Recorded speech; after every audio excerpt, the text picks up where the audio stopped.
Faber's Dilemma by Kenneth D. Thibodeau. 1. Sanctuary. Like an abandoned ship on an open sea, the fisher drifted helplessly on the unseen endless tide of space, and as the small specks of light from the many distant suns reflected off the once shiny outer skin of her now battle-scarred body, there was revealed quick glimpses of what was left of her registration markings, which now had a few new ones due to her recent encounter with a ex-Phederian cruiser that had been giving chase moments before, telling the unspoken story of this once military cargo freighter's innocence being long lost since her new owner timely rescuing of her before she was gutted, sliced up, then scrapped. Those who got a very good look at the glancing phaser cannon shots markings on the hull of the elusive freighter were given further evidence of the unsuccessful attempts by those gun crews of IPSA, the Interplanetary Space Authority, who were frustrated by their vain attempts of delivering a deadly shot to the nearly phantom target that was made even harder due to the captain's skillful piloting of the Fisher.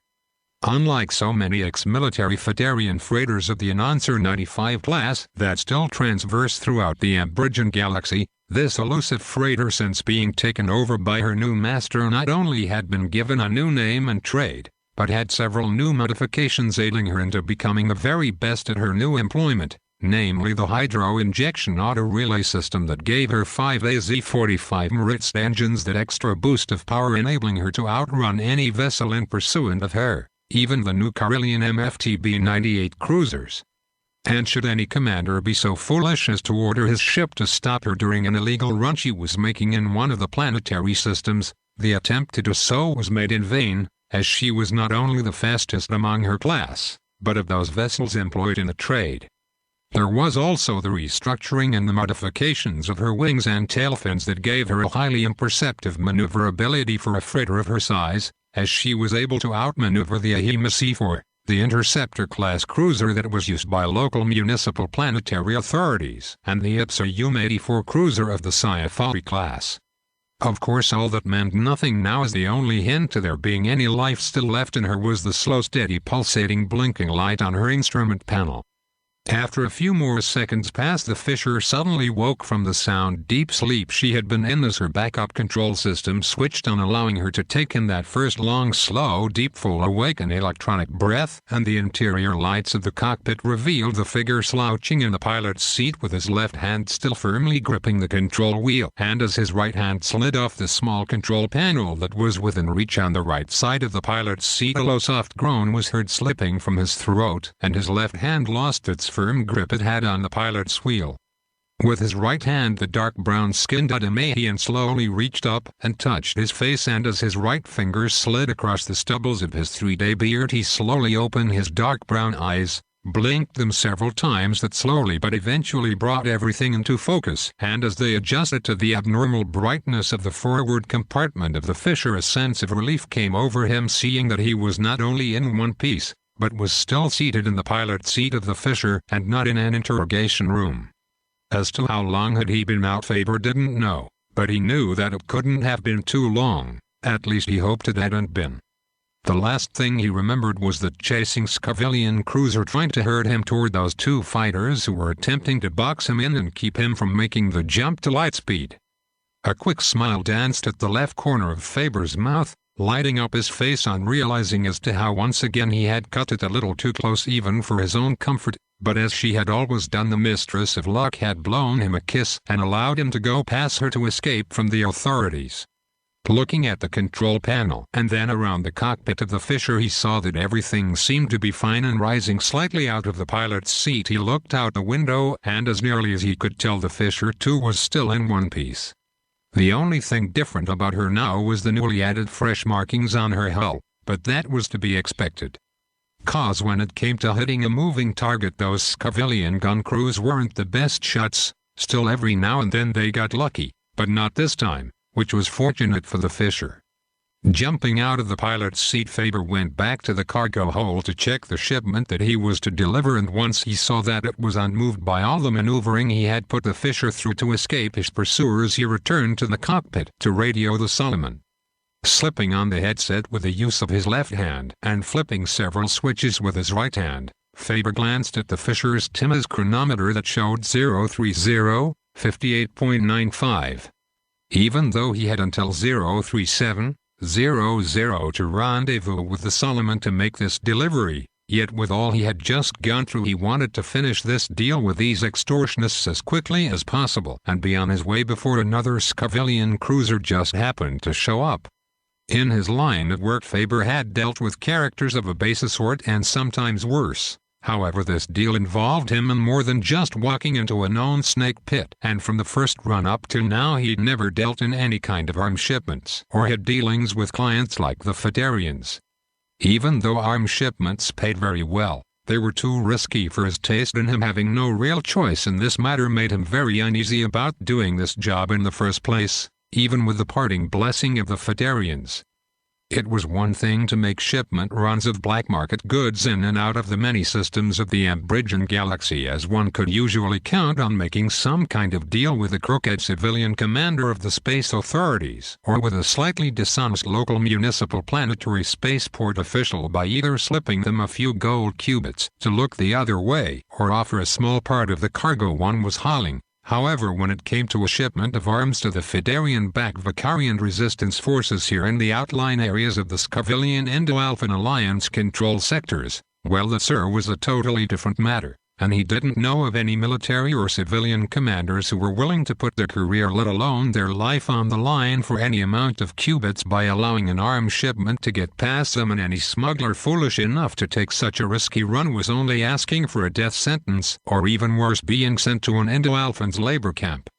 With this new title now bestowed on him, Faber would have to step and move with jurisprudence when it came to dealing with the Scuvillians or the Indo-Alphans now that they had tagged him as a weapons runner, nor could he count on this small ounce to tip the scale in his favor when it came to future dealings with the Phederians either, as they would in all likelihood add arms smuggler to his long list of offenses to cover up their part in this tragic comedy that had Faber playing the part of the lead fool. Even if he seriously thought about a different line of work, he didn't know of any other type of legal employment that paid so well for goods the receiver were so willing to shell out triple, if not 5 times as much for his services. And if he hadn't been desperate for the funds, he too wouldn't be here with this hot shipment of arms resting in the cargo hold of the Fisher or risking his hide to deliver them. As there was more than just rotten luck on his part that gave this whole deal reeking with more than the usual foul stench of illegality about it. For him, being caught with that shipment of stolen Trimayu chips wasn't just a coincidence meeting of time, space, and opportunity on the part of that docking tech. Like this deal he was doing for the Phederians, the one Mort had propositioned him with had from its start a very foul smell from the moment he opened his mouth about the job, which didn't have anything to do with the gnawing rodent's halitous breath either. Faber now knew he should have followed his first mind and passed up the job when Mort offered it to him. Needless to say, when a person in his line of work are low on funds, and with business being as slow as it was because of this ongoing war, what was he to do? He had also been pressing his luck when making those runs, as that bad bypass intake valve of the Fisher's low-side starboard engine was on the fritz for some time, and not knowing how long he could run with it in such a condition had him putting the whole engine at risk, as it could have him floating out in deep space, or worse, having him and the Fisher becoming a brief bright exploding star. Still, even with the Fisher's low-side starboard engine running at 63%, he figured that she could make the quick run to Epic and back with no problem, collect his cubits from Mord. That would not only have him having enough coinage to getting the low-side starboard engine overhauled, but also take care of a few other things that he had been putting off concerning the Fisher as well, and while that was being done he would go pay off his debts, then enjoy some real downtime at Wipros with what was left over. "It's a cakewalk, Faber," Mort had told him, smiling that crooked toothy smile of his that showed several missing teeth, a hint to Mort's real character. "Just run this shipment over to Epican in the Wolfbandstria, collect our cubits, and you'll be back here in time to finish your drink of Austin there before the ice has a chance to melt in the glass." It was while being held in the detention center back on Rouen that he had the time to go over every bit of evidence that, had he been more focused on whom he was dealing with rather than the promised cubits, he would have seen set up from the get-go, written all over the job. Even if the Phederians had approached him with a straight deal and had offered him 4 times as much, he still wouldn't have accepted the job, which was why Faber believed that with Mord's help, of course, The Phederians had gone through all the trouble of ensnaring and finagling him into making this run, telling him that they were in a pretty desperate strait to get someone to do this job for them. What took place in the docking bay was a very poor thespian melodramatic scene from some cheap theatrical movie production, as that spaceport supervisor along with a squad of Phederian security marshals came rushing into the spaceport the second Faber told the docking tech that he was carrying only an urgent shipment, and while he was being hauled off to the dockmaster's office to be drilled with questions by that very pretty young Avenian Phederian commander, whose uniform fitted her almost like a second skin. The docking tech along with that PSM scanning crew were crawling all over the Fisher hunting for the alleged well-hidden illegal shipment, which he was confident they wouldn't find, seeing that they were well hidden in the concealed secret compartment of the Fisher lower portside cargo hold that only a thimbleful of individuals knew about. But after a few hours of their sniffing for the Trimayu chips, Faber found himself being escorted to the detention center, where he was placed in a holding cell and had remained there for 2 days waiting for the next Phederian prisoner transport to arrive at Rouen. Faber shook his head as a smile passed across his thick lips, pushing the corners of his mouth upward. Not only shouldn't he have been detained by those Phederian clowns, but the PSM scanner's crew ability to find the hidden Trimayu chips in the secret compartment of the Fisher so quickly told him that not only had the Phederians been tipped off, but a bugging device had been placed in the well-hidden chips that aided them in finding them. It was while waiting in the Phederian detention center on Rouen to be shipped off to who knew where, that Commander Dak, a Phederian intelligence officer, paid Faber a surprise visit, approaching him about making this special delivery for them. "I'm told that of all runners in the Atlaman system, Mr. Faber, you are the best Adamayan for this kind of job, and if you accept it I am willing to drop the smuggling charge as well as the other 12 counts level against you in this matter, including the charge of receiving stolen Phederian goods." It was that last part of Dak's statement about those trim chips that Mort had neglected to tell Faber about the cargo he was to take to the guy on Epican, who was more than likely a Phederian agent, to ensure that the trap would be complete should Faber made it out of the Rouen dock. Yeah, he should have told Mort to find himself another delivery boy. Also, for making this run for us we will pay you twice the going rate provided you make it there and back. Dak went on to say. Knowing that he'd never been very good at turdeal or reading a gambler's face to know if they were bluffing or holding a winning hand, that stone-faced look of Dak had made it impossible for Faber to even entertain calling the commander's bluff that had dire consequences that weren't in Faber's best interest. And had Faber called Dak's bluff and lost, not only would he lose the Fisher, but he was facing at least a 4-year stay in a Phederian maximum security detention center, which for a smuggler like himself, his having to spend any time in a detention center wasn't only costing him cubits, but it was a fate that was worse than death, as those 2 days he spent in the DC on Rouen had him crawling up the walls like someone hooked on peyote. It was then that Faber told the staunch-faced officer about the bad bypass intake valve in the Fisher's low-side starboard engine, and that the low-port starboard engine was in a much-needed overhaul as well. "And as soon as I get that done I'll be able to make the run for you," Faber said with his best straight gambler's face. "We can see to that along with any other work that your ship will need, and as soon as our maintenance crew finish the work and place the shipment in that portside cargo hold aboard your freighter you can be on your way." Dak had countered, "But know this, Mr. Faber, if this shipment doesn't reach the Vocarians there better be a very good reason as to why, a damn good one, understand?" By Dak offering to have a Phederian maintenance crew work on the Fisher killed any plans Faber had of slipping away and avoiding the charges he was facing, but out of doing this job for the Phederians altogether. Yet for all his troubles Faber felt he had gotten the best of this deal. Not only did the Fisher get a complete and thorough maintenance overhaul courtesy the Phederians, but she had several new upgrades for this run, and both her tanks had been filled to make the round-trip trek. Now rather than having a detention cell waiting for him once he got back, there was a very nice fat fee for him that would not only have him well set, but he could once again take on legal shipment runs as well as carrying respectable legitimate passengers, something that he had done when he first started in this line of work. Now how could he have passed up such a sweet deal that the Phederian Space Services had offered him? And as soon as he got back to Rouen, the first thing Faber was going to do right after he got his payment for this job was go to Waitrose and have a very brief one-sided conversation with Mort concerning his part in this affair, one that would cost the toothy smiling knowing rodent a few more teeth. After checking the frequency code, Faber set the band narrow width to frequency channel 43, flipped the communicator scrambler on that the Phederian technicians had installed on his communication system. Having this piece of military hardware as a part of his communication system would come in handy in the future, if the Phederians didn't remove it once he got back to Rouen. This is point 1 to Solomon. Come in, Solomon. He really did hate all this secret code stuff. As there was a long silent pause of static that came back over the line. Repeating the call only got Faber the same dead-air reply. Now where are these jokers? Faber said, letting out a frustrated sigh. This is point 1. Come in, Solomon. A flush of irritation crawled over Faber's left shoulder and slowly made its way down to the base of his back as he heard static come back over the line for a third time. Now that I've gotten here on time and... Faber abruptly stopped his aggravating complaining on seeing the Navcom screen reading. Well, that's just great.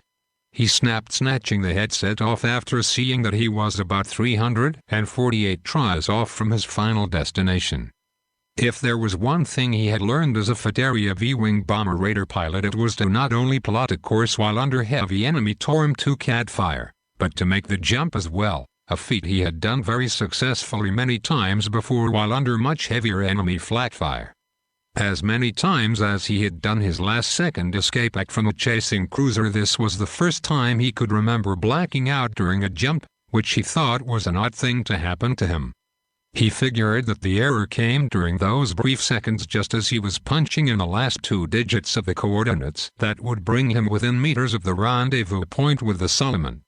Just before he made his escape from the Scarvillian cruiser that had been breathing down his neck as its forward gun crews were laying down a steady barrage of phaser cannon fire, pressing the Fisher toward those 2 fighters that were about to block her path of escape.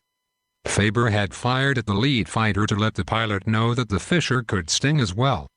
The fool had to be flying with his shields down because the last thing Faber remembered was seeing a blinding flash of light just as he engaged the hyperspace drive, allowing the Fisher to make the jump to light speed, and it was then that he blacked out. After punching up his last course projection and course heading, he saw he'd put in the right course and projection that should have put him at the rendezvous point with the Solomon. The only way that could have placed him this far off his final destination had to be that exploding Scarvillian fighter, disrupting the course projection of the Fisher just as she was making the jump to light speed. Now all he had to do was find out where in the 7 moons he was at, make the course correction, rendezvous with the Solomon to finish this run, and then get back to Rouen so he could collect his pay. Punching up the SSCS, the Space Systems Chart Searcher, he entered in his point of origin and then the 48-degree error to see what solar system he had been thrown into. Watching for the readout to come up, his alarm beacon caught his attention. Now what? He said, looking at the radar screen that was left of the SSCS readout screen. His heart raced when he read the information scrolling on the screen of the Fisher's long-range scanners as it identified each ship coming toward him.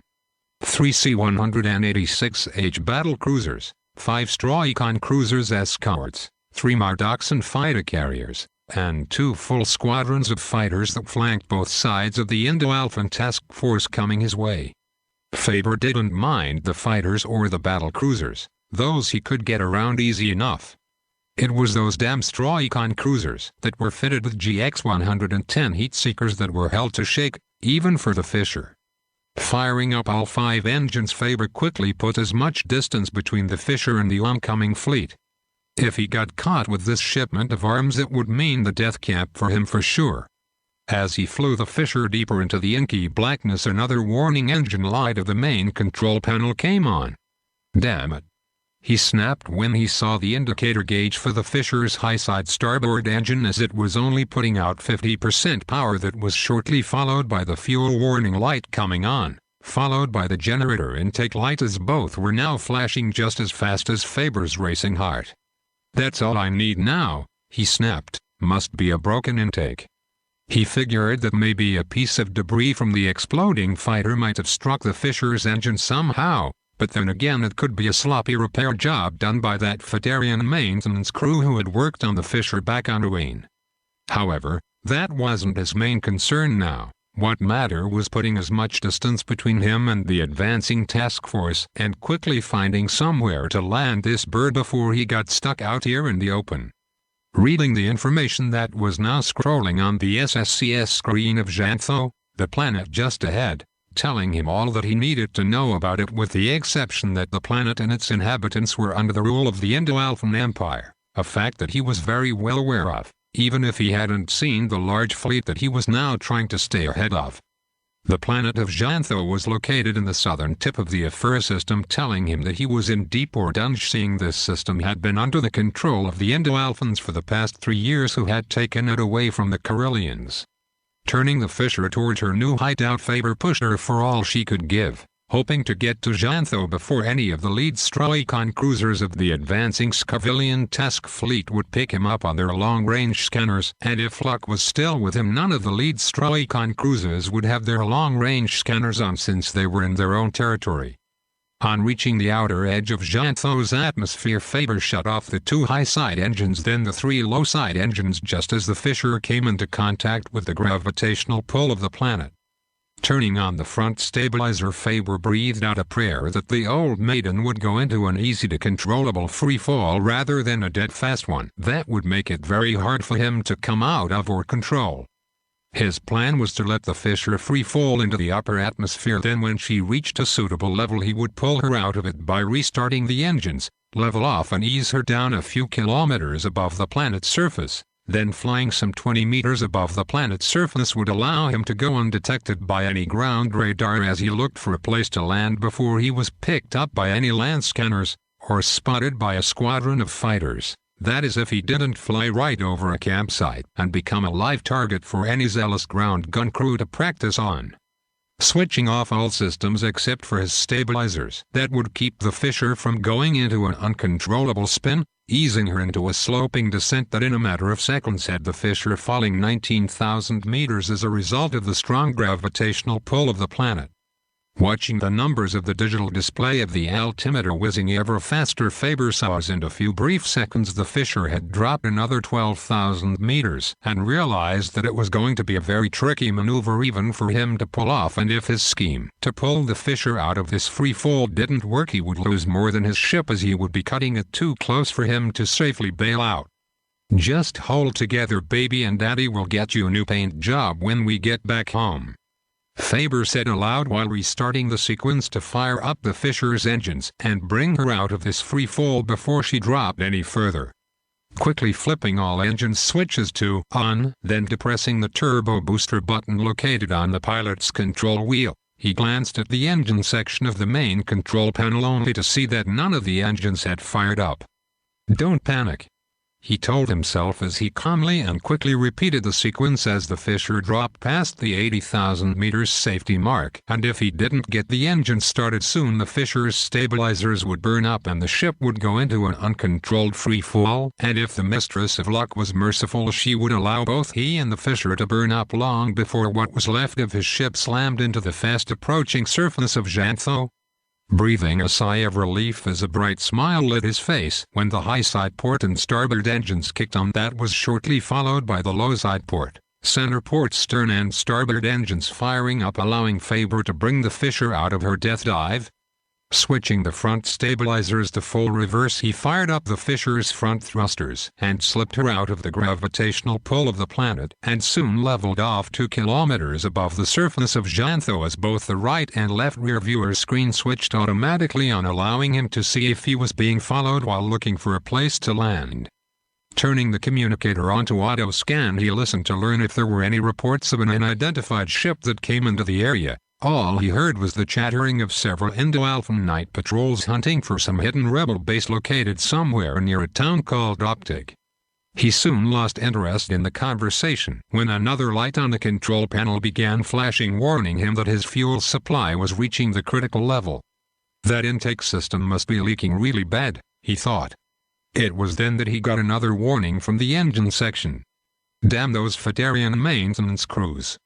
He snapped when he saw that the fisher's starboard low-side engine was now overheating, and he quickly shut it down to prevent an engine flame out.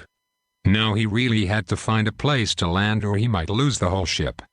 If he had to crash land the fisher, then he'd really be stuck on this planet a lot longer than he was planning to be, nor was he looking forward to having to play a deadly game of hide-and-seek with the Scuvillians and Endo-Alphans on this planet. A feeling of great relief came over him when he saw an open field up ahead with a large group of trees near a small group of mountains. Well, at least I don't have to ditch you, baby. A bright smile stamped itself on his face when he saw that the large group of trees where he was about to land were formed into a natural canopy that would conceal the fisher from being seen from any ship flying overhead. "Lady, I owe you," he said with an even brighter smile as he pushed the button that lowered the fisher's landing gear, hoping that it was still intact and in good working order. When the wheels of the fisher came in contact with the planet's surface, he guided the fisher onto the large group of trees, then quickly powered down so not to waste any more fuel or power, nor would he run a full system check until checking out the trouble of the two engines.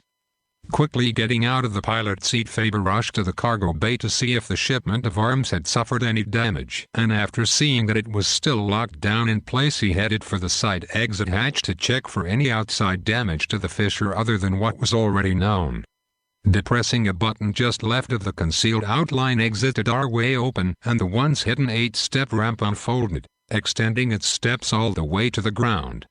Halfway down the ramp, a blast of heat came up and slapped him across the face, and for a few brief seconds he had to shield his eyes from the blazing bright sunlight as the heat drained him. But once his eyes were accustomed to the brightness, he saw that he had landed near the edge of a large field of waist-high brown grass, and as he looked out over the field and heard the roaring of fighters that quickly passed overhead before vanishing behind the distant hilly horizon, with only the faint dull rumbling of their engines echoing in and out of the small group of mountains, making it hard to tell which direction they had flown off in. "Damn, it's hot," he whistled, wiping the sweat that had instantly appeared on his forehead with his right thumb, then looked at the fisher's outer temperature gauge displaying a reading of 37 Celsius. "Feels more like 97. Faber added, flicking the large amount of sweat that was on his thumb. It would be just his luck to pick the hottest planet in this system to land on, and while standing in the shadow of the tall shady trees, the tall sea of grass lazily swayed back and forth, announcing the warm breeze that swept past him, bringing him a few brief moments of relief from the heat as the brisk, fast-moving wind pressed against his now sweat-soaked shirt, and as it continued its journey across the field it rustled the leaves of the canopy of trees, shaking loose those leaves that were less secure to the branches. Well, at least his ship was well hidden among these trees, and hopefully away from any prying eyes of any pilots who might pass overhead, and once he fixed his engine problem and got his hands on some fuel, then he could get off this hot rock before he missed his rendezvous with the Solomon, and long before her captain contacted the Phederians informing them that he had slipped off with their shipment. Once he'd covered the fisher with the camouflage netting draped canopy covering that he had taken from the topside outer compartment of the fisher, and checked to make sure that the camouflage netting was well weighted down, he went back up the ramp and re-entered the welcome coolness of the fisher, heading for his personal quarters that was located in the center of the freighter. From his personal quarters he got his small Alice-style field pack from the storage closet of his room, his blaster pistol and holster, his ND-41 blaster sniper's rifle with the IR-15 guided high-power fiber optic thermosight scope, along with the 9-pack cartridge rifle pack belt, and his handheld geocarto topography com, not that it would help him to find the nearest town or city since he didn't have any downloads of the surface of Zhantho, still it would act as a nav compass and keep him from wandering around in circles. After checking his ammo pack in his rifle, he put the rifle's safety on and left out his private quarters carrying the small Alice-style field pack and armament. On entering the galley, Faber went over to one of the lower storage cabinets where he kept the 2 1-liter dromedary bags. From the upper left cabinet he got several ration packs along with a few other essentials from the upper storage cabinet of the galley, put them in the pack, filled the 2 dromedary bags with fresh water, attached a dromedary bag to the right side and the second dromedary bag to the left side of the field pack, after which he slipped the pack onto his back to check the weight of the water and pack. "Yeah, that feels about right," he said after adjusting the shoulder straps of the pack. Reaching for his blaster rifle, he walked out the galley hoping that he had more than enough water and food rations that would last him at least 4 days, and that it wouldn't take more than 3 days before he reached some kind of settlement. He recalled his field survival training that he had at Flight Academy that he did pass with ease, but then again that was a simulation and not this real-life survival situation that he was now in. There were also those stories he'd heard from pilots and V-wing crews who had to ditch on a hostile planet that rather than trying to survive on it being captured by the enemy would have been an act of mercy. Working down the ramp, Faber pushed the auto hatch button that would lock the Fisher 2 minutes after the ramp door closed and armed the auto system so if anyone tried to board her they would be in for a shocking surprise. And as he went about rechecking the camouflage netting, he heard the hatch sealed itself and locked. Standing several meters from the now well-hidden Fisher, and just in the shadow of the canopy of the group of trees, Faber looked out at the uninviting endless sea of grass, wondering what direction he should strike out in. He really should have stuck with smuggling safe spices and nameless clients rather than getting involved in this cloak and dagger stuff. "Well, Faber, you really know how to get yourself in these fine fixes," he said, adjusting the left shoulder strap of the pack as he eyed the sea of grass. "Well, one way is as good as the other," he added, turning on the geocarto topography comm and started walking southward when the handheld device intuitively displayed south. It had taken Faber nearly 5 hours of slow, steady working to reach the endless sea of grass, and although there were a few more hours of daylight left, he had decided to make camp among the shady oasis of trees that sat between the sea of grass and the beginning of a barren wasteland.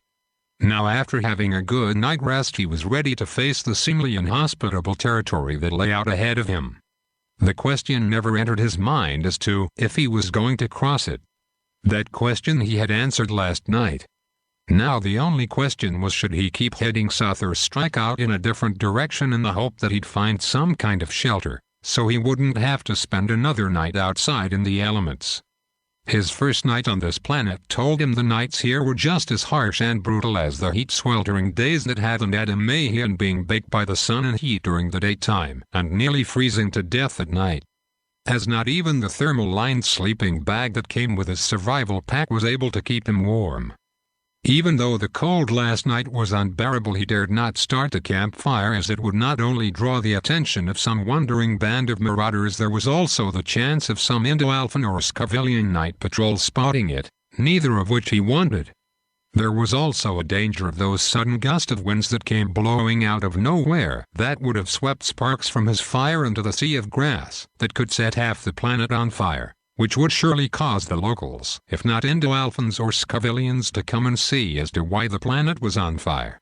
It was as he was placing his sleep gear into his pack he wondered what kind of souls would reside on a planet that baked them by day and nearly freeze them to death at night, and he knew that if the Indo-Alphans and Skavilians were here on such a hellfire and freezing place only meant that the planet had some true value for Emparia Thesaurus in his quest to control this part of the Aboriginal galaxy.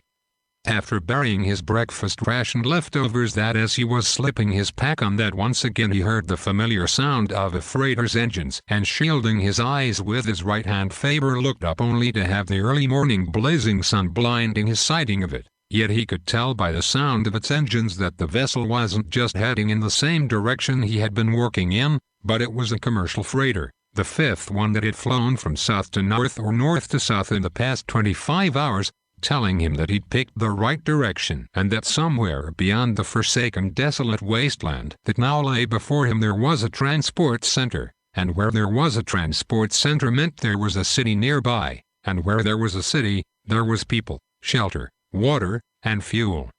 The idea of him heading towards civilization sparked a sense of hope, even though he was now looking at the vast barren wasteland of nothingness stretching out before him that hadn't a single tree to relieve him from the hot sun.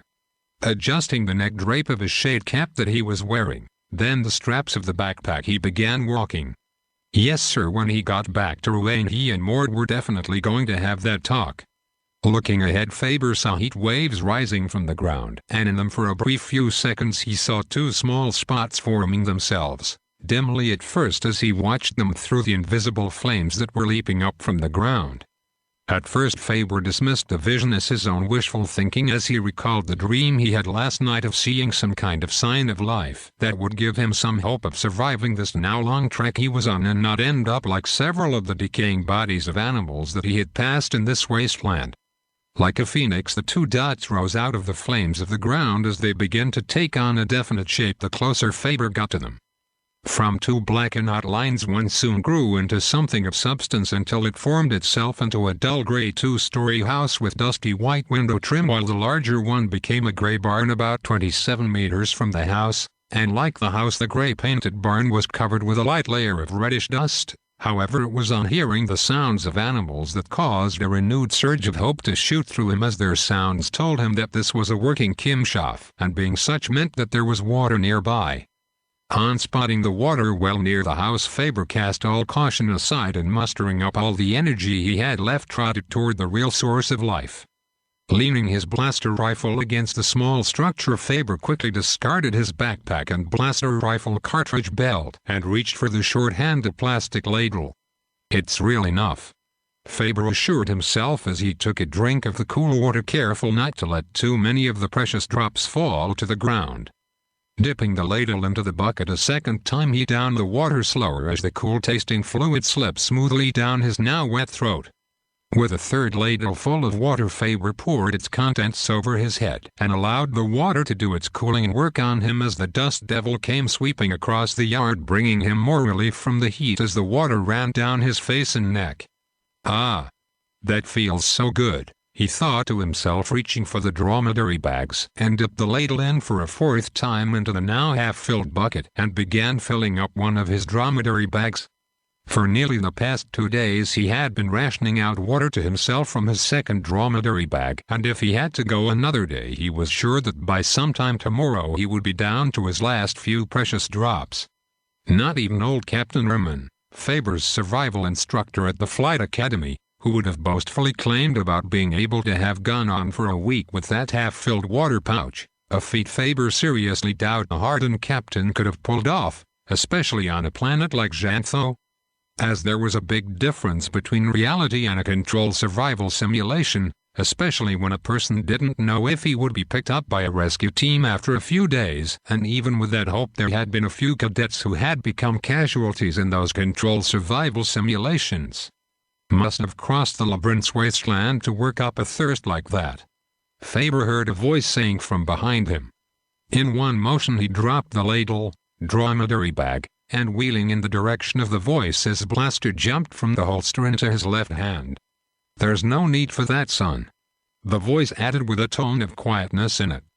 With his right hand raised to shield his eyes from the glaring sun, Faber tried to see who had just spoken to him, and blinking his eyes several times allowed them to slowly bring the voice into focus. Standing several meters in front of him, Faber saw a broad-chested, bronze-skinned elderly Ngrian who was dressed in overalls, a lightweight long-sleeve cotton shirt, work boots, and he was wearing a large brim hat that kept the person's face in its shadow. And on seeing a bucket in his left hand and a long-handled ladle in his right hand, Faber holstered the once pointing blaster pistol. "Where did you come from?" the old planter asked, stepping toward Faber. "From out there," Faber replied, motioning in the direction he had traveled from. "I had some problem with my transport," Faber said. "Must have been some walk for you," the old planter said, studying Faber. "Yes, it was," Faber replied, scanning the yard.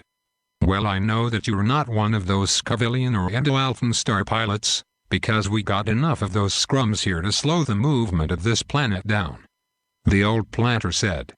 "No, sir, I'm not," Faber replied, reaching down to pick up the ladle and the dromedary bag without taking his eyes off the old planter.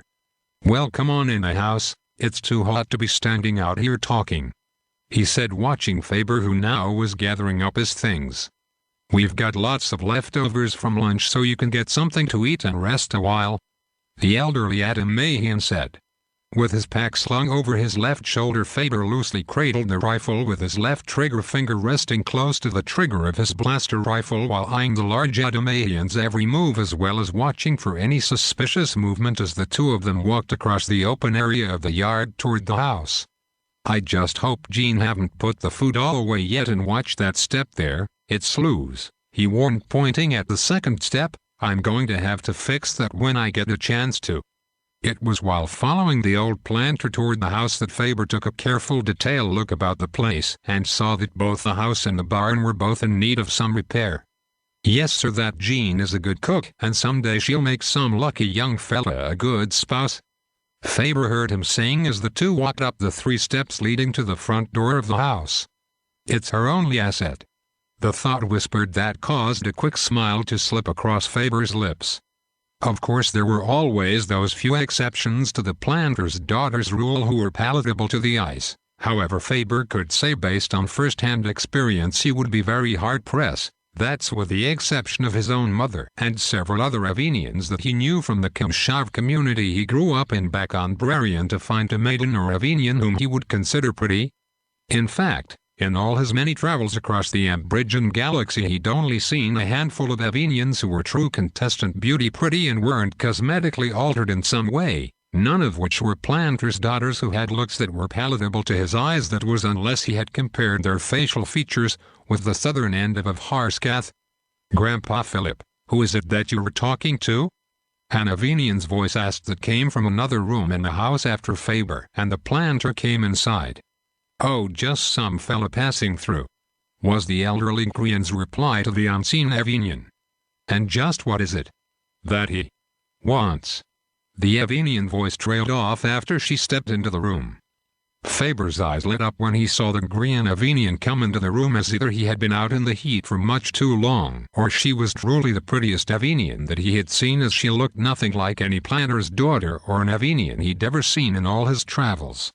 Her thick curly black hair was pinned up and pulled back greatly, exposing her white forehead, but several dozen strands had fallen and hung along the sides of her face, stopping at those prominent cheekbones of hers, framing her beautiful oval-shaped dark chestnut brown-skinned face with a gracefully tapered narrow chin in the most attractive way.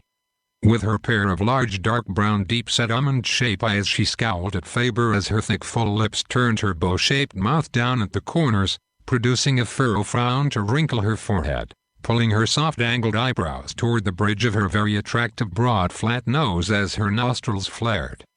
She had a slender neck that was attached to an attractive wide-shoulders figure, still even in the loose-fitting sleeveless button-down front cotton dress she was wearing. Faber could still tell that her high-hipped cello body was well-formed and very toned and not muscular like so many of the planter's daughters were, which sometimes made it hard to distinguish them from the weathered Kimshav worker when looking at one of them from a distance.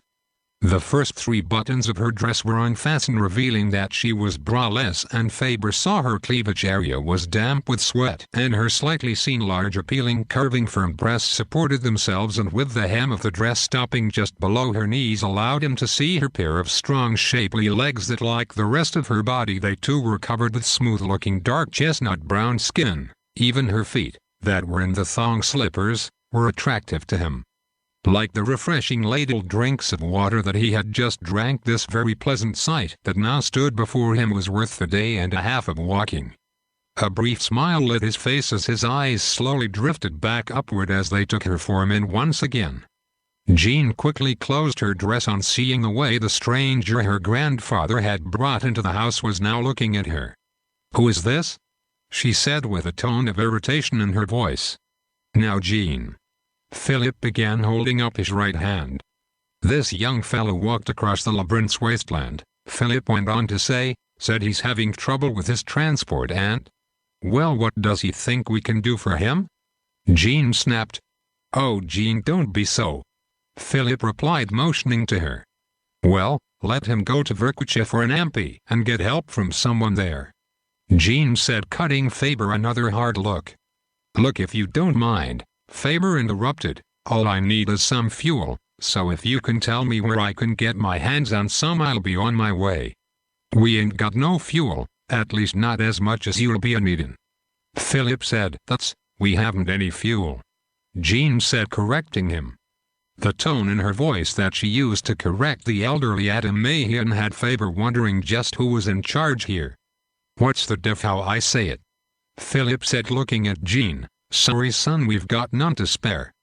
Philip said with a sympathetic look. "I'll pay you double for what you have," Faber said.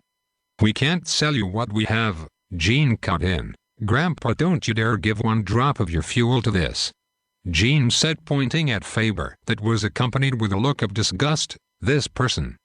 "Hush your fuss, gal. What this fella need is more fuel than we could get in 10 seasons, Philip replied. "And we ain't got enough to get us through the rest of this season anyways. The way these Indo-Alphan doggers are rationing out all the fuel on this planet, I don't know how they think a planter's supposed to get his harvest in by cutting our fuel supply the way they are, not to mention they've taken all the best helpers to work for them at that slave camp they run at Japad." Faber couldn't believe what he was now hearing as he stood listening to the old planter going on about his fuel problems and harvest woes. Here the fisher was sitting out in the middle of nowhere just waiting for some Indo-Alphan or Civilian patrol to stumble across her and discover that weapons cache in her cargo bay that could arm a small army. And all this old Adamahian was crying about was getting his harvest in and being short of help. It was the same conversation that Faber had heard many times from his father and other planters when he was a lad back on Ngrian. "I guess things haven't changed much," Faber thought to himself, looking at the elderly Adamahian. "Look, I don't have time to listen to your troubles, Hinekadam," Faber said, cutting Philip off in the middle of his sentence. "I just need to get off this rock and get my shipment delivered, so if you can just tell me where I can get my hands on enough fuel, I'll be on my way." "That's Mr. Philip to you," Jean sternly said, giving Faber another hard look. "You're the first Phederian pilot we've seen in years," Philip said. "These black doggers got this system so tight." "I'm no Phederian pilot," Faber replied. "You're not? Then where did you come from?" Philip asked. "He's a blockade runner or worse, a smuggler," Jean replied, eyeing Faber. "Take your pick." "I'm not a," Faber began saying. The hearing of a transport vehicle's motor cut off Faber's words, and peeking through the lightweight curtain that covered the window, his blaster once again leapt from its holster and into his left hand on seeing a column of 3 Indo-Alphan MJ-67 troop transports pulling up into the yard, with the lead transport having a pulse phaser cannon mounted on it and the 2 following transports having a mounted AZR-56 turret blaster, and each transport carried 25 assault troopers, a part of the full company of 80. "That's a big gun to go rob hunting with," Faber said. "No, son, don't do that," came Philip's warning as he went over to where Faber was standing. "Captain Page always stops here when he's out this way." Grabbing the elderly Adamahian by one of his overall straps, Faber pressed the barrel of his blaster hard against Philip's broad chest. "What does he want?" Faber snapped, pulling Philip closer to him. "He comes here too." The old planter hung his head shamefully as his shoulders dropped. "To see my granddaughter, Jean."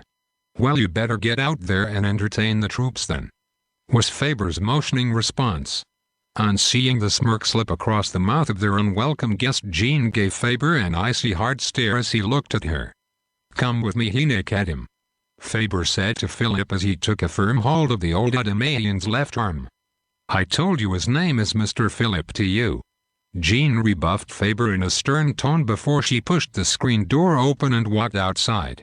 "Sit down," Faber ordered with less edge in his voice as he stood closer to the window watching Jean working toward the Indo-Alphan officer now standing by the lead transport. Even in that plain dress she wore, Faber saw that she was an Avenian well worth going out of the way to see, as she was as far removed from any Kamshav maiden he had ever seen, and she sure didn't walk like one either, but he didn't have time to think about stuff like that right now. He needed to keep a watchful eye on her to see if she would give him away while talking to that Indo-Alphan captain of hers. "You've got us wrong, son," Philip said, trying to see out of the window from where he was sitting.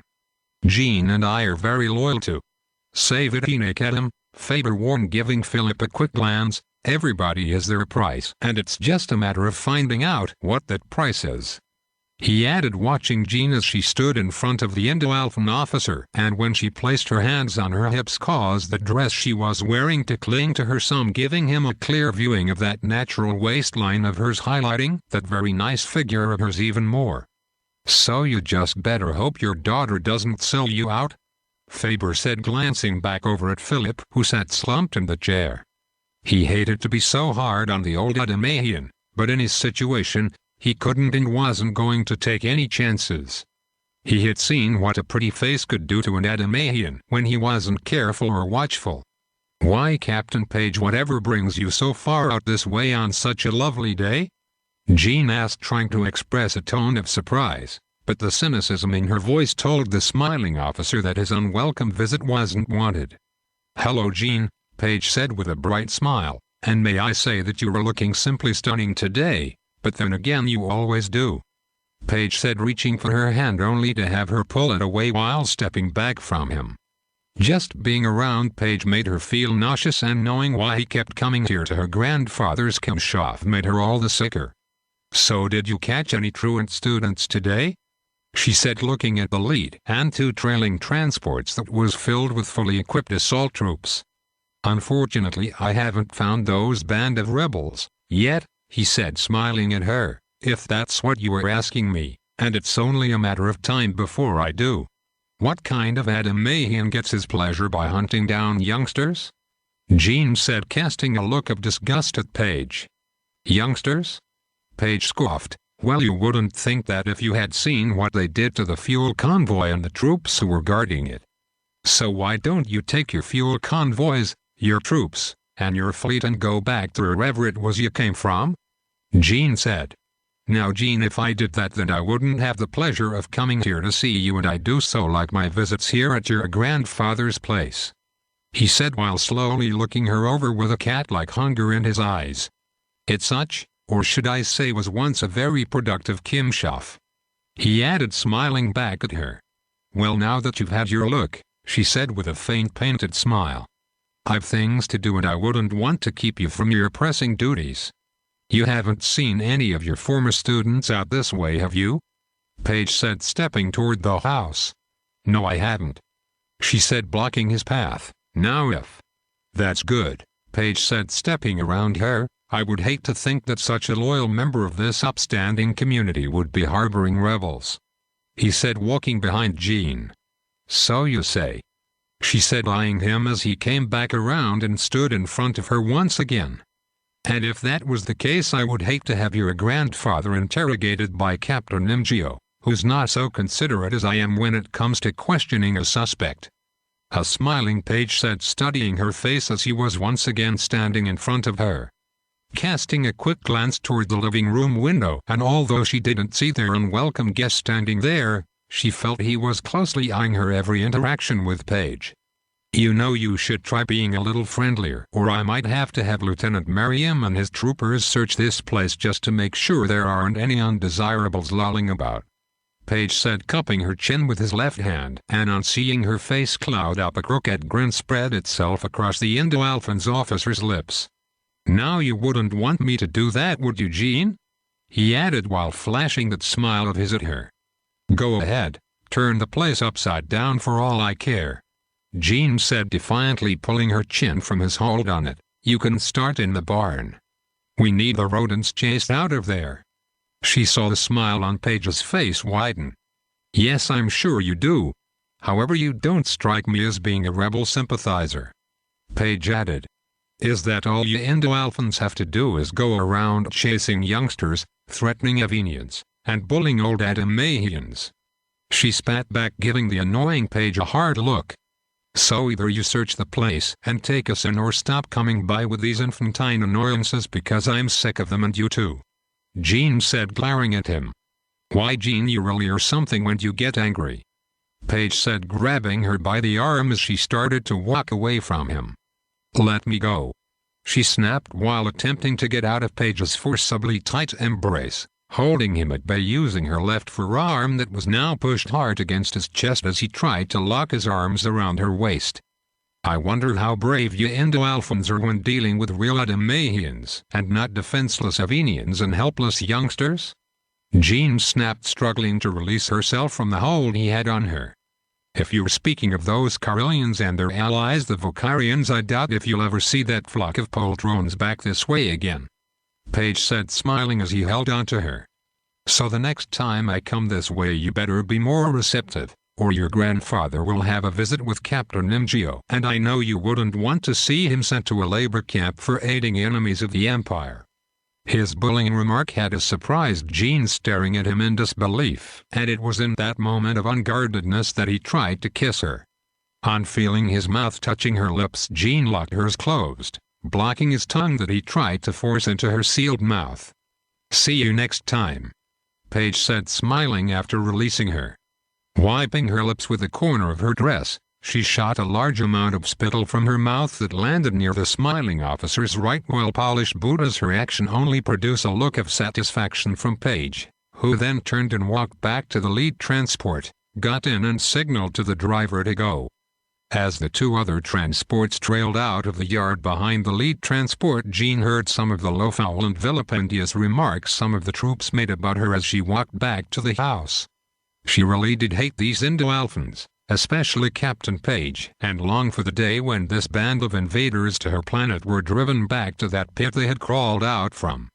"What I wouldn't give to take that Paige behind the barn for 5 minutes," Philip said as a hotbed of anger flared in his face while watching Jean being roughly treated by Paige as the Indo-Alphan troopers watched.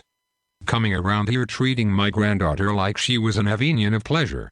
Faber felt bad about his treatment of the old Adamahian earlier as he watched how Jean was being roughly treated by the Indo-Alphan officer.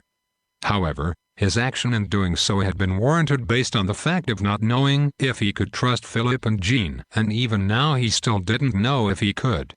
How many times had he seen Skaps turn into Biras, and how a very pretty smile and a pair of innocent eyes could spit fire and death.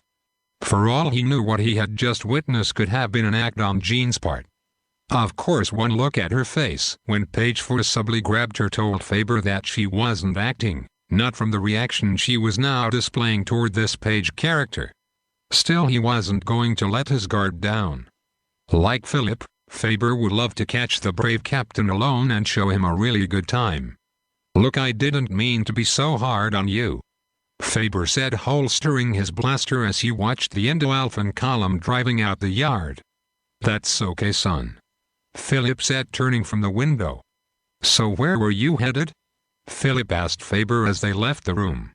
"I was on my way to—" Faber began, only to abruptly stop speaking at the sound of the hard slamming of the front door, shortly shadowed by Jean storming into the room, and the look she now cut him with said that his name was second on her hate list. "Well, I hope you enjoyed the show," she said, walking past the two of them. "So what's the act for now?" Faber asked. His remark had her shooting a hot, stern look of hatred at him with those dark brown eyes of hers, a look that if it could would burn him worse than a blaster's shot ever could. "So what did the good captain want this time?" Philip asked. "It seems that a partisan force has attacked another convoy shipment the other day," Jean replied as she left the room. "Well, there goes another reason for General Admiriam to cut our fuel rations," Philip said as a smile of satisfaction cut across his face. "Those partisan fighters are really getting good with those AR-24 single-shot blaster rifles. But if Paige and his troops ever catch up with them, it will be a slaughter," Philip added. "Yeah, but for who?" Faber asked with a quick smile. It was then that Faber saw the smile on Philip's face turn into a bright grin. "So do you know where I can get some fuel?" Faber asked, glancing out the living room window again to see how far the Indo-Alphan column had gone. "The only place is the fuel depot in Nampi, but it's probably under heavy guard by now," Philip said, "and with those night patrols crawling all over the countryside looking for the partisan forces, it will be hard for you to get there without being spotted, and you wearing those old Phederian pants, they might mistake you for a spy or something if you're caught." "So what kind of freighter do you have?" Philip asked. "An Announcer 95. Faber replied, reaching for his backpack that was next to the high-back leather-covered lounge chair. "Jean, are you okay?" Philip asked on hearing the loud clanging of pots. "Yes, I am," she yelled back. He could tell by the tone in his granddaughter's voice that she was upset, and not with what just had happened with Paige. The sound of a breaking dish had a smile skipping across Philip's mouth. "Yes, sir, she's upset all right." "Well, I better be getting on." Faber said, turning from the window after looking out of it a second time. Here, he added, reaching into his pocket and pulled out several silver cubits and placed them on the small table that was next to the armchair. This is for your troubles. No need for that, Philip said, shaking his head. It wasn't any trouble at all. But you might want to stay the night. Like I said, Page and that company of his will be out all night looking for those partisan fighters that attacked that convoy. I wouldn't want to put you through any more trouble. Trouble, humph. You've already done that, Jean said after coming back into the room. It's no trouble, Philip replied, looking at Jean. She could carry on all she wanted, but Faber was staying here tonight. She may be his granddaughter and he did love her, but this was still his house, and even if Faber was a smuggler, Philip wasn't about to turn out an ex-Phederian pilot. Come on and I'll show you where you can put your things, and then you can wash up and Jean will fix you something to eat. Did I tell you that my granddaughter is a fine cook? Philip said as Faber followed him out of the room and toward the stairs. Standing just inside the doorway of the kitchen, Jean watched Philip and Faber until they turned left at the top of the stairs before wandering back into the front room and over to the table where Faber had placed the cubits for Philip. Casting a look at the top of the stairs, a crafty smile slipped across Jean's mouth that caused her eyes to light up, producing a cynical look of satisfaction that expressed itself on her face. For the entertainment, she said softly, sweeping the cubits with her right hand into her left hand, dropped them into her front dress pocket, and sauntered out of the front room, heading back to the kitchen. Faber had to push himself away from the table some as he chewed the last bite of the second helping of the meal that Jean had fixed for them. It's been a long time since I've had a meal as good as that one was, Faber said, looking at Jean as she was clearing the dinner dishes off the table. Thank you, ma'am. It was a very good meal, Faber said, chewing, then swallowed his mouth full of food. Ma'am, Jean said with a cloudy look on her face, I'm not your mother, and if you stayed home more rather than tracing across the galaxy, maybe you could get a meal that was cooked by your spouse. By the tone in her voice and the facial expression she was now giving him told Faber that once again his attempt of complimenting her had only upset Jean, as all during dinner she hadn't said 2 words to him. And when she did look at him with those pretty brown eyes of hers, they were fully charged, armed, and ready to fire. I'm not married, Faber said with a quick smile. Well, that's not surprising, she replied, then turning from him she walked out of the dining room. The smile that had been tugging at the corners of Philip's mouth while watching the silent interaction between Jean and their guest all during their meal finally danced its way across his mouth after his granddaughter's last rebuffing of Faber. Don't mind her, son, Philip said, reaching for his pipe that was in his top left shirt pocket. She's still upset about that business with Page today. He continued, reaching for a small pouch with a fold-down flap, took a large pinch of Solanaceae off from the pouch, packed the dark brown finely chopped substance in the bowl's chamber with his thumb, lit the pipe and took a long draw. So how long did you fly for the Phederians? I did 4 tours, but it seemed like a lifetime, Faber said just as Jean came back into the room. So what happened? Philip asked. Excuse me, Jean said, but are you finished? Yes, ma'am, Faber replied, moving out of her way as Jean reached for his empty plate, and as she did his eyes were drawn to the opening of her dress as the top 2 buttons were undone, allowing him to see slightly down it, and try as he did Faber couldn't help but to look at the pleasant sight that his eyes now beheld. As he couldn't remember the last time I've seen a nicer-looking pair of firm-developed breasts that weren't cosmetically implanted or altered in some way. I woke up to what was going on and left the service, Faber said, forcing his eyes away before Jean caught him looking down her dress. Humph, came Jean's mocking retort, then mumbled something under her breath while leaving out of the dining room again. But it was long before this business with the Indo-Alphans started. Faber added, So you flew for the Phederians? Philip asked, taking another long drag from his freshly lit pipe. Yes, sir, V-wing bomber raider pilot, Red Wingers. I was a colonel in command of the 225th Squadron out of Skypack. You were kind of young to be a colonel, weren't you? Philip said as the smoke he exhaled curled around his words. Yes, sir, I was, but I was one of the lucky ones to live and tell about it. So why did you quit? Well, I figure if I was going to be shot at, why not earn some real cubits doing so? Faber said with a distant look on his face. So if you got anything that needs to be ferried with no questions asked, I'm the one that'll get her done. Grandpa Philip, do you have to smoke that thing in the house? Jean asked after coming back into the dining room again, as she now had her dress buttoned all the way up even though it was still warm in the house. Now if you two could stop talking long enough to move out of my way, I could finish faster in here. That's unless you want to help clear off the table while I start on the dishes, she said, glancing at a now blushing Faber, who had turned his head away. His reaction almost caused her to release a smile by the thought of him being so embarrassed about looking at her cleavage. Well, come on, son, I've got some old work clothes in the barn that can fit you, Philip told Faber. Those Phederian pants you got on makes you stick out like a sore thumb in an arm wrestling contest. And Grandpa Philip, please don't forget to close and lock the barn doors, Jean said as the two Adamahians were leaving out of the dining room. You know that there've been a lot of vulps coming around, and I heard one trying to get into the barn the other night, Jean added, cutting the smiling Faber with a cold hard expression when she saw him looking back at her as he followed Philip out of the dining room.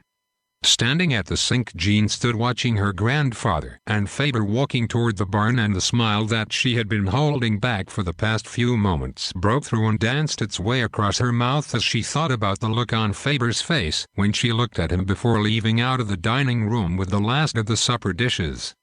Even though she hadn't caught him looking down the front of her dress as she reached for his empty plate, she was sure that he had gotten himself a very good look. The way he had so shyly looked away from her hard stare reminded her of a lad who had been caught doing something he shouldn't have. The smile on her face brightened. Adamahians could be so cute at times, and their unwanted guest wasn't bad looking either. That is, once he shaved that scraggly 5 o'clock shadow off his face and had a bath. All during dinner, as she sat listening to Philip and Faber talking, the entertaining thoughts had waltzed about in her mind as to what he might really be like once an Avenian got to know him. That is, if he had ever let one get that close, but the likelihood of one doing so wasn't going to happen, as she was very doubtful that any Avenian had ever gotten past all that rough facade he hid his true self behind. Besides, a person like him, especially a smuggler, was always on the run, and those kinds of Adamahians certainly wasn't the kind she wanted to waste trying to get to know, as he could be gone without so much as a goodbye. Picking one of the dinner dishes out of the soapy water, she washed it, then dipped it into the rinse water, and felt a slight boost to her ego as she recalled the way Faber had put away his dinner like some camshaw hand who had been working all day out in the fields. Oh, grow up, Jean. Adamahians like him are only interested in one thing, she snapped, looking at the cubits on the counter next to the food processor, and that is gaining cubits and paying for what he wanted, even paying for a wrong, like he had tried to do with her grandfather. Even though it was more cubits than she had seen in some time, and his offering them as payment was for the trouble he'd put Philip through, she now felt bad about taking them from the table where he'd placed them. She also knew that if he hadn't had trouble with his ship, or was on the run from the Scuvillians and everyone else who was chasing him, he never would have glanced her way, and once he got his hands on enough fuel, he would be gone, and this planet and everyone on it would never cross his mind again, including her. Letting out a deep long sigh, Jean unconsciously reached for another dirty dinner dish. It was too bad that this business with the Scuvillians and Indo-Alphans was going on, then she and Grayson might have had a chance to get to know one another more than the 2 days he was with her in Norton. But then again, more than 2 days with him would have ruined any romantic notions she had about their time together, and if there wasn't a war going on, he might not have even stayed those 2 days and nights with her. She felt so foolish about giving herself to him the way she did, which probably was all that he wanted from her anyway. That and a warm bed to sleep in while he was hiding from whoever it was that was after him. A frown covered her face, cutting deep furrows in her smooth brown forehead. When was she ever going to learn how to pick a decent Adamahian? Cause her track record in doing so far had only gotten worse as this war dragged on. Somehow she would let herself be fooled by their smooth talk and charming ways, and after having given herself to them, she would see how they really were. Closing her eyes, she whispered out a mumbled prayer of thanks that she hadn't been taken in by Paige, Even though he was handsome and as hungry as she was for male companionship, she couldn't see herself with Paige, even if he wasn't an Indo-Alphan. Just once she would like to meet an Adamahian who wasn't one in pants only. Like with her choices of Adamahians, every other choice concerning her life had been very poor ones, except for her decision to come back here to her grandfather's Kimshaf. As to what her life would have been like had she remained in Viruke, she didn't know, but it surely wouldn't have been a very good one. Letting out another sigh, Jean turned her attention back to the waiting dishes in the now warm soapy water. Picking up the dirty plate on the counter, she looked at her hands, then looked out the kitchen window again in the direction of the barn. After she finished cleaning up here, she was going to go upstairs, and after a nice long bath she would give herself a manicure that would hopefully take her mind off her woes. "You know, sir, I could sleep out here," Faber said, following Philip into the barn. "Just in case the Page and his patrol comes back by. And have you freeze," Philip exclaimed. "I won't hear of it. If he comes around here asking questions, I'll just say you're my hired harvest help, that's all," Philip told Faber, leading the way to the storage room that was in the far left corner of the barn. After opening the door, Philip turned on the light and went over to the large trunk that was in the far corner of the room, knelt on one knee and reverently opened the trunk. Watching as Philip carefully moved several items out of the way, Faber understood why the old Adamahian was behaving in such a way, and as Philip removed some clothes that he had taken from the trunk, a small case fell from between them. On hitting the floor, the contents of the small case spilled out. Among the personal items of the owner were several medals, including one in a small clear-top case that Faber was very well acquainted with.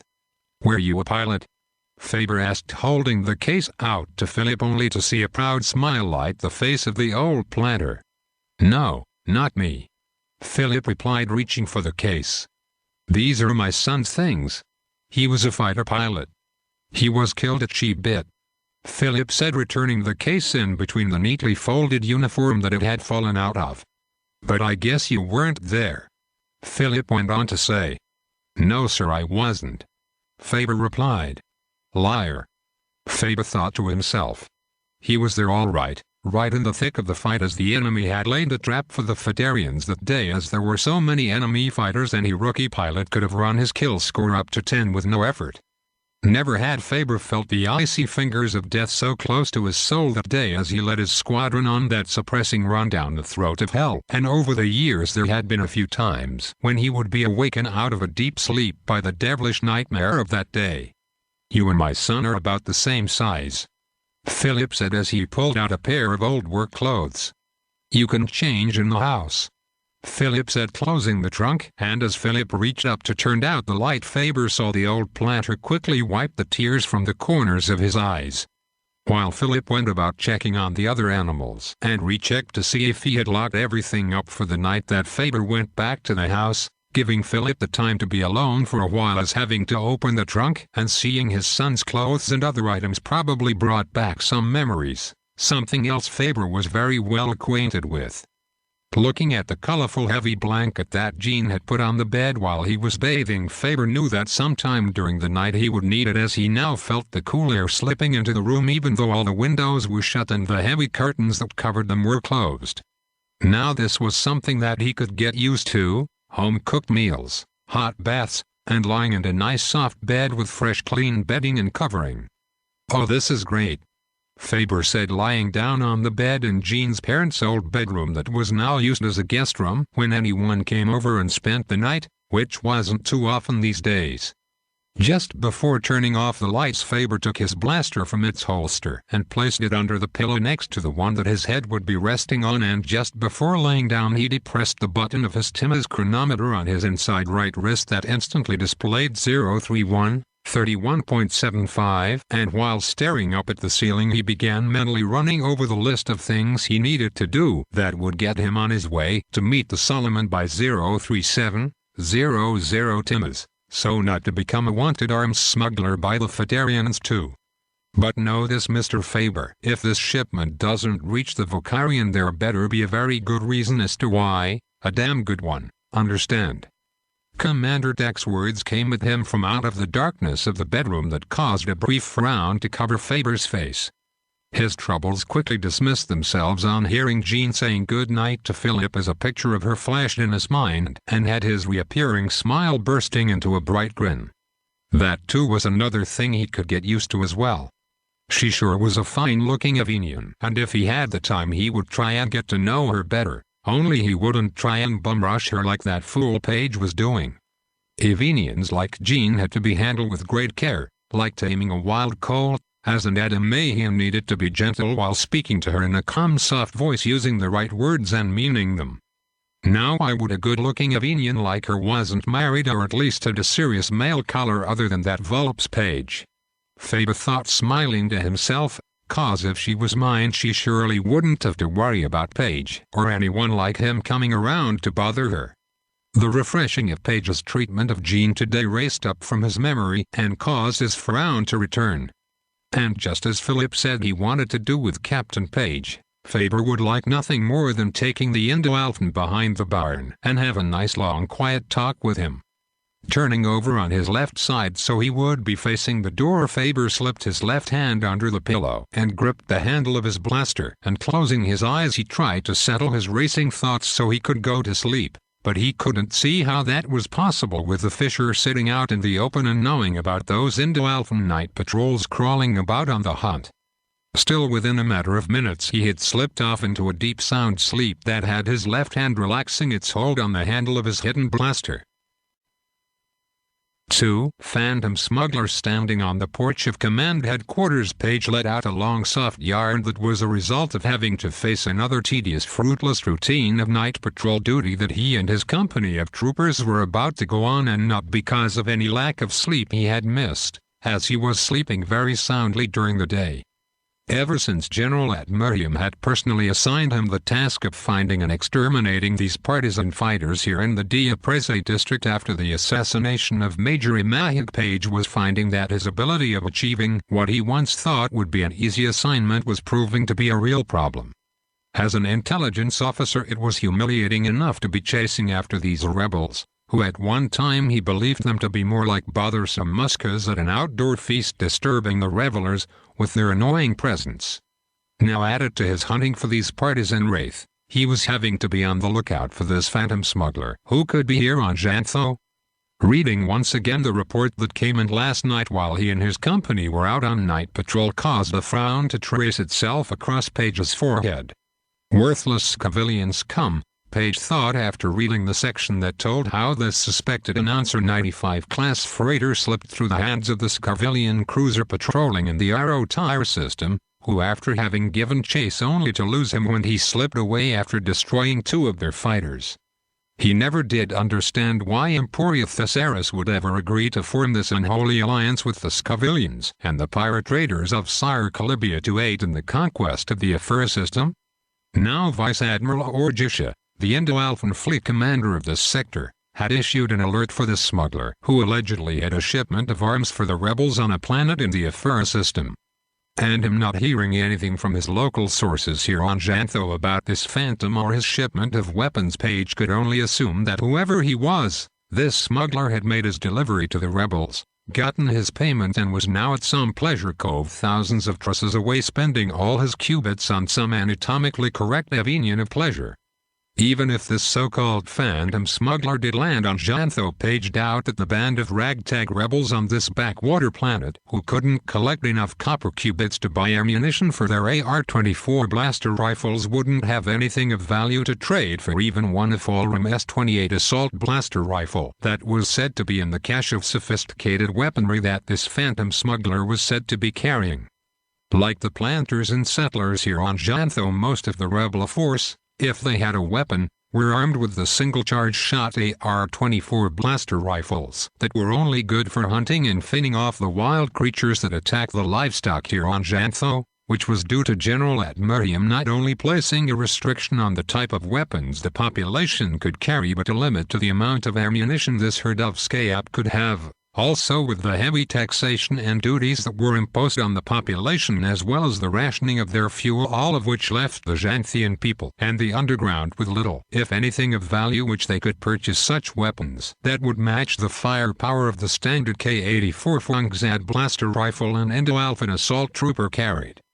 Still, despite their lack of such modern military weaponry, the partisan fighters were proving to be a handful, as General at-Merhiam and his staff had grossly underestimated this ill-equipped raggedy band of rebels, who with their simple weaponries had inflicted almost as many casualties to General at-Merhiam's command over the past several months as were lost in the taking of Zhantho from the Karelians.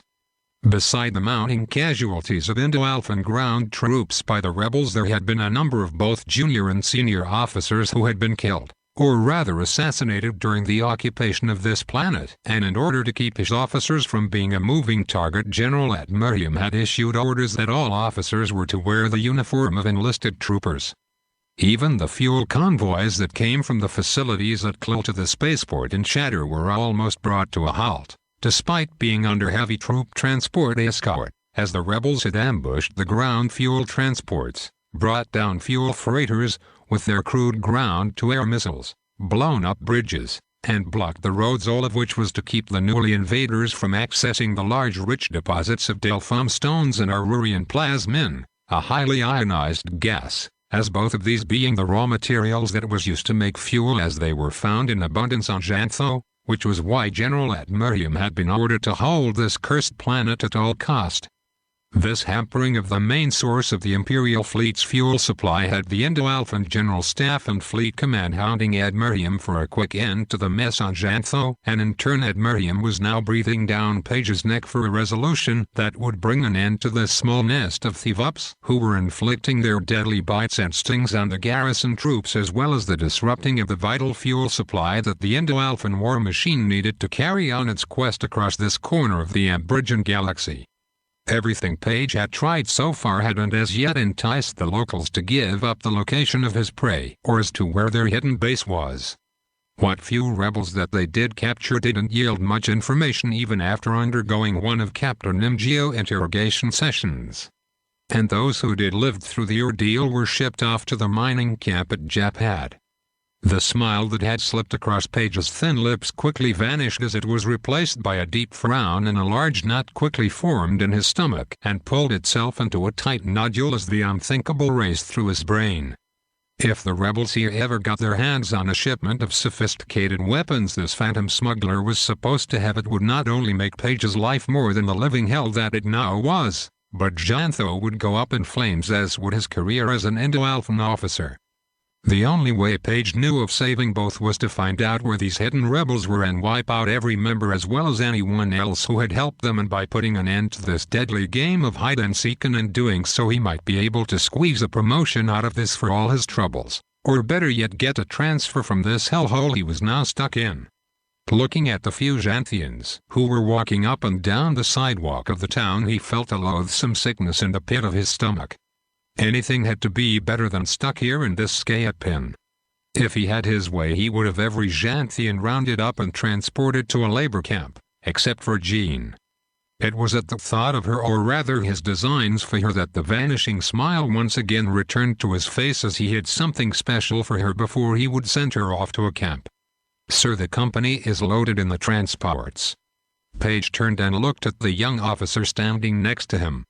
"Okay, Lieutenant Merriam," Page replied.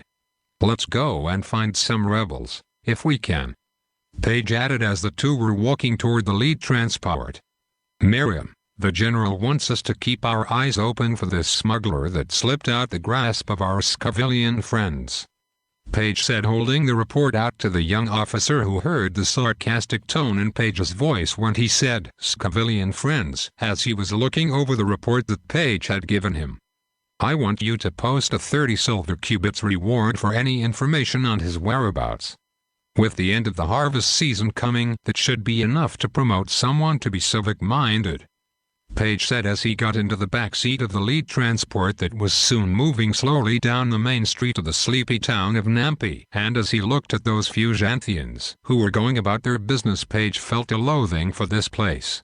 He was going to have to get off this planet, away from Nampi and most of all from among this herd of scabs.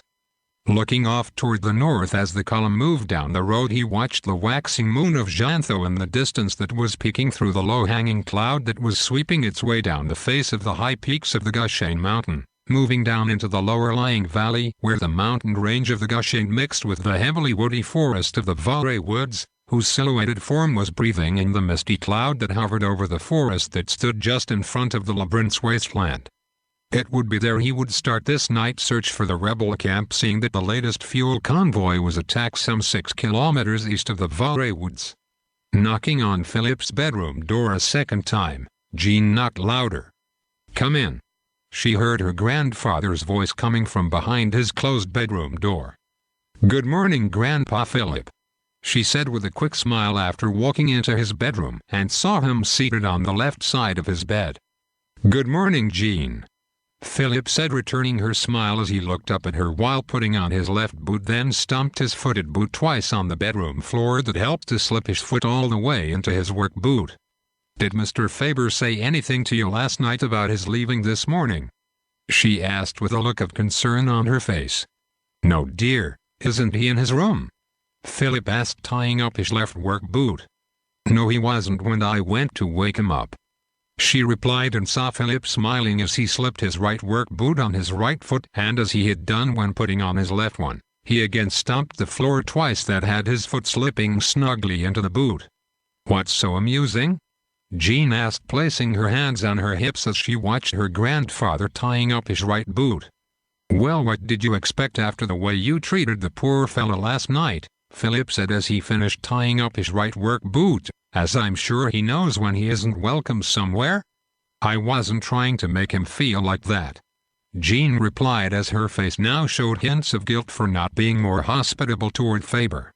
"After all, he's just a freighter trying to get his shipment of goods delivered and just so happened to land here, which speaks highly of his skill as a pilot to get past the scanner stations, the fighters, and those Indo-Alpha patrols. And didn't you tell me last night that you wish I hadn't told him he could stay here?" Philip added. "No, I didn't," Jean said defensively. "What I said was—" Philip saw the look of concern on Jean's face now.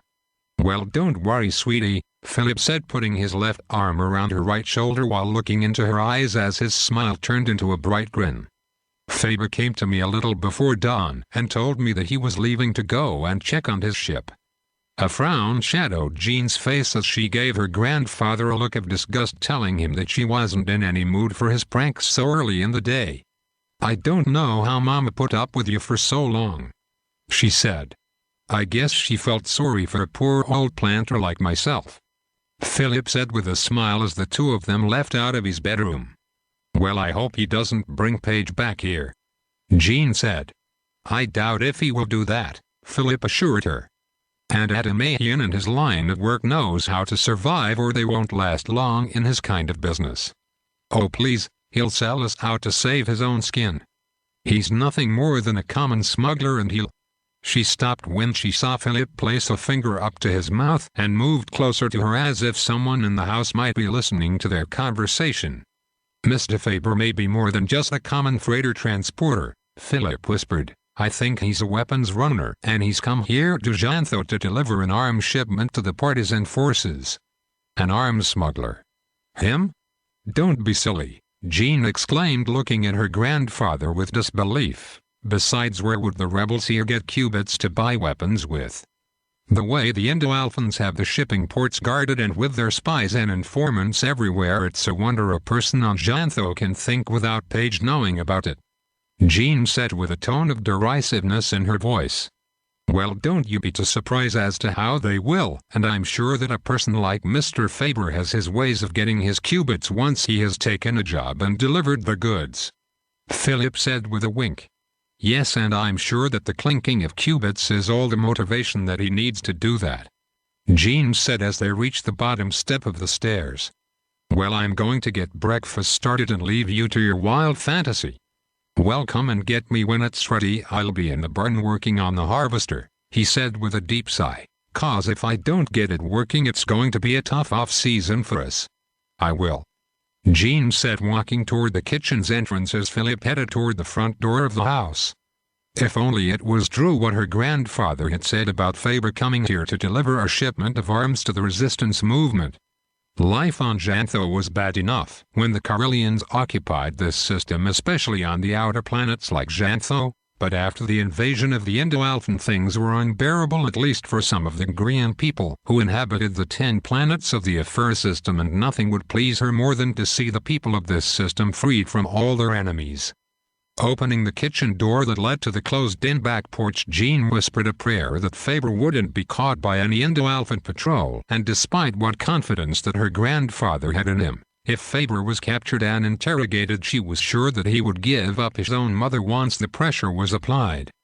She heard rumors about the methods the Indo-Alphan interrogators employed in getting their prisoners to tell them what they wanted to know, and the longer the unfortunate soul held out, the worse the treatment got, and should a captured partisan fighter live through those heinous interrogations, they would only end up at Japad, where escape from that place was by being worked to death. She hoped that somehow Faber had gotten the fuel he needed and was well on his way to wherever he was going. It was bad enough that Paige showed up here unexpectedly, and should the Indo-Alphan bully learn from a tortured Faber that Philip had allowed him to stay here on the Kimshav, it would be all the reason for Paige to come down hard on her and Philip, not that he needed one to do so. All that her grandfather would lose was the family's Kimshav, and maybe be sent to some labor camp. However, such wouldn't be the case for her, at least not at first. She knew of Paige's treatment of several of the young Avenians here in the Dia Prese district, who after he had had his fill of them would turn them over to the troopers to do what they wished with them, and if Faber was caught and told him that she and her grandfather had allowed him to stay here, then her fate would be like those poor unfortunate Avenians she had heard those stories about.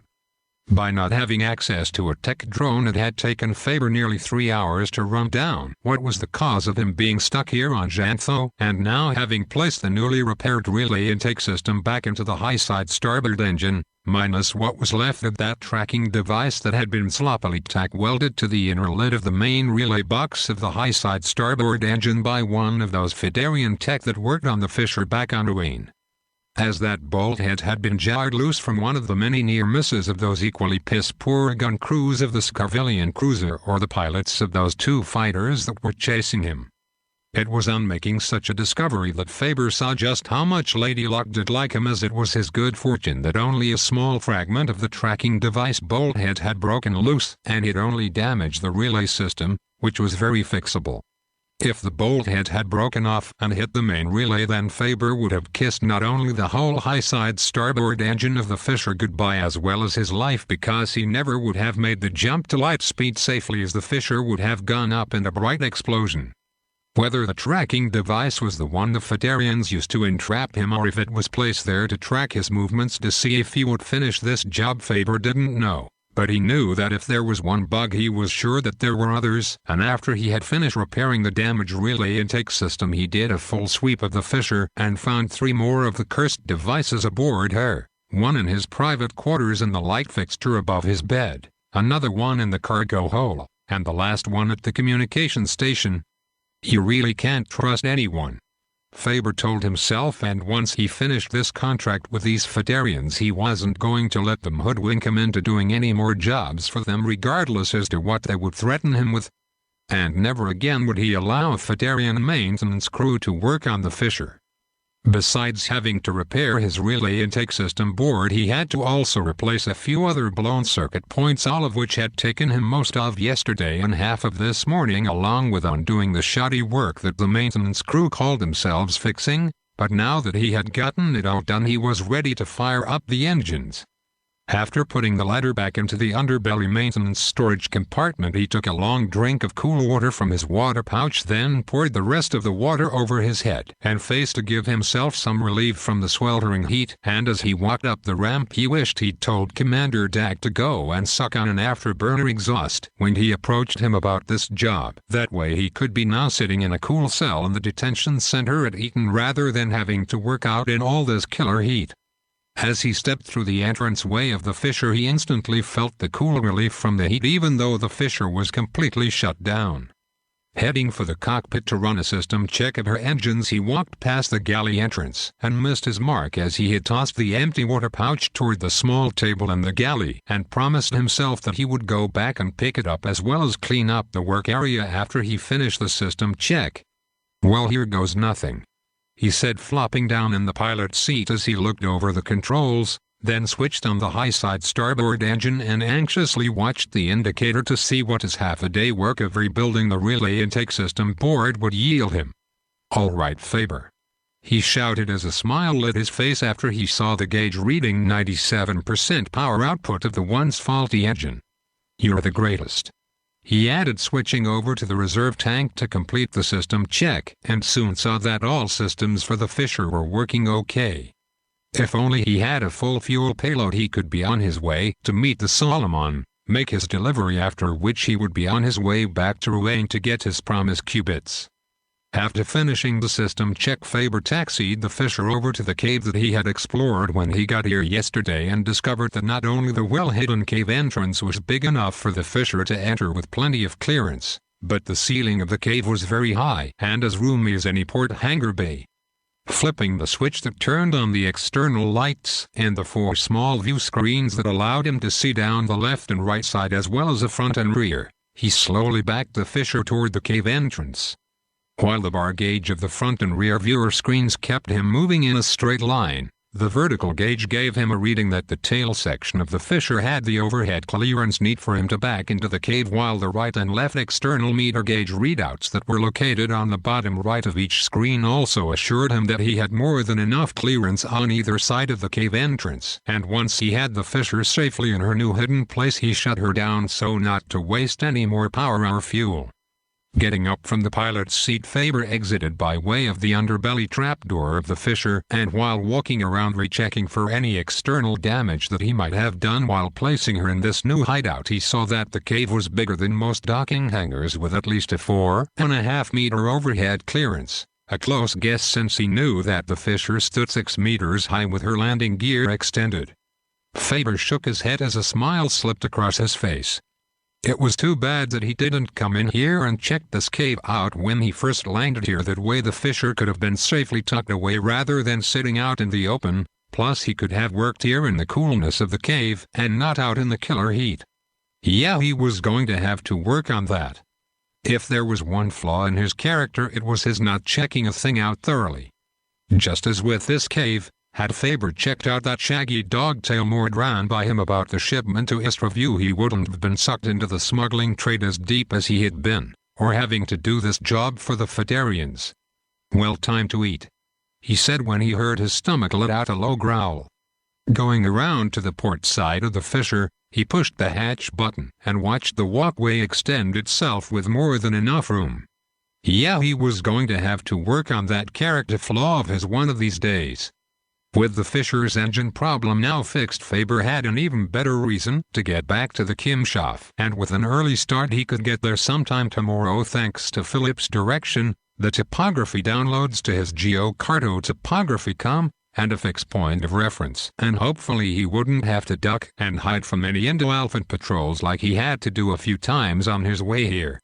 Well, make the 2 reasons, he thought, looking at his selections after opening the cabinet that held the dried ration packs that he had been eating for the past 2 days. "Jean's cooking," he said as a smile lit his face. Philip was right, she could cook, and he sure could eat one of her good meals right now. After eating and cleaning up the galley area, he went to the workbench area of the Fisher, cleaned up there, and once he'd finished there he went to his quarters to shower off the 2-day collection of oil and grime. Lying down on the bench hard bed in his quarters, and just before closing his eyes he depressed the button on his wrist Timmy's chronometer that displayed 03201.85. Well, after a good night rest, he would be ready to head back to the Kimschaft, collect his things, and hopefully he could find some unscrupulous fuel dealer who would sell him enough fuel that would get him off this planet and allow him to make his rendezvous with the Solomon before the week was out.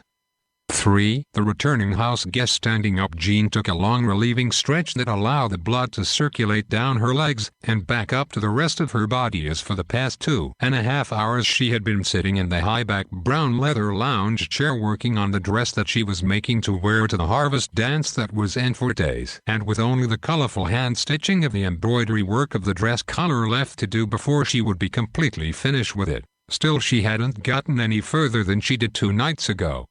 It wasn't that she was a slow seamstress. In fact, she was a very good one and could make a living at doing so, as there had been on several occasions when, after seeing a fashionable garment, be it a dress, blouse, pantsuit or skirt, on a commercial wave of one of the interplanetary channels that caught her eye, she could sit down at her sewing machine and in less than a day make the very stylish garment for herself to wear the following day, which had the townfolk, especially the Avenians, who were wondering how a biology science teacher was able to afford such expensive-looking clothes on her salary.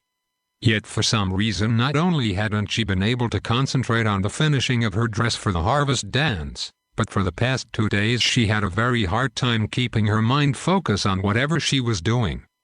Walking over to the front living room window, she once again, as she had done a number of times today, looked in the direction of the labyrinth's wasteland as with her dark brown eyes she carefully searched the northern horizon, looking for any movement of a lone traveler coming from that direction, as it had been 3 days since Faber had left their Kimschaft, and still he hadn't returned for his personal things, which meant that either he had gotten lost or maybe gotten the fuel he needed and was long gone without so much as a thank you.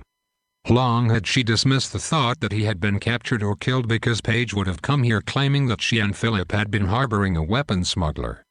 Still, she figured that he would have at least returned to get his backpack, his rifle cartridge pack belt, and that expensive rifle with the IR-15 high-power fiber optic thermo-guided sight scope that he left in the spare bedroom closet.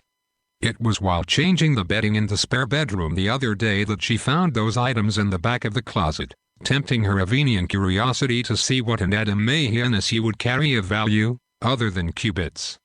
Looking into the backpack, she saw several containers of rations, a medevac kit, several personal letter discs, a few medals, and a few holophotos. One of those holophotos was of a middle-aged-looking couple, who Jean figured were his parents, as some of their facial features were reflected in Faber's, and there was one of a young Adamahian who she figured was Faber's brother, since he bore some resemblance to both Faber and the middle-aged-looking couple. However, it was the holophoto of a young, handsome, smiling Faber with 7 other young Adamahians that had immediately drawn her attention. Some were standing, and a few were kneeling on one knee near the left front of a Phederian V-wing bomberator called Fisher. All 8 were dressed in Phederian flight crew uniforms, and each crew member also wore a shoulder-holstered HT-25 blaster pistol with a side saddle cartridge that held 3 blaster ammo charge clips, and their flight boots that they were wearing had a bright military shine to them. On the front left side of the dull silver gravy wing was a large painted icon, a head of a bent-billed fowl of some kind with a black patch over its right eye and a stub cigar clenched between its teeth on the left side of its crooked bill. Under the large icon was written in bold black block lettering, "Red Wing Raider, VIP. VOP. Boom." Their bright, confident smiles, the twinkle seen in their eyes, and the smug expression on their young faces told anyone looking at the holophoto just how very pleased they were with themselves. There were also a few letter discs she had viewed that were addressed to Faber from loved ones of his crew, thanking him for writing them about their sons, husbands, brothers, or lovers, and for also getting them their personal items that once belonged to his dead crew members. And there was also the letter disc that was addressed to Faber's parents, who lived on Ngrian, one that was never sent because he was still alive. As she watched the sun slowly being chased over the northern horizon by the darkness, she wondered how many of those smiling young Adamahians beside Faber were still alive today. Since finding his pack, Jean found herself thinking how hard it must have been for Faber to lose those under his command he had come to know, and it being even harder to write those letters. She recalled the heartache that she and her mother felt at the hearing of the death of her father, and she could only imagine how hard it must have been on Faber of having to repeat the process of seeing members of his crew killed, of having to gather up their personal things, and sending them along with a letter informing those family members, friends, and lovers about their death. Now the guilt she felt was pressing down even harder on her by the way she had treated him when he was here. Although she knew that it wasn't because of her action that he left and by him leaving the Kimshov there was a possibility that he could have been caught by a night patrol, tortured by Paige thinking Faber was a member of the underground and should he survive those sessions he would be sent to Japan, all of which wouldn't allow Faber's parents to ever know what had happened to their son. Of course, with him being a smuggler that was likely to happen anyway. "I tell you what," Philip said, glancing up from the book he was reading on seeing Jean still looking out the front screen door. "If he doesn't come in tonight, then I'll go out in the morning to see what I can find out." "It's not that I'm concerned about him," she said, turning away from the door. "It's just that I don't want him bringing the entire Indo-Alphan garrison back here with him." "He wouldn't do that, Jean," Philip replied. "He doesn't strike me as the kind of Adamahian who would sell us out just to save his own neck." 3. The returning house guest standing up. Jean took a long relieving stretch that allowed the blood to circulate down her legs and back up to the rest of her body, as for the past 2.5 hours she had been sitting in the high-back brown leather rocker lounger working on the dress that she was making to wear to the harvest dance that was in 4 days, and with only the colorful hand-stitching of the embroidery work of the dress collar left to do before she would be completely finished with it. Still, she hadn't gotten any further than she did 2 nights ago. It wasn't that she was a slow seamstress, in fact she was a very good one and could make a living at doing so, as there had been on several occasions when, after seeing a fashionable garment, be it a dress, blouse, pantsuit or skirt, on a commercial wave of one of the interplanetary channels that caught her eye, she could sit down at her sewing machine and in less than a day make the very stylish garment for herself to wear the following day, which had the townfolk, especially the Avenians, who were wondering how a biology science teacher was able to afford such expensive-looking clothes on her salary. Yet for some reason not only hadn't she been able to concentrate on the finishing of her dress for the harvest dance, but for the past 2 days she had a very hard time keeping her mind focused on whatever she was doing. Walking over to the front living room window, she once again, as she had done a number of times today, looked in the direction of the labyrinth's wasteland as with her dark brown eyes she carefully searched the northern horizon, looking for any movement of a lone traveler coming from that direction, as it had been 3 days since Faber had left their Kimshov, and still he hadn't returned for his personal things, which meant that either he had gotten lost or maybe gotten the fuel he needed and was long gone without so much as a thank you. Long had she dismissed the thought that he had been captured or killed, because Paige would have come here claiming that she and Philip had been harboring a weapon smuggler. Still, she figured that he would have at least returned to get his backpack, his rifle cartridge pack belt, and that expensive rifle with the IR-15 high-power fiber optic thermo-guided sight scope that he left in the spare bedroom closet. It was while changing the bedding in the spare bedroom the other day that she found those items in the back of the closet, tempting her Avenian curiosity to see what an Adamahian he would carry of value, other than qubits. Looking into the backpack, she saw several containers of rations, a medevac kit, several personal letter discs, a few medals, and a few holophotos. One of those holophotos was of a middle-aged looking couple, who Jean figured were his parents, as some of their facial features were reflected in Faber's, and there was one of a young Adamahian who she figured was Faber's brother, since he bore some resemblance to both Faber and the middle-aged looking couple. However, it was the holophoto of a young, handsome, smiling Faber with 7 other young Adamahians that had immediately drawn her attention. Some were standing, and a few were kneeling on one knee near the left front of a Phederian V-wing bomber raider called Fisher. All 8 were dressed in Phederian flight crew uniforms, and each crew member also wore a shoulder-holstered HT-25 blaster pistol with a side saddle cartridge that held 3 blaster ammo charge clips, and their flight boots that they were wearing had a bright military shine to them. On the front left side of the dull silver gravy wing was a large painted icon, a head of a bent-billed fowl of some kind with a black patch over its right eye and a stub cigar clinched between its teeth on the left side of its crooked bill. Under the large icon was written in bold black block lettering, "Red Wing Raider, VIP. VOP. Boom." Their bright, confident smiles, the twinkle seen in their eyes, and the smug expression on their young faces told anyone looking at the holophoto just how very pleased they were with themselves. There were also a few letter discs she had viewed that were addressed to Faber from loved ones of his crew thanking him for writing them about their sons, husbands, brothers, or lovers, and for also getting them their personal items that once belonged to his dead crew members. And there was also the letter disc that was addressed to Faber's parents who lived on Ngrian, one that was never sent because he was still alive. As she watched the sun slowly being chased over the northern horizon by the darkness, she wondered how many of those smiling young Adamahians beside Faber were still alive today. Since finding his pack, Jean found herself thinking how hard it must have been for Faber to lose those under his command he had come to know, and it being even harder to write those letters. She recalled the heartache that she and her mother felt at the hearing of the death of her father, and she could only imagine how hard it must have been on Faber of having to repeat the process of seeing members of his crew killed, of having to gather up their personal things, and sending them along with a letter informing those family members, friends, and lovers about their death. Now the guilt she felt was pressing down even harder on her by the way she had treated him when he was here.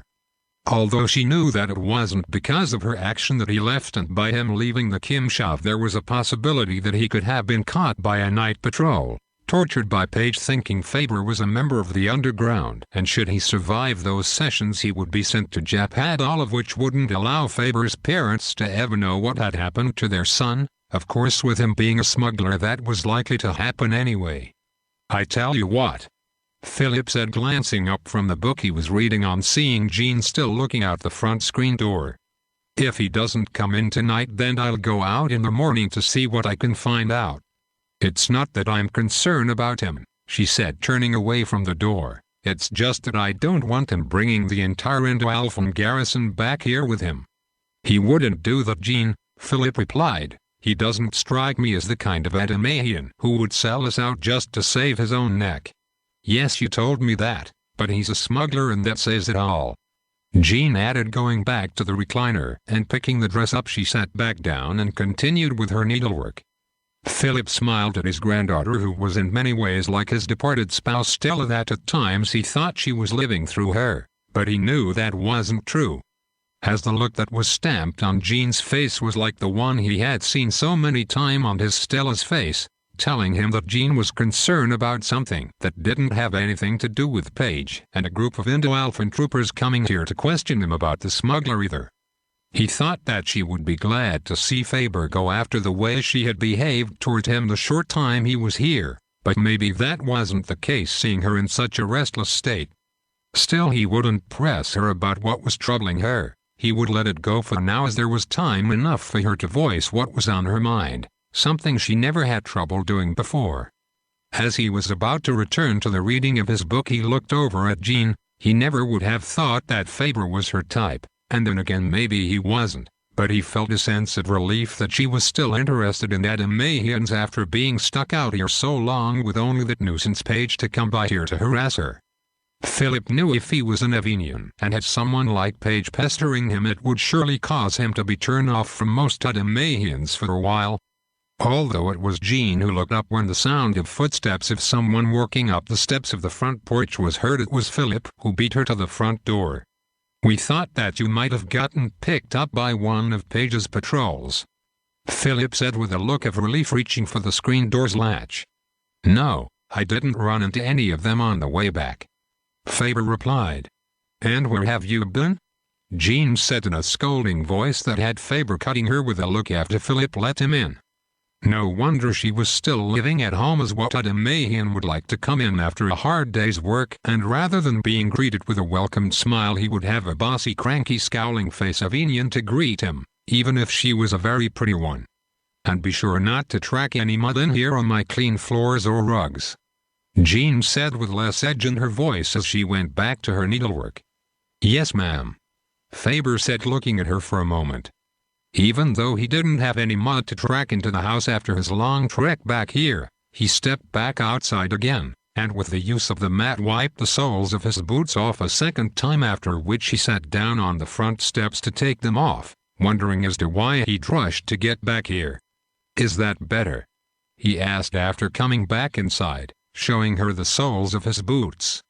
"Thank you," she said, and for an instant Faber thought he saw her smile at him. "Have you had anything to eat?" Jean asked.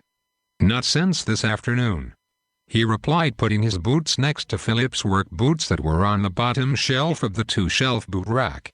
"Well, wash up and I'll fix you something," she told Faber, and saw his face light up. "Well, good night, you two," Philip said, getting his book. "Good night, sir," Faber said. "Good night, grandfather," Jean added, getting up from her seat. A brief smile slipped across Philip's mouth as he watched Faber following Jean out of the living room, heading toward the kitchen. As he was sure that they would have an interesting conversation by not saying anything to each other. "You could have told us that you were going to be gone for a few days," Jean said, going into the kitchen ahead of Faber. "And wash your hands over there," she added, pointing to the kitchen sink. "Sure thing, whipcracker," Faber thought, walking over to the kitchen sink. "Well, I did tell Mr. Philip that I was leaving, and if I thought that you were so concerned I would have told you to," he said, reaching for the soap to wash his hands after turning the tap on. Looking at him, she heard by the tone in his voice that once again he was covering up that softer part of himself with a blanket of coldness, a brief snippet of that soft, gentle, caring part of himself that those letter discs in his pack she had viewed had given her of him. Something that she would never get to see unless he stayed here long enough for her to get to know him. "Well, if I was concerned, it was only because I didn't want you to be caught and have Paige and his herd of bullruns chasing you back here," Jean replied. "Here, dry your hands," holding a clean hand towel out to him. "Thank you," Faber said, reaching for the hand towel. As the bootless Faber stood drying his hands with the towel, a refreshing image of her father flashed up from Jean's memory, who would take his work boots off at her mother's request before coming into the house with his clothes covered with spots of dirt, hydro fluid, oil and fuel stains, and judging from those stains in the clothes Faber now had on, told her they were going to be hard to wash out, that is if they didn't get washed out tonight. "You can sit down at the table there," Jean said, going over to the counter. "I wouldn't do that," Faber said, going over to the table and took a seat. "I've seen Adam Mahians like that, Paige, and the last thing you want is to give them a reason to come down on you," Faber said, looking at Jean, "and he strikes me as the kind who can come down very hard on someone." Unlike last night, she didn't know if she should have had a plate fixed for him like she did the other night just before putting away the leftovers from dinner, only to reheat and serve it to Philip for his lunch today. And if Philip got his lunch on the dinner dish again tomorrow at lunch, then he might catch on that she was looking for Faber to return. And had she set an already fixed plate of food before Faber, it would have told him that despite the indifference she had shown toward him, she had still looked for his return here to the Kimshof, and not with Paige and a full company of Indo-Alphan's assault troopers trailing behind him as she had just voiced. Not that it would have meant anything to him, since any day he could be gone, leaving her with the thoughts of what could have been. And as she went about fixing his plate, Jean could feel Faber's eyeing her every move, however unlike the kind of looks that she so often got from Adam Mahians like Paige, who with her wanting eyes told her as to what was on their mind. With Faber she didn't feel that he was now undressing her with his eyes like she had thought he was doing that afternoon she came into the front room and saw the way he was looking at her. Like then he seemed to be studying her the way a merchant would be eyeing a much sought-after piece, checking its quality and value as he considered if it was fair and suitable with the equivalent price being asked for the object. And having an Adam Mahian to look at her in such a way now left her with a feeling of ambiguity as to just how she should take such a look of appraising, and from a smuggler of all peoples. Walking over to the table with his meal, Jean suddenly felt an overwhelming sense of sadness as she thought about how senseless not only this war was, but how a cruel, heartless, power-hungry emperor in his evil scheme to control this part of the galaxy had cut short the life of not only her fathers but so many young Adam Mahians, Evenians, youngsters, and maidens as well, who if they were still alive could have had a full life with the ones that they loved. Of how they could have gone about living a normal life, having a home, raising a family, and loving and being loved without the threat of having their lives altered or cut short. How Evenians like herself and Adam Mahians like Faber could have had the time to really get to know one another rather than having this brief awkward crossing of their paths. 4. So what's your story? Grandpa Philip says you're a smuggler, Jean said, placing the plate of food on the table in front of Faber. Thank you, I'm a freighter, Faber said, picking up the fork from the place setting Jean had placed before him earlier, but I've been called worse. I'm sorry, Jean said, taking the seat across the table from him. I didn't mean to offend you, she added, giving him a polite smile. Oh, you didn't? Like I said, I've been called worse, and you don't have to worry, I won't be underfoot for long, Faber said, looking at her.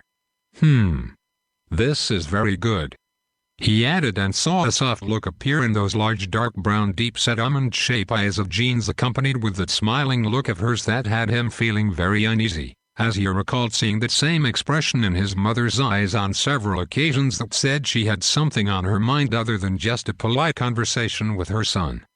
Why, thank you, she replied. What's the matter, Mr. Faber? Well, it's kind of hard to know if I'm even welcome around here. After all, I'm not like your friend Captain Page, even if I'm a smuggler. His trailing remark chased away that soft look that an instant before was seen in her eyes, causing a disapproving frown to now becloud her face. He's not my friend, she said as calmly as possible. Okay, I'm sorry I called him your friend, Faber said with a smile. Gee, you really are a spitfire. I could use you on my crew. What is your cook? Jean asked with a returning smile.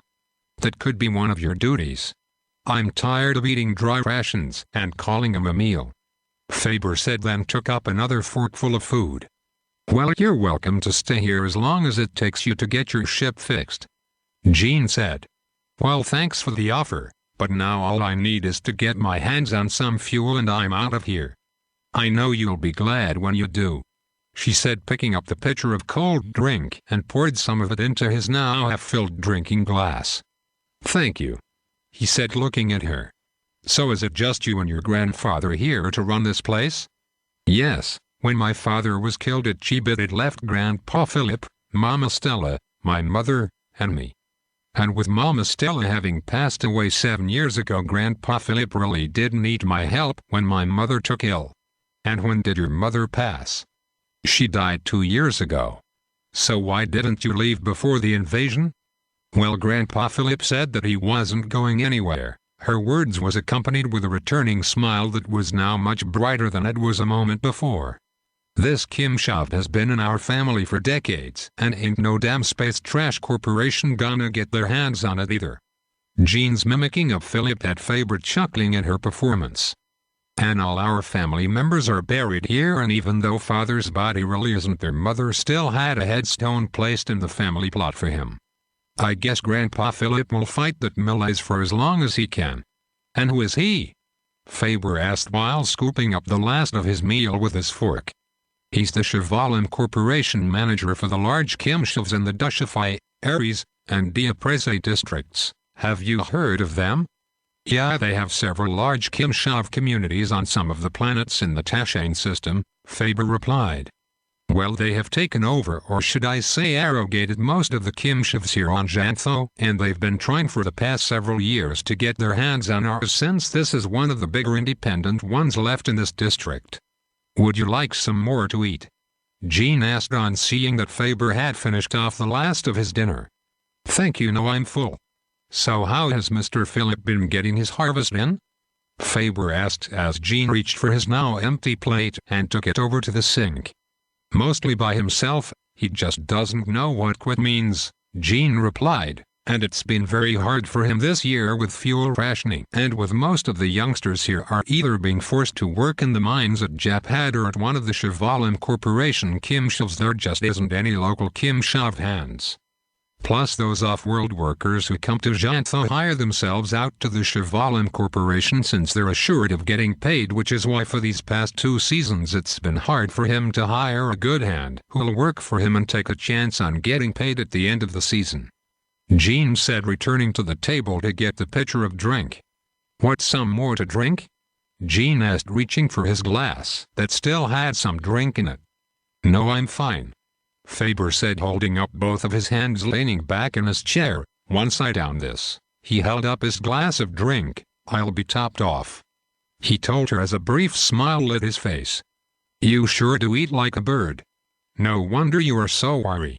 Occupational hazard of having to eat on the run.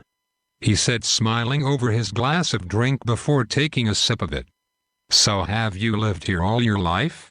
No, I'm a school teacher by profession, she said, putting the pitcher of drink in the cooler, and after hearing about my mother being sick I came here to help.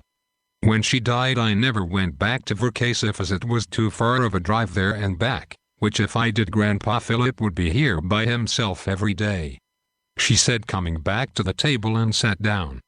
So that's my story, Mr. Faber. Now what's yours? Jean asked, and saw Faber smiled that natural nice-looking smile of his. Oh, I was just trying to make a delivery when this Skavilian cruiser tried to stop me, Faber began, and I just wasn't having that. They claimed that I was carrying a shipment of illegal goods. So do you have a shipment of illegal goods, Mr. Faber? Now that depends on which side of the phaser cannon you are on. He let out a chuckle. I take it that you didn't stop. No way. I've had my ship searched by Skavilians before and they're not too careful as to how they handle your cargo when looking around. So what does your family say about your venture into the freighters trade? She saw an uneasy smile skip across Faber's face.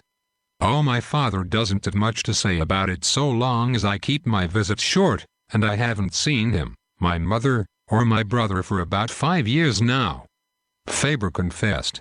What does your mother say about the kind of work you do? Jean's question caused Faber to give her an easy smile. Well, mothers will be mothers, and I try to drop her a wave whenever I can to let her know that I'm okay, but it's been a while since I've done that, he said, swishing the last of his drink around in his glass as he stood up from the table. You just might be able to give my mother a pretty good run for her cubits, as that was a very good meal, ma'am, he said before downing the last of his drink. Thank you, and it's Jean.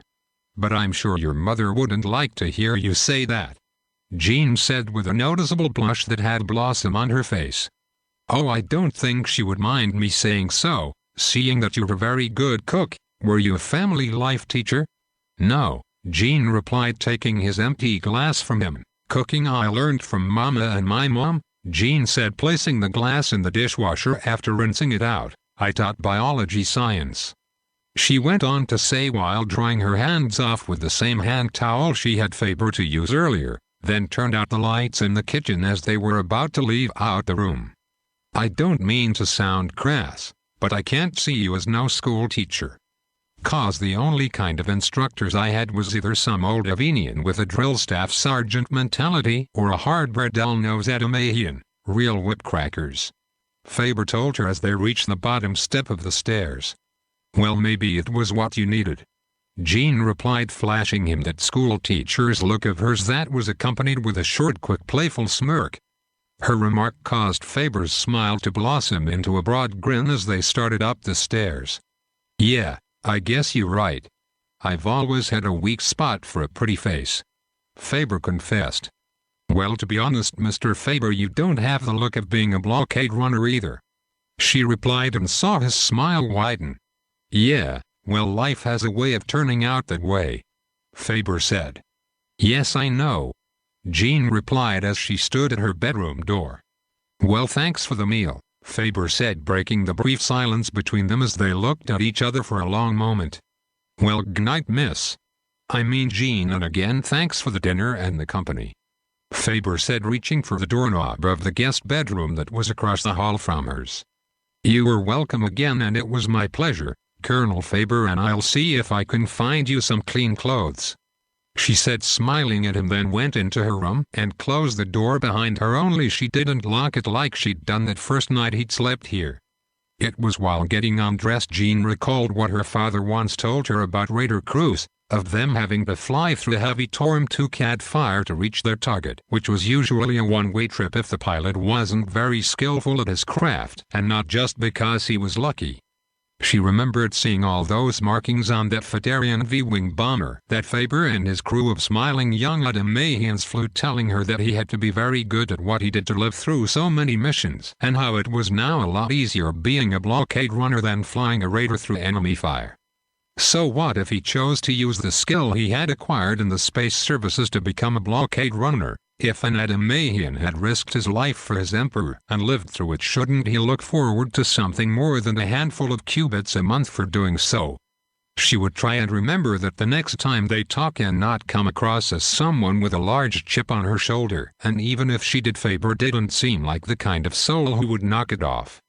Rather than putting up a fight when trapped like a cornered vulpes, getting in a few good bites before going down, he seemed to be the kind of Adamahian who went out of his way to avoid a fight, which was very odd for a fighter pilot.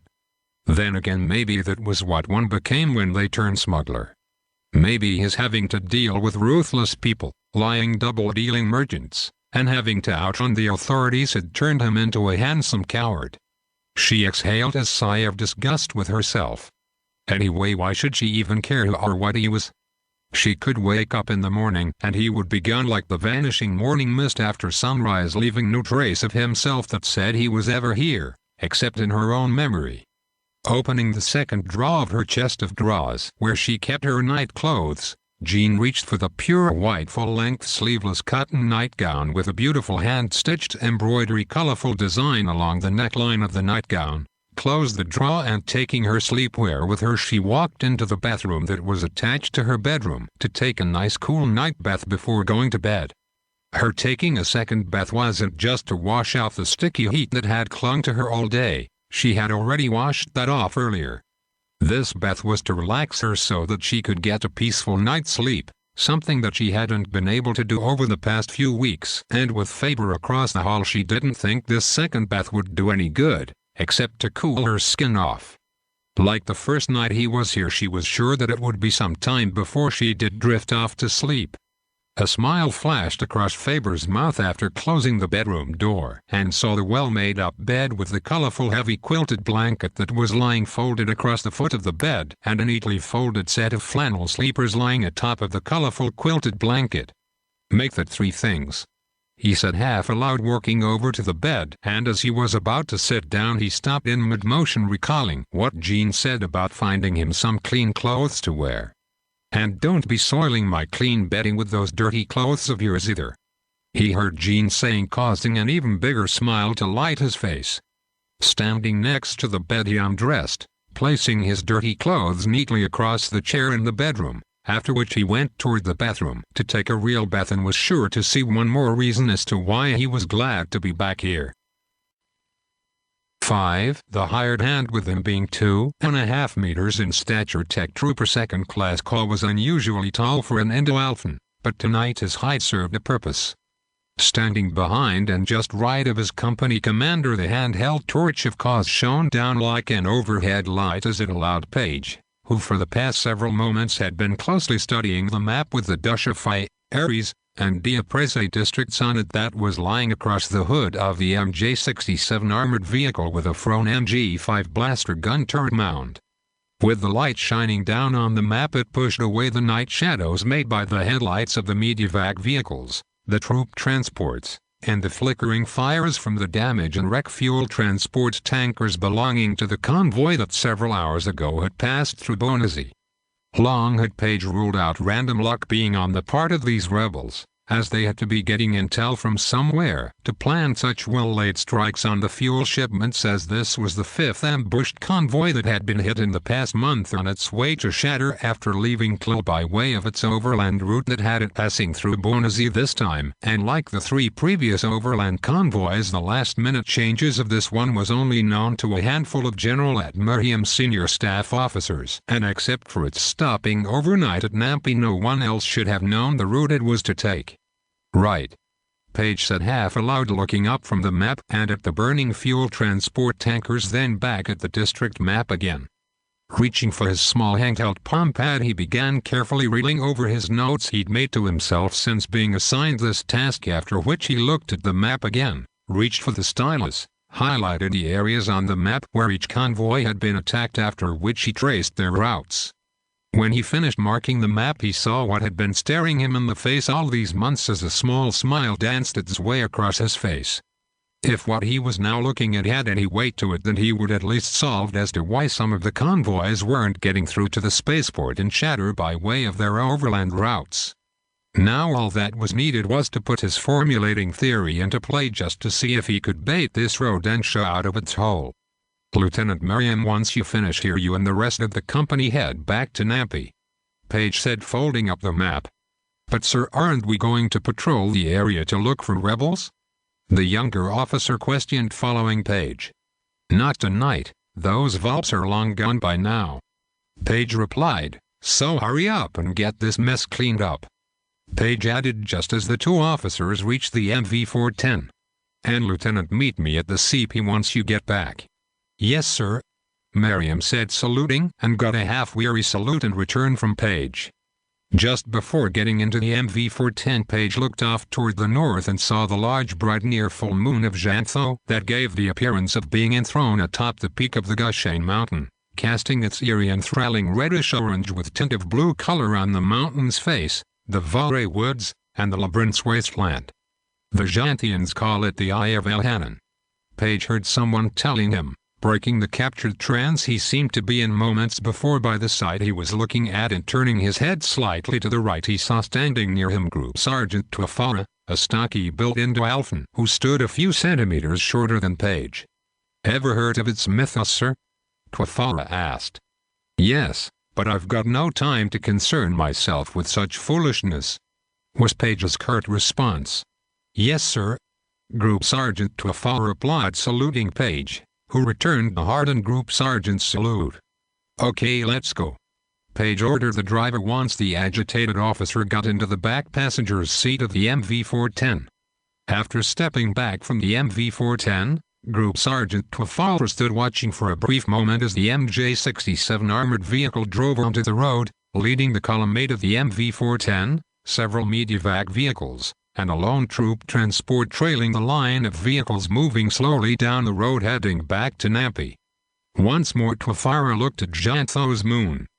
A hardened veteran of many campaigns, Group Sergeant Twafara had heard and seen many strange and wondrous sights concerning the Ambrigian galaxy, and although his commanding officer had scoffed at his mentioning of the Eye of Elhanan, yet the inner voice of the battle-hardened veteran trooper of some 20 years now whispered to him of an impending doom that bespoke of something far worse than what he had experienced on the planet of Ntraella, as the might of the Indo-Alphan war machine was having more than its share of trouble in gaining control over this planet, and its seemingly scape-behaving inhabitants who were proving to be more like the Eye of Elhanan with each passing day.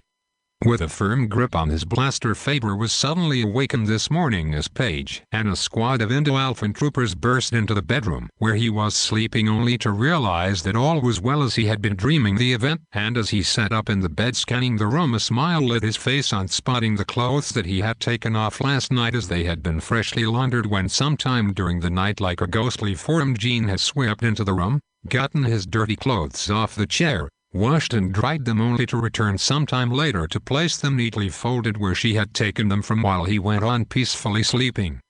"Well, make that 5 things," Faber had said as he was putting on his clean clothes this morning that had no oily smell or telltale signs of ever having any kinds of stains on them. After finishing their breakfast, Faber followed Philip from the dining room, passing through the kitchen heading toward the back door of the house on their way to the barn. "Thanks for the clean clothes," Faber said as he was about to go out the back door. "Sure," she replied, glancing at him before returning to her cleaning of the kitchen, and just before Faber walked out the door he looked at Jean again and the two of them exchanged smiles. It was while the three of them were eating breakfast that Philip noticed the way Jean and Faber were looking at each other, a look that was accompanied with an occasional pleasant smile, and even though they hadn't said more than "good morning" to each other, that look they had been passing back and forth between them all during breakfast told him that it must have been some talk the two had last night after he went to bed. When Philip started talking about going into Nampi to see if he could pick up an old converter unit for the harvester, Faber fell right in line by asking him what model harvester he had. "Inshata R67, know anything about them?" It was then that a smile lit Faber's face, giving Philip an answer long before Faber said that he would look at the harvester, after which he would head out again to see about getting some fuel for the fisher. "That Jean is some cook?" Philip said as the two of them were walking across the yard heading for the barn where the harvester had been sitting for the past few weeks. "Yes, sir," She'll make some lucky Adamahian a fine spouse. Philip added. Yeah, I'm sure that she will. Faber replied, casting a quick glance over his right shoulder back toward the house. On walking into the barn, Faber's smile once again returned, only this time its appearance came from the smells of the barn that greeted his nose, rekindling the memories of his youth when he worked his father's kimshaf. Yes, the only problem is that there aren't too many choices around here, and with that page coming around it's... So where is this machine? Faber asked, looking around the half-empty barn. Oh yeah, it's over here, Philip said, pointing, going over to the middle stall.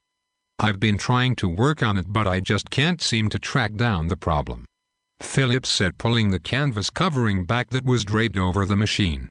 Again Philip saw a smile light Faber's face.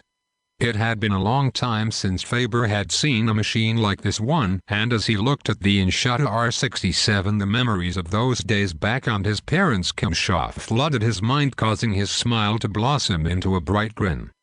How many times did he have to work on that old harvest machine of his father's that he was probably still using to harvest his crops with? However, this harvester of Philip's was much older, and it appeared to be in worse shape than what Philip had described during breakfast, making just to get the thing back together a real challenge, let alone running. Still, the mechanic's spirit in Faber fluttered with joy at the prospect of tackling such a feat. Okay, start it up and let's see what she does, Faber said, lifting the left-side hood panel of the harvester as Philip got up into the harvester's cab and depressed the ignition button.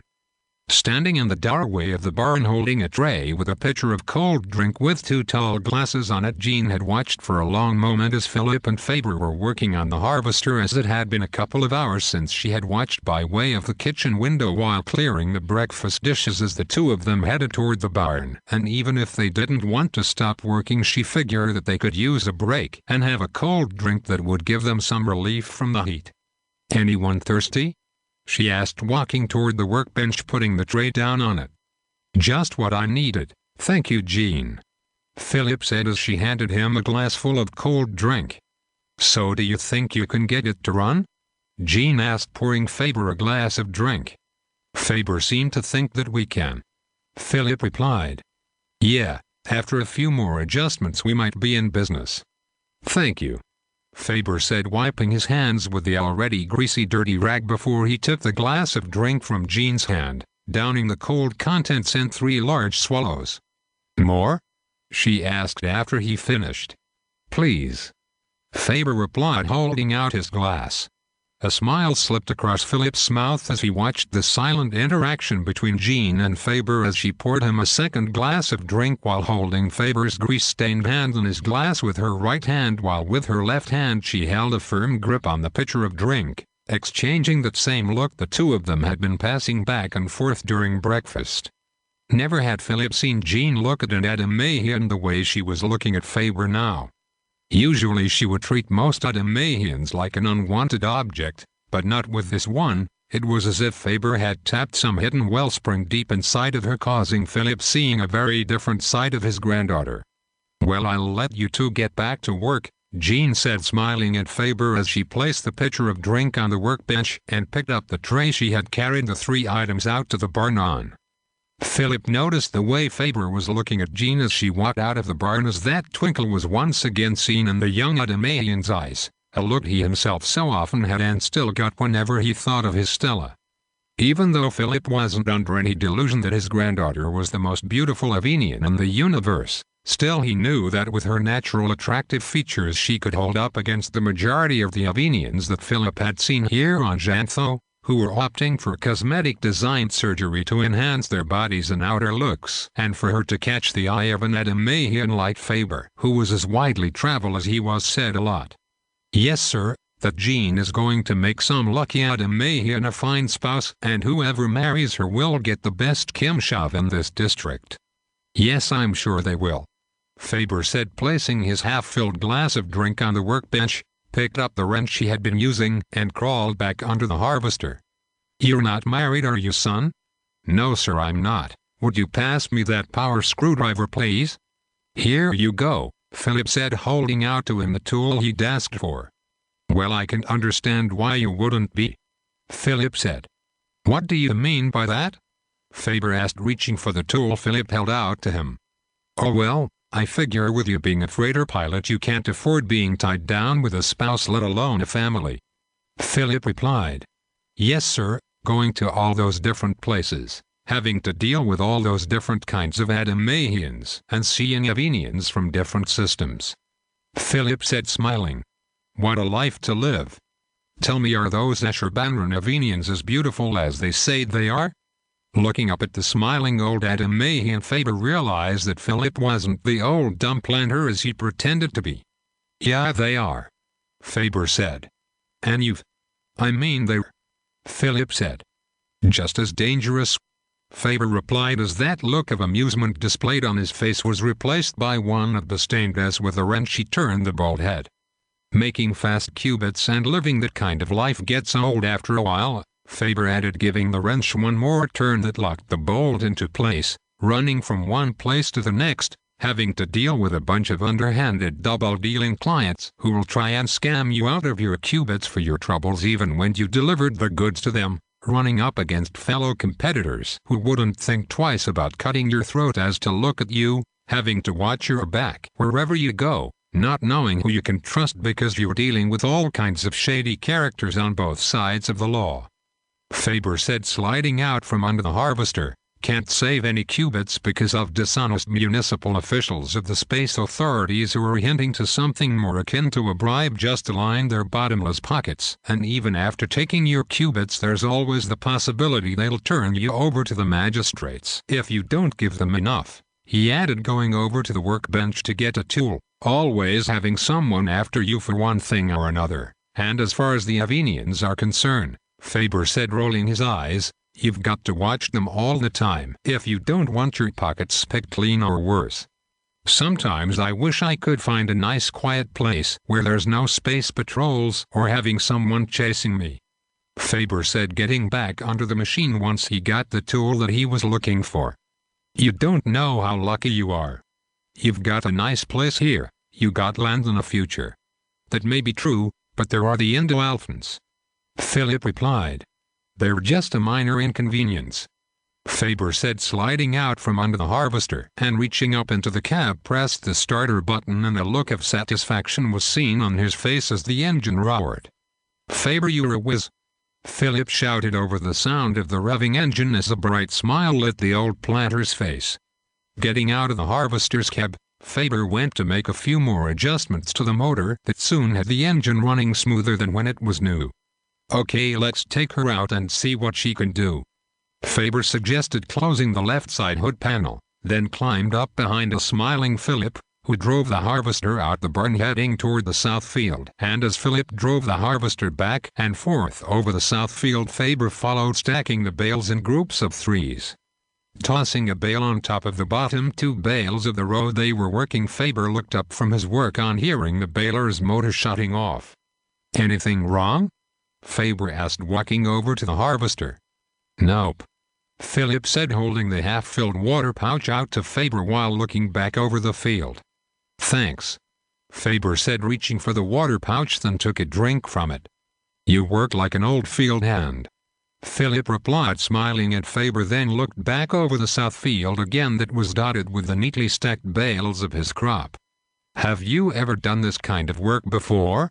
Ever since I was 9 years old until I left to go to the service, Faber replied, looking over the finished field. It's been a long time, but I guess there are some things you don't forget no matter how hard you try to, Faber added, wiping the sweat off his face with his work shirt that he had tied around his waist seconds before. Well, get on, cause the sooner we get these bales in storage, the sooner we can call it a day. Sure thing, Faber replied, tossing the water pouch up to Philip before climbing into the cab of the harvester. I thought that I was going to lose this section of my harvest, Philip confessed.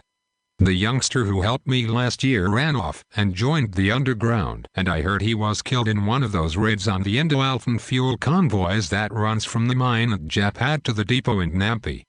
These underground fighters, are they well organized? I guess so. But they really aren't armed well enough with the kind of weapons to take the Indo-Alphans in a head-on fight. So why do you want to know? I just had a thought.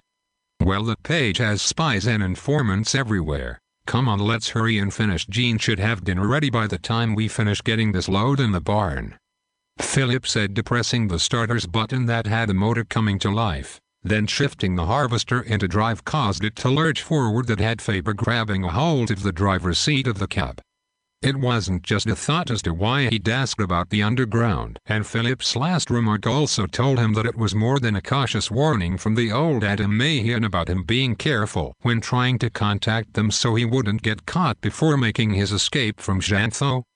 Yet even with the warning, that smuggler's mind of Faber's was putting together a plan that could incorporate the underground. That's if he could get in contact with them and work out some kind of equitable deal that should seduce them into helping him hijack one of those fuel transport tankers, as one full tanker would have more than enough fuel to get him on his way to making his rendezvous with the Solomon in time. That is if the feat could be achieved before the week was out, or the Phederians would want more than just a piece of his hide for not getting the shipment to the Solomon. And although Faber liked the old Adamayan, he couldn't afford to hang around here much longer, and he hadn't planned to spend all day working with Philip on getting his harvest in either. But since Philip wouldn't take his cubits, Faber figured the least that he could do was look at his harvester. Depressing the button of his Timmins chronometer, he saw 03408.18 being displayed on its face. It was seeing Philip and Faber coming in from the south field with the first load of the bale crop. Jean began placing the flatware and dinnerware on the dining room table, and by the time they had brought in the last of the south harvest and unloaded it in the barn, she was waiting in the front room to greet them when they came into the house for dinner. While going about her housework today, she had from time to time glanced out one of the windows that faced the south field, watching for a few brief moments as the two went about the job of cutting and baling the south field crop. She was so glad that Faber could get the harvester to work, plus helping to get the south field done, which she was sure gave Philip a great sense of relief, as he would now be able to get a large portion of his crop to market. "Sounds good to me," Jean heard Faber saying to Philip after the two walked onto the porch. "Jean, we're here," Philip called out as he came inside, followed by Faber. Walking into the front room of the house, both Philip and Faber not only abruptly stopped the conversation they were having, but stood frozen in their tracks on seeing Jean standing in the living room that had them staring at her for a long moment as if gazing at some wondrous sight. Her hair was neatly combed back and done in a thick braid that stopped at the base of her neck, and she had on a short ruffle-sleeve white blouse, a dark blue knee-length skirt, and a pair of thong flats on her feet. Even with her not having any makeup on her face, Faber was still hard-pressed to believe this was the same Avenian he had seen earlier today by the way Jean was now looking. In all his travels from system to system, Faber had seen, and he had even been with some beautiful Avenians, but seeing her now in the way she was dressed, Faber saw that not even any of the Avenians from Shipment could hold a light to her. Nor was it his need for an Avenian of pleasure that now caused Jean to look so very appealing to him. As she was truly pretty, the kind of pretty that an Adamayan wouldn't get tired of looking at, the kind that grew more intense with the passing of time, and after the years had passed he could look at her and see what was shown him on that first day he had seen her, and as to why he was still in love with her. Well, can't an Avenian at least fix herself up occasionally without everyone staring her down? Jean replied, seeing the way Philip and Faber were looking at her, especially the look that was now in Faber's eyes that sent a thrill through her. "And take those boots off, because I don't want any mud on my clean floors," she said with a brief scowl on her face, pointing at their boots that still had traces of the dark gray mud from the south field even after they wiped the soles and sides of their boots off on the boot mat out on the front porch. "And be sure to wash up good before you come to the table too," she added, leaving out of the front room, heading back to the dining room. "Come on, son," Philip said, nudging Faber, that caused him to come out of his staring of Jean. "Let's go get cleaned up." "Yeah, sure," Faber replied, following the old Adamayan back outside again to take off their boots. "You know, I figure that we could have everything done before crop day," Philip said, reaching for a muffin, and saw the way Faber was looking at him. "That is if you'll still be here," Philip added, smiling. "Well, I've got to get my hands on some fuel if I'm going to make this delivery, or I'll lose more than just cubits on this deal." Faber replied, looking at Jean as she came back into the dining room. "So how much do you need?" Philip asked. "Well, it takes 3,700 units for both tanks, but 1,600 units will get me where I need to go," Faber replied, handing his empty plate to Jean, who gave him a quick smile. "Wow. That's a lot of fuel." "Well, no thanks to that scum Millais. All I was allowed this season was 200 units to see me through the harvest, and I've gone through most of it. Now when we go into town on market day, there's someone I know who might be able to get you about 1,600 units. Philip went on to say. "And just who might that be?" Jean asked, looking at Philip. "Cole," Philip replied, casting a look at his granddaughter. "He's a—" "Oh, not that Cole," Jean said, cutting Philip off. "That black-hearted Rodus." "Jean? Please," Philip told her, holding up his hand. "Besides being a scoundrel, the Bullrun is a known collaborator," Jean roughly snapped while clearing the table of the last of their dinner dishes. "Jean, do you mind?" Philip said. "Well, I wouldn't trust him. The worthless Vulpes probably would turn his own mother in if there was a price on her head," she said, reaching for the platter of fresh-baked muffins. "Excuse me," Jean said as her upper body brushed against Faber's left shoulder. Faber saw Philip's smile blossom into a bright grin. "Old Cole used to come a-callin' on Jean before Paige started coming around here." "Grandpa," Jean protested with a slight flush on her face after seeing how a now smiling Faber was looking at her. "That's not so. He only came out here a couple of times, and it was to see you, not me. The worthless Rodentia can't be trusted," was Jean's exiting remarks. "Don't mind her, son," a smiling Philip said as Jean left out of the dining room. "So who is this Cole person?" Faber quickly asked. "He runs the fuel depot in town," Philip said. "The Indo-Alphans put him in charge of supplying the fuel to the locals in Virkuchev and Nampi, as well as the planters in the Diepreze, Ares, and Dushafai districts. He's just playing both ends, that's all. I don't care about that, just so long as he can get me what I need. Like I said, I don't know if he can get you a full payload, but he might be able to get you half. Well, half would be better than nothing." "It would get me to where I need to go," Faber replied. "So when can we see him?" "We'll go into Nampi tomorrow and talk to him about it," Philip said, getting up from the table. "Well, I'm going to bed, so I'll see you in the morning." "Sure thing," Faber said, getting up from the table, following Philip out of the dining room, and as Philip headed for the stairs, Faber went toward the front door.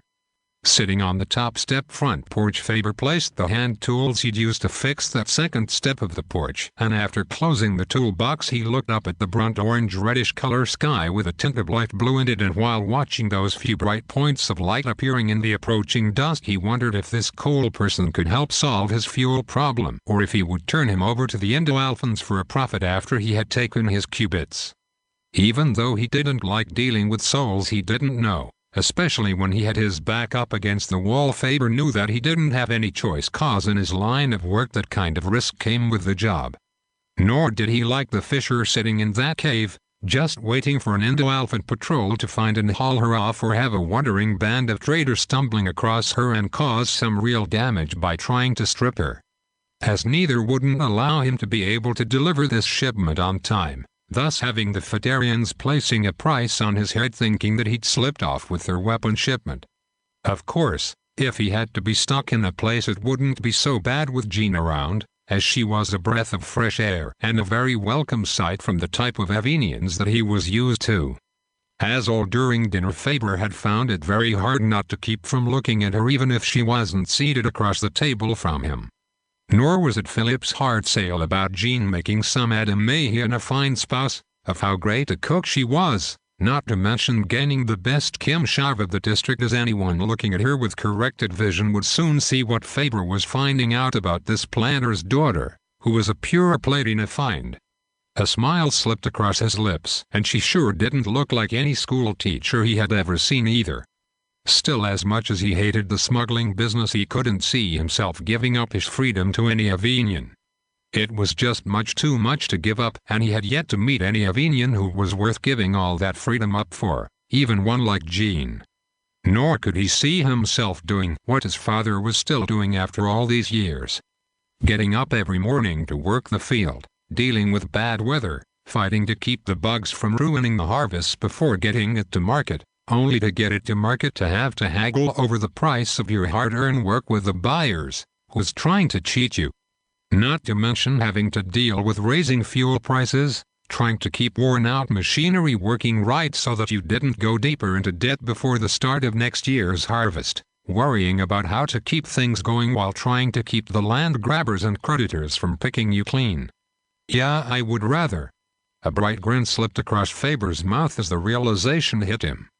Wasn't he living the same kind of life that he had seen his father living, a life Faber had all these years been trying to run away from only to be living it in a different way, and he was deep into it, up to his neck.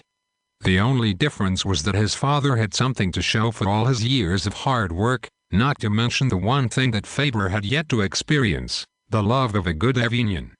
A charmed expression stamped itself deep on Faber's face as it dawned on him just what had kept his father going no matter how hard the seemingly endless struggle of a planter's life got, as through all those years of the good times as well as the bad, it was the deep true love his father had for Arlie, his wife of nearly 40 years, and the love she for him that was the key to Faber's father not only being a successful planter, but a husband and a father. And even if they didn't have an account full of gold and platinum cubits, Faber's parents had enjoyed a happy life together.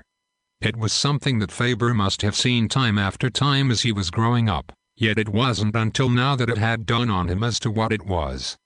And along with that love, those other things that went with it was something that Faber would never be able to have, at least not in the kind of life he was living since leaving the service. He remembered his father telling him on several occasions that, "One day you will come into full Adamahian stature, and then you'll see what I'm telling you is truth. Maybe not all of it, because everybody has a different road to go down, but when you come to yourself you'll know." Faber's smile grew even wider now.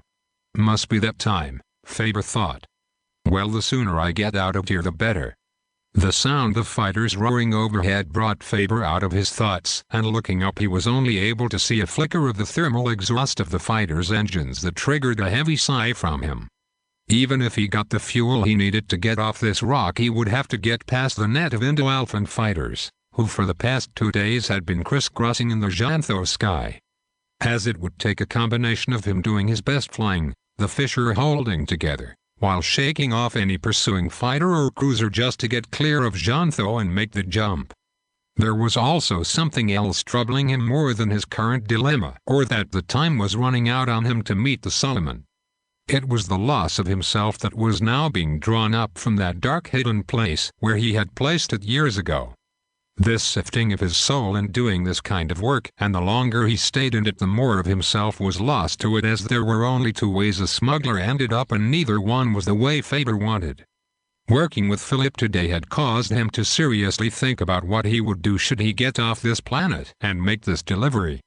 Maybe this time he would take the qubits he got for this job, find a planet that was far removed from his former life, and open that shop like he had promised himself he would do 7 years ago when he made that run for Mord that had him making more qubits than he had ever seen. It was going to be his last job, but within a few weeks Faber was making another run for Mord, just like he always did. Yeah, well, maybe it was time for him to give all this up and do something that was less stressful and risky. On hearing another group of fighters flying overhead, Faber stopped his watching of the stars that were slowly coming out of their hiding places and looked in the direction of the sound, but he was only able to catch a quick glimpse of their afterburners as they zoomed by. My father had that same look before he rejoined the space service, Jean said after coming onto the porch. For the past few minutes since finishing up in the kitchen, she had been standing at the living room window watching the sunset, as well as Faber as he finished repairing the second step that she had asked Philip to fix some 2 months ago. Since his return she had noticed that for a smuggler he had a softer, kinder side to him that couldn't be kept hidden. Even when he was coarse with Philip the day that page came by, she saw in those brown eyes of Faber's that it wasn't something that he wanted to do. And these past few days had given her the opportunity to see what he was like, a good Adamahian at heart, and given time an Avenian could probably smooth out those rougher spots of his. And she saw that he wasn't afraid of hard work, and that too was very surprising to her, as while hanging out the wash after lunch today she watched him working out in the West Field with Philip, showing himself to be the best worker that Philip had had over the past few seasons. And him fixing the harvester was a real surprise too, telling her that he was a very good mechanic as well, and if he stayed here a few more seasons then her grandfather would be able to turn a real profit, if there were such a thing for a planter to do. But that wasn't the only reason that she wanted Faber to stay now. In the back of her mind she had halfway hoped that he didn't get his fuel, and not just because she didn't trust Cole, hoping for some reason he could stay here after the season was over. And despite her first impression of Faber she had come accustomed to having him around, who unlike other Adamahians that she had known, Faber didn't look at her with eyes that hid her undressed and in bed. At first she was annoyed by that look of his that first time as he stood in the front room slowly eyeing her, but he wasn't undressing her with his eyes. An Adamahian in his kind of business didn't have time undressing Avenians with them, his eyes were for observation only, the way a mechanic would do a piece of machinery, carefully examining each part of the disassembled engine for any fault or defects, and after doing so he would replace the worn piece with a new one before reassembling the whole engine. That would have it running like new, just like he had done with the harvester he had fixed earlier today. There was also the way he had just stood in the doorway looking at her this morning when he came down for breakfast, and when he came in from the field after working hard all day. The expression on his face and the look in his eyes while smiling, that disarming smile of his, was that of an Adamahian being revived from a long pleasant sleep. She liked that look, it made her feel even more at ease with him now as the two of them were alone out on the porch. As it had been a long time since she had felt safe being alone with an Adamahian, not safe from him, but with herself and what she might so easily do. My mother said that he was suffering from space fever, Jean went on to say. I guess she was right, a smiling Faber replied while looking at Jean, but mine is due more from the job I was hired to do than anything else. Even in the twilight of the waning of the day as the last rays of the sun kissed her face, Faber found her very appealing, but the sound of another group of fighters flying overhead released the lock their eyes had on each other as he looked toward the passing sound of the vanishing afterburners of the fighters. They've been passing by a lot lately, Jean said as the echoing roar of the fighters' engines faded in the background. It must mean that they are on the move again, pushing across the rest of this sector. She added, going over to the porch swing and sat down. Yeah, I must be, Faber said looking back at Jean. I guess that will make it hard for you to leave now, Jean said as she gently began swinging. Maybe, Faber replied leaning against the rail post of the porch. So are you really going to talk to Cole about getting you some fuel? Well, your grandfather seems to think that I can get it from Cole. Do you think that you can trust him? It's not a matter of trust, Faber let out a soft laugh, it's all about needs. If this Cole has what I need, then I am sure that we can come to an understanding, that is if we can work out a deal and agree on a price for the exchange. His remark had her studying Faber for a moment. Is that how you see things, as an exchange? Sure, what else is there, Faber replied, folding his arms in front of him, shifting his weight from the left side of his body to its right that had him resting fully against the rail post. You take a shipment for someone. They pay you for it and you both get what you want. And what you did for my grandfather today was in exchange for what he did for you. Sure, pay your debts and hopefully you won't owe any favors, Faber said, smiling with a slight dismissive shrug. Beside, he wouldn't take my qubits anyway. Looking at him for a second, Jean felt that Faber was trying to cover up his feelings again. Well, you're doing business with the right soul. Cole is only interested in qubits. I'm counting on that, Faber said with a brief smile. It's not funny, Jean said angrily. If Cole can get more qubits for turning you in, I don't think he'll think twice about it. You sound like you've gotten to know Cole really well. Well enough to know that he's no good. Well, I hope he doesn't try to turn me in for a profit after taking my qubits, because that wouldn't be very sporting, Faber said with a growing smile, but thanks for the warning anyway. Once again those few brief seconds of silence as they looked at each other seemed very long to Faber. This was one of those few times he had a conversation with an Avenian other than his mother that didn't involve either of them trying to work a deal, and he had to admit that it was a refreshing change, a very nice refreshing change. Looking at Jean now, his mind went back to this afternoon when he saw her hanging out the wash. The way she looked as the wind gently moved across the yard and rustled the clothes that were on the line and her dress, causing it to press against her well-formed body, and even though he was far away he still could make out her Avenian features. Jean felt her heart race on seeing Faber's smile fade as that look in his eyes once again returned that had her frozen in the swing, and for a few brief seconds while looking into those searching eyes of his she felt herself floating up toward him. "Grandpa Philip says that you're a good worker," Jean finally said, breaking up the long silence between them. "Well, it's been a long time since I've done any kind of harvest work." "You've worked on a camshaft before?" "Yeah, my father is a planter. He, my mother, my older brother Don, his wife, and their 3 youngsters are working the family's camshaft together," Faber said, shifting his weight off the porch rail some as his smile came back to his face. His telling her about that part of his life made her one of a very selective few who knew that about him. "So did you get a touch of space fever too?" Jean said, smiling back at Faber. "Yeah, it hit me hard when I was about 9 years old. My mother's cousin was a spice merchant and he took me for a ride in his small freighter for my 10th birthday, and from the moment I sat in that co-pilot seat I knew that flying was for me. So when I turned 17 I joined the Phederian space service," he said, eyeing her over slowly.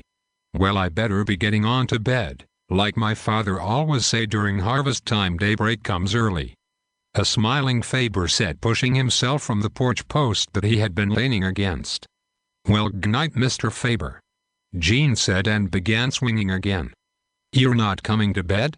"Not just yet, I'm going to watch for the moon," she told him, flashing him a brief bright smile.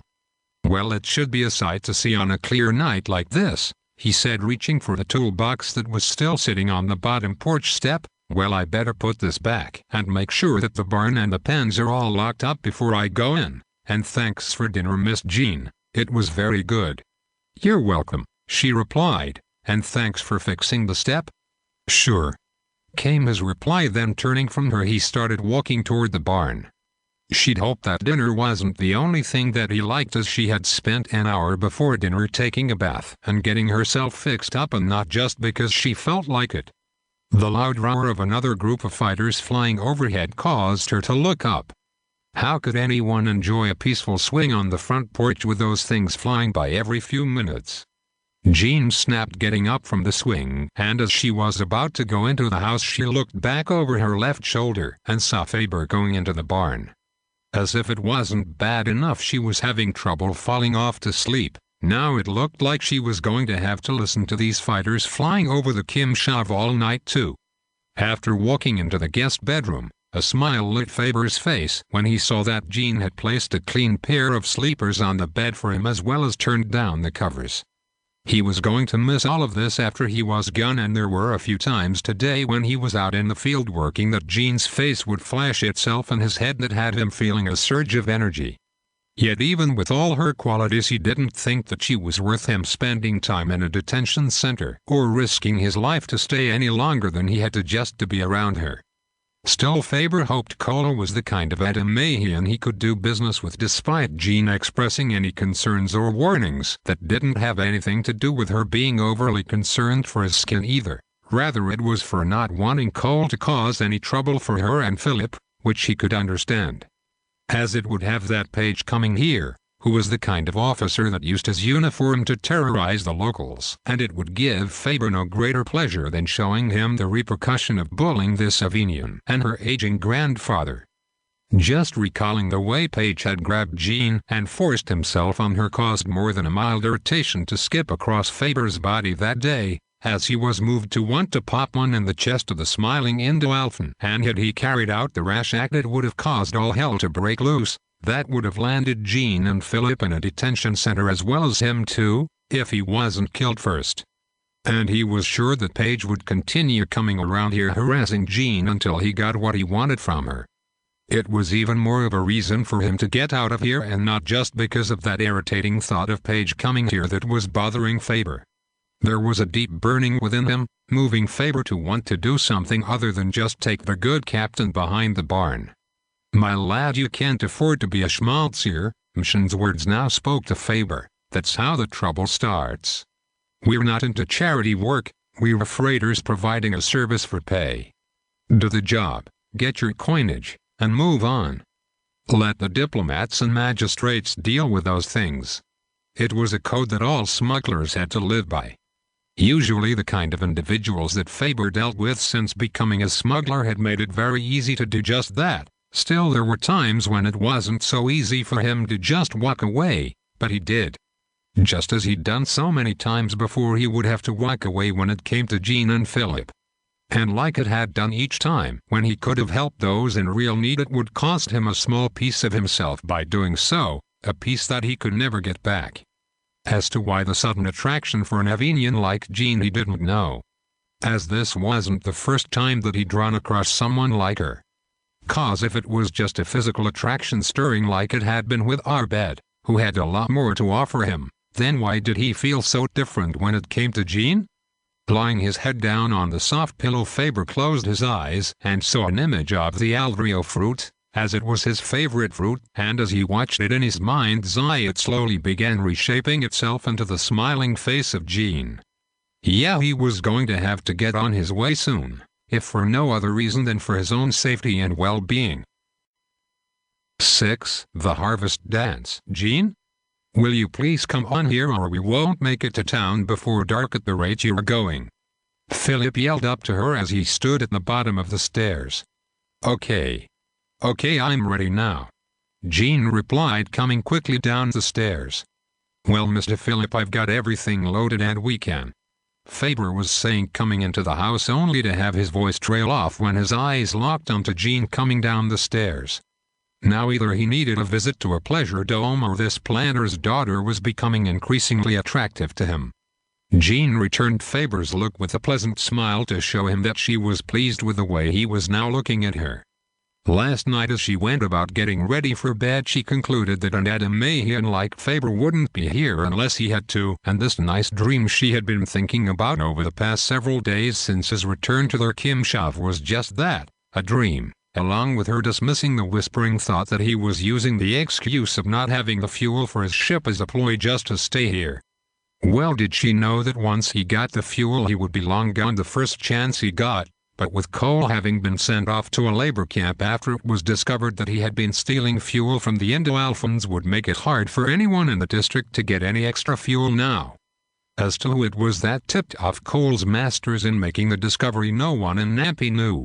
As it could have been Norton, Cole's so-called friend and partner, who could have turned him in for not cutting him in on the bigger share of the deal, or maybe Millais of the Chevalin Corporation, or one of the large Kimshav owners in the area's district who was tired of paying Cole an inflated price for the stolen fuel he was selling them at a profit. But no one in Nampy really cared who it was, that is, no one cared but Faber, and with Cole gone it would only delay his departure from Zhantho, a delay that Jean didn't mind. Long before the Indo-Alphans' invasion of Zhantho, Cole had over the years made a lot of enemies who were now gloating over the fix that he was now in. Still, it was amazing that it took this long for the Indo-Alphans to catch on to the thimbler egg he'd been running on them all these months. Somehow he had gotten an ample supply of the runoff filtered liquid-grade mixture that was a byproduct of the combining of Dolphum and Aurorian plasmin that the production facility at Clo had in abundance from the making of fuel. It was in the garage behind the pumping fueling station's office, where he had the byproduct stored in an old SPV-8 tanker that had a 9,700 unit capacity, and by adding some low-grade fuel in with the mixture he was able to replace the good fuel that he'd siphoned from some of the tankers when they were stored at the station in Nampy before being shipped off to the spaceport in Shatter. The siphon fuel was pumped to one of the three 1,500 unit storage tanks that were underneath the garage, and once all three underground tanks were filled, he would pump the good fuel into a disguised crop hauler, then transport it to a hidden location. And to cover up the shell game he was running on the Indo-Alphans, he had placed a small explosive timer device on the tankers with the mixture, setting the device to explode sometime later after the convoy had left the fueling station to make it appear that the underground had attacked the fuel convoys. Even after suffering through several of Captain Ngrian's interrogation session, the hidden location of the fuel was still known only to Cole and the account that was under an alias that held the qubits of his act of thievery. "Well, come on, I want to get to the market before it open," Philip said as the three of them were heading toward the door. "Oh, hold on," Jean snapped as an agitated expression clouded her face. "I forgot something." And turning, she quickly passed through the front room on her way to the kitchen. "Oh, come on, Jean, you know it's a long ride into town," Philip said with a weary sigh. "I'll be out in the transport," Faber said, going back outside. Market day was still the same no matter where you were, Faber thought, smiling as he walked toward the overlander that had the triple crop hauler hitched to it. "Jean?" Philip called out as he stood at the open front door. "Oh, I'm coming, grandfather," she yelled out from the kitchen, and soon returned with a sheet of paper. "I just needed to get my list," she said with a look of relief, showing him the paper that had an itemized list she had written out last night. "There are a few things that I want to get while we are in town today." Philip shook his head as he closed the front door behind him. "Well, we're not going to buy the whole town," he told Jean, as they were the same words he had so often said to Stella whenever they went to town on market day, and he was sure that with this being the end of the season and with the Harvest Day dance celebration being held tonight, they wouldn't get back home until late, but he didn't mind. There wasn't too many times that they got to go to town, and with such a large harvest this season he was sure that he would make more than enough to pay his debts and have qubits left over to live off of until next planting season. "Okay, let's go," Philip said, climbing into the cab of the overlander, shutting the passenger's door after he did. Shifting the overlander into first gear, the back of Faber's hand brushed up against Jean's outer left thigh. "Excuse me," he quickly said. "It's okay," she replied, sliding closer to Philip. That gave Faber a little more room. "What I need to do is get us one of those double cabs," Philip said with a smile while putting his arm along the bench seat of the overlander, allowing Jean to move over closer to him. That gave Faber room to shift. "If we have another good season like we did this year, then next year I don't think Mr. Faber will be here then, so we don't need to waste the qubits," Jean said, looking at Faber as she slid over closer to Philip.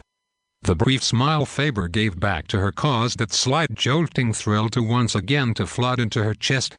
It had shown up late yesterday afternoon as she stood on the back porch shaking out the dusters while looking out toward the north field where Philip and Faber were working, and as she watched Faber as he was drinking from his dromedary bag as he was taking a short break from stacking the bales, it was then that she first felt the jolt.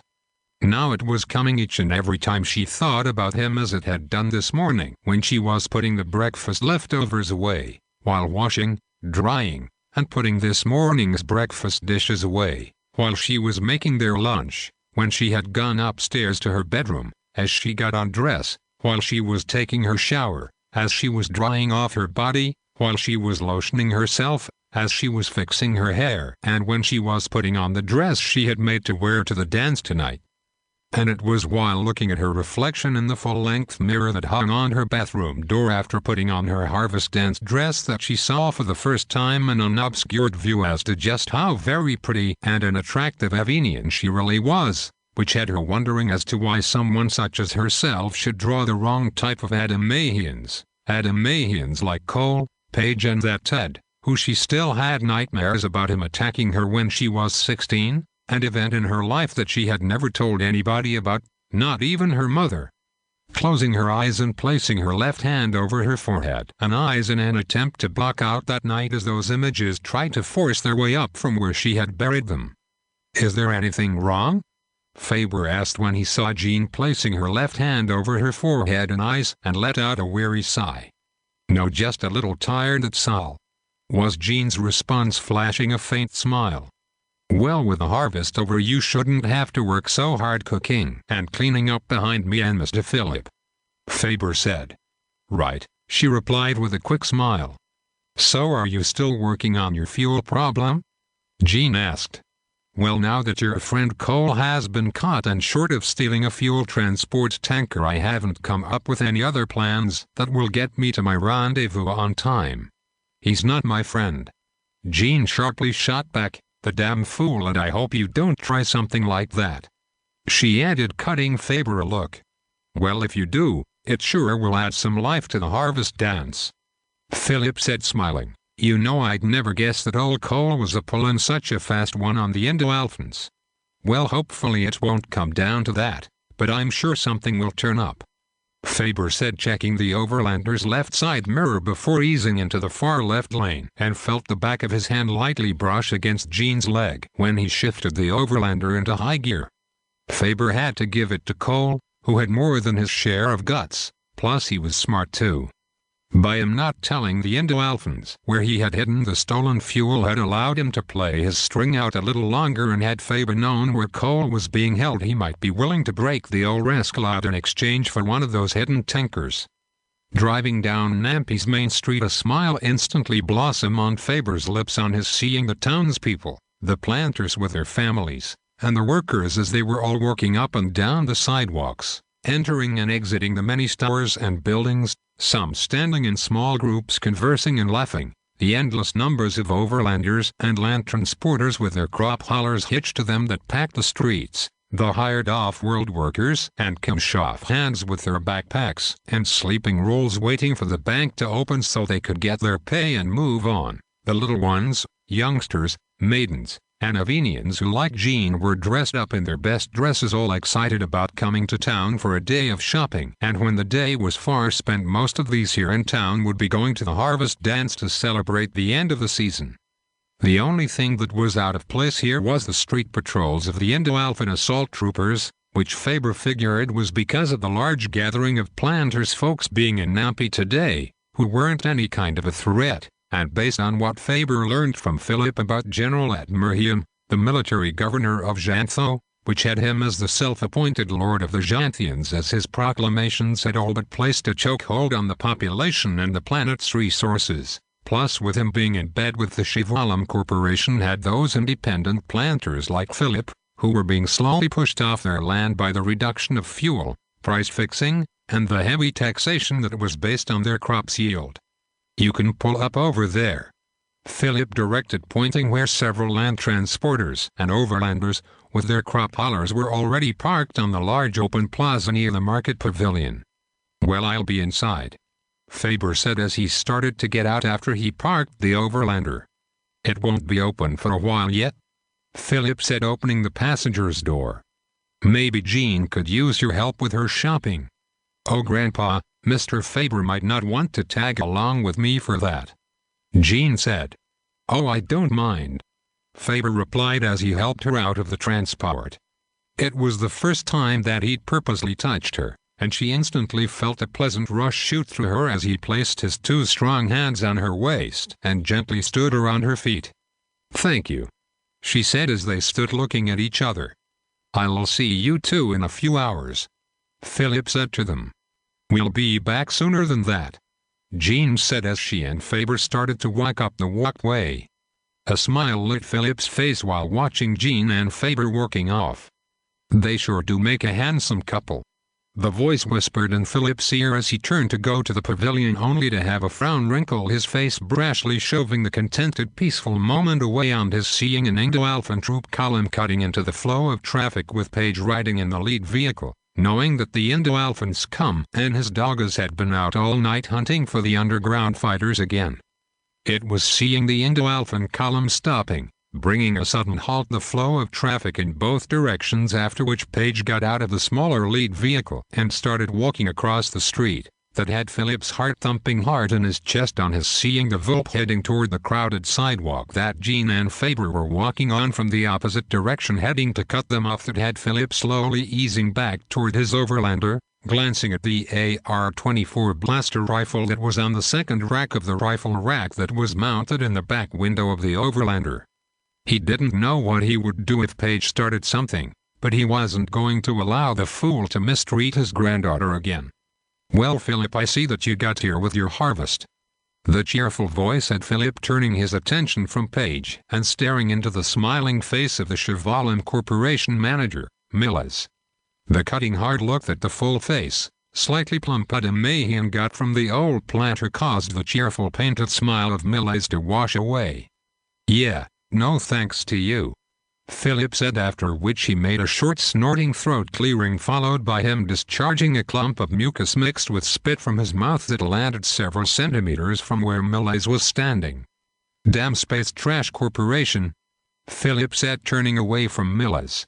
"Let me out here," Page ordered on seeing Jean working down the sidewalk with the Adamahian who didn't look like the other simple field hands or any of the other inhabitants of the town, even though he was dressed in old work clothes, nor could he recall seeing Jean looking so beautiful as she now was, wearing a very stylish short-sleeve peasant blouse with a colorful design across the front of it and the blouse's collar, a full-length red skirt, and red flats.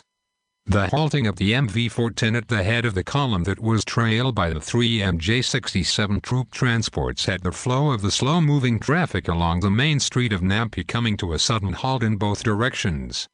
"Go on to the CP, Lieutenant," Page said, getting out of the back passenger's seat of the MV-410. "I'll be along in a while." "Yes, sir, and good hunting, sir," Miriam replied, smiling. But Page didn't respond to Miriam's last remark as his focus was on Jean and the Adamahian she was with. It was after Page had crossed in front of the MV-410 that the smiling young officer motioned to the trooper to go, allowing the flow of traffic to once again to continue on its way. "You know, Mr. Faber, you didn't have to come with me," Jean said, looking at Faber. "The name is Faber, that's what I let my friends call me," he told her. "Only my business associates call me Mr., if that, and we are friends, aren't we?" he added, smiling. Jean looked at him and smiled, only to get that bright warm smile of his accompanied by that gleam in those brown eyes of his. She felt an instant fluttering in her chest as a tingle now rippled the right side of her brain, causing large goosebumps to cover her whole body. Looking at him for a moment, she thought about what would have happened if her grandfather wasn't in the living room last night as the three of them were playing a friendly game of turtle. The way Faber kept looking across the table at her, smiling that inviting smile of his while studying her face whenever she raised or called. Why couldn't she meet a decent Adamahian and one who would be around longer than a season? As it sure would make her life easy. She had never met anyone like Faber before, who for a smuggler had a way about him that let her know she wasn't dealing with just a pair of pants. Nor did he now strike her as a handsome coward either, and she felt very proud to be seen working down the workway with him. If only that Crystal could see her now. Jean wondered what the braggart would say. "Good morning, Jean," Page said, walking up to her.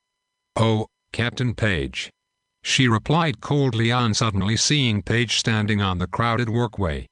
The look that Page got from Jean told him that she wasn't pleased to see him now either. "And who is your friend?" Page looked at Faber, who had a bright smile on his face as he looked back at the Indo-Alphan officer.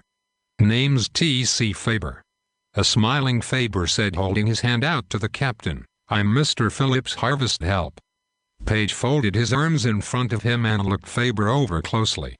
"Oh really? I didn't know that your grandfather had anybody to help with the harvest this year. He really must be doing well," Page said, addressing his remarks to Jean as if Faber wasn't there. "Well, I needed work and Mr. Philip needed help. So I reckon we both got what we needed. Beside, I work really cheap," Faber replied with a growing smile that he flashed back at the frowning officer. "Yes, I suppose you do," Page said, trying not to look at Faber. He might not have looked like the rest of these local fools, but he sure did talk like them and smelled just as bad. "So how do you like this town, Major?" Faber asked. "It's bigger than where I'm from." "And where is that?" "Hagerstown Outpost, you know where that is?" Page looked at him. "No, I don't, and it's Captain." "Well, is that a fact?"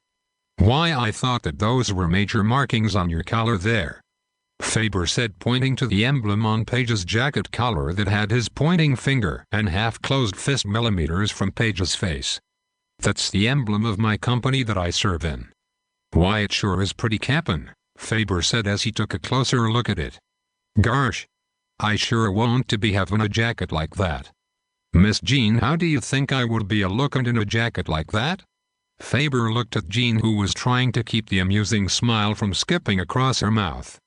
How can I get a jacket like that, Captain?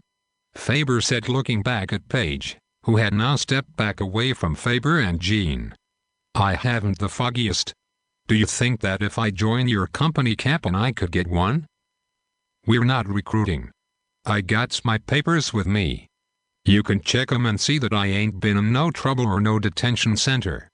Faber said, reaching for his inside pocket. No, that won't be necessary. Paige replied. Well, if you don't mind, Captain Paige, I really need to be on my way.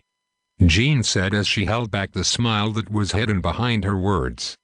She had never seen Paige so irritated by anyone before. That is, unless you have any more questions for us. And as Jean spoke, some of her smile leaked out. I need to go into the store. No, I won't keep you any longer. Paige replied while studying the smiling Faber. Well, Captain, I guess we'll be seeing you at the dance tonight. Faber said, slapping Paige on the shoulder. A gesture that caught Paige by total surprise. It's going to be a high-o time, all in pretty gals. Paige looked at Faber, who still had his hand on his shoulder. But not as pretty as Miss Jean, though. Do you mind? An agitated Paige said, as with a slight move of his shoulder caused Faber's hand to drop off it. Sorry about that, Captain. A smiling Faber said, and turning to go bump Paige hard in the midsection with the basket he had. Kiss me, Captain. Sure. Paige replied between clenched teeth as he watched Faber go tracing after Jean, who was waiting at the store entrance for him. Hearing Jean laugh and seeing the look on her face as she went into the store caused Paige to feel very uneasy, as he wondered if he hadn't been made the butt of some unknown joke that had been pulled on him by that dupe of a field hand. That hayseed can't be anything except what he said he was. No one could be that dumb. Paige thought. Stupid field hand. He said half aloud, rubbing his sight as he turned to go back to the CP, and as he walked up the crowded walkway he was given an unobstructed path by all who were on it. Getting out of the cab of the Overlander after pulling up to the pumping station, a smile lit Faber's face on recalling how earlier today he had put on that field hand's act with Paige after the fool had stopped them while he and Jean were on their way to the store. Even though Faber knew he was pressing his luck when he gave the schoolyard bully that hard slap on the shoulder, he couldn't resist the temptation to do so, and when the stunt captain didn't do anything, Faber couldn't resist hitting him in the midsection with the basket as he was about to go into the store.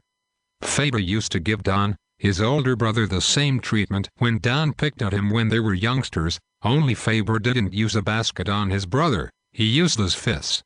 Of course, Faber wanted to do more than what he did to Paige for what he had seen him do to Jean that day, but he didn't see any reason in getting into it with the scum. After all, Jean wasn't his Avenian. If she was, Paige would be doing more than suffering from a pat on the shoulder or being bumped with a shopping basket. By fueling up the Overlander now meant that the three of them could leave town just that much sooner once all the dancing and celebrating were done, as all anyone would want to do afterward was sleep, and that so-called hour of shopping Jean said she would do had taken several hours, and by the time Philip had met with the buyer and sold his crops, Jean had loaded the space behind the cab seat of the transport with enough supplies to get her and Philip through the off-season. And with the cubits that Philip made on the sale of his harvest, it was a good thing that the old Adamayan did so well. Even though Philip tried to give Faber wages for fixing the harvester and for helping him with the crops, Faber turned him down. As to what Philip had offered as payment wouldn't even pay for admittance to the lowliest of the pleasure domes that Faber knew of, as the coinage that was being offered was a pale shadowing pence in comparison to what Faber got for his labor. As no amount of cubits could pay for those honest days of work, that was payment enough for Faber, something that he hadn't done in a very long time, and even though it was cutting into his time to reach the Solomon, he was glad to be able to help Philip out.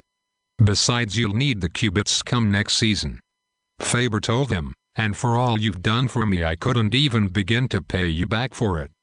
And what Faber wanted was something that Philip nor anyone else could give him, which wasn't the fuel either. Still, with him being around all this fuel that was looking him in the face made him feel like a youngling locked in a candy store with a pair of restraint gloves on. If only he could get his hands on some of it, and Faber wasn't greedy either. Just half a payload would be more than enough to get him to the Solomon, as he was sure that by now Captain Zhantho had reported to Commander Dak that neither the shipment nor Faber had shown up yet, even though Faber had been given a 7-day window to make the delivery. This business of what happened with Kola was now having him to look for another alternative solution to his dilemma, and looking around as he continued filling up, Faber saw that the perimeter in the depot compound was being patrolled by a handful of inattentive Indo-Alphan assault troopers. Still, even with the Indo-Alphans guarding the compound, he saw there were at least a dozen ways for him to slip into this place. Since falling into the smuggler's life, Faber had over the years cultivated a variety of skills, from circumventing access panels, deactivating different types of alarm systems, outsmarting all kinds of lowlife that he had to deal with to get the full payment of qubits for making the delivery, or recovering those goods back from a client who didn't pay him, having to outrun and outmaneuver local space authorities, all of which took a certain kind of talent that one had to develop in doing this kind of work. Of course, once he slipped into the depot compound and grabbed one of these tankers out from under the nose of trained troops, all hell would break loose, and him having to drive some 7 kilometers in the dark back to the cave where the fisher was with a host of assault troops hot on his trail, he would be very hard-pressed to give the thirsty fisher at least a half a drink so he could get the hell up out of here before the Indo-Alphans swooped down on him. As to how he could do just that was something he hadn't figured out yet, as it would be a very good trick for him to pull off without losing his skin in the process. There was also those 3 guardians of the new fuel depot owner, Bovey, as they were his 25-hour shadows to either keep him from trying what Cole did, or from becoming an accident, since it was he who had turned Cole and Norton over to the Indo-Alphans, his new masters, and because of that act on his part, Faber wasn't going to try and deal with him. Even among the smugglers there was a code, a set of rules that they went by, and one of them was you never turn your associate or partner over to the authorities, as you would do him and yourself, or have him eliminated by some hired gun. However, what Bovey did was an unforgivable sin in the loose brotherhood of smugglers, and not even a full company of the best assault troops could keep him safe, and anyone who turned their partner over couldn't be trusted to deliver a freighter load of verdunge. And despite how desperate Faber was, he wasn't about to trust the little Rodane filth. Hell, he would rather deal with that Rodentia Mort. Even if he could fly the fisher here to fill up, he would have to fly her so low that passing younglings could throw rocks at her and not miss it. Well, he was just going to have to come up with a plan to get one of those tankers, and if all else failed, he would fly the fisher here and get what he could and try and make it out of here. After he finished filling up, Faber went back into the depot station where Jean had been waiting. "Okay, we're all ready to go," Faber said, closing the door of the depot office, and saw a cloudy frown shadowing Jean's face, who was cutting a look at the new owner of the fuel depot, Bovey, a slender-built, slumped shoulders, thin-faced Adamaian with thin, stringy, wiry brown hair. He had slightly sad white-set brown eyes, a small pointed chin, and his larger aquiline nose gave him the appearance of being more bird-like. "Anything wrong?" Faber asked, looking first at the Indo-Alphan guards, then at Bovey again, who got a hard stare from Faber that had the now scared-behaving owner moving away from Jean and back behind the counter.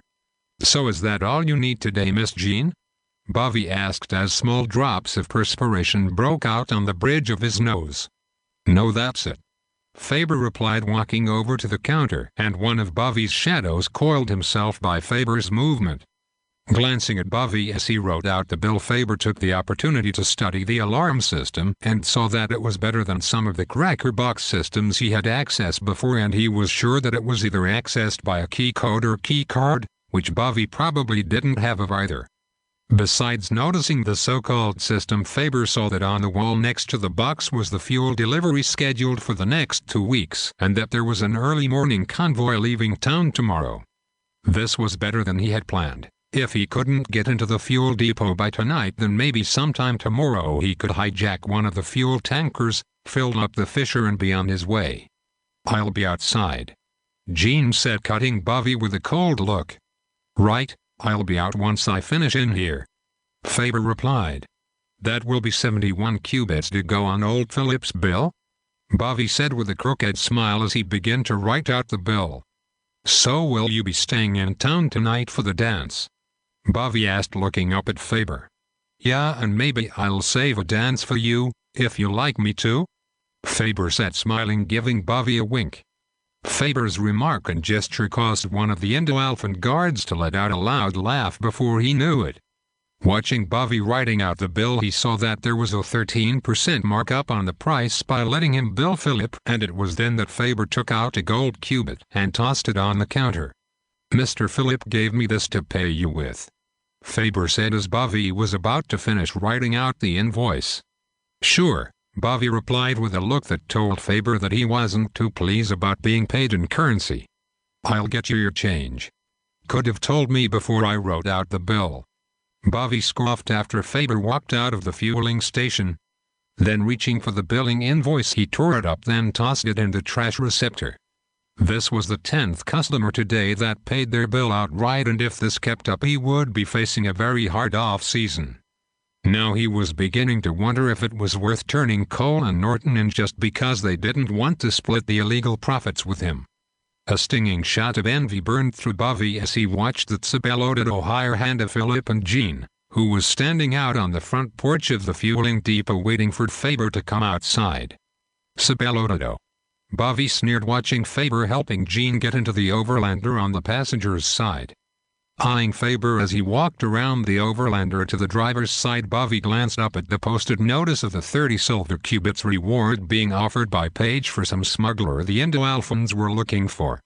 It was too bad that he didn't know the whereabouts of this phantom smuggler who was supposedly here on Zhantho, cause he sure could use the reward to offset the loss of cubits he saw himself losing during the upcoming off-season. Leaning hard against the large beam that was near the side door entrance of the Harvest Pavilion, Faber watched as those couples out on the dance floor were enthusiastically dancing, while the others here at the celebration watched them as all seemed to have not a care in the world. And as the scene now played itself out before him, those memories of his once long ago forgotten youth came up from the hidden place, causing a bright smile to briefly light his face. "Liz Allen," came the whispering voice out of his memory. It was at a harvest dance like this one that Faber had received his first real kiss, and his smile grew into a wide grin as it seemed only like yesterday when he had kissed her. Faber always wondered what had happened to her, probably married one of the locals, and has a house full of younglings by now. He said half aloud. Well, the next time he went home he would have to look her up. With searching eyes, he soon spotted Jean standing near one of the serving tables on the far side of the pavilion, talking and smiling with several other Avenians, while the movement of her body kept in time with the lively beat of the song that was being played by the band, and he wondered if she too had given some lad her first kiss in the back of this same pavilion during a harvest dance. Smiling back at her when their eyes met, he gave her a nod of recognition as he saw that old Philip was right, as she sure did look exceptionally good in that dress she had on tonight, and today as he spent time shopping with her told him that she would not only make some Adamahian a very nice spouse, but an endearing lifelong companion. With him being a smuggler and having a hot shipment of weapons to deliver told him that he didn't have any time to think about things like that, let alone hope of ever having that kind of life with an Avenian like her. Sure, he was a loner, but that was only because it had been forced on him by the type of work he was in, and even though he would love to spend more time with Jean, as it would be like a breath of fresh air, something he had a taste of not only today, but over the past several days as he had spent time around her.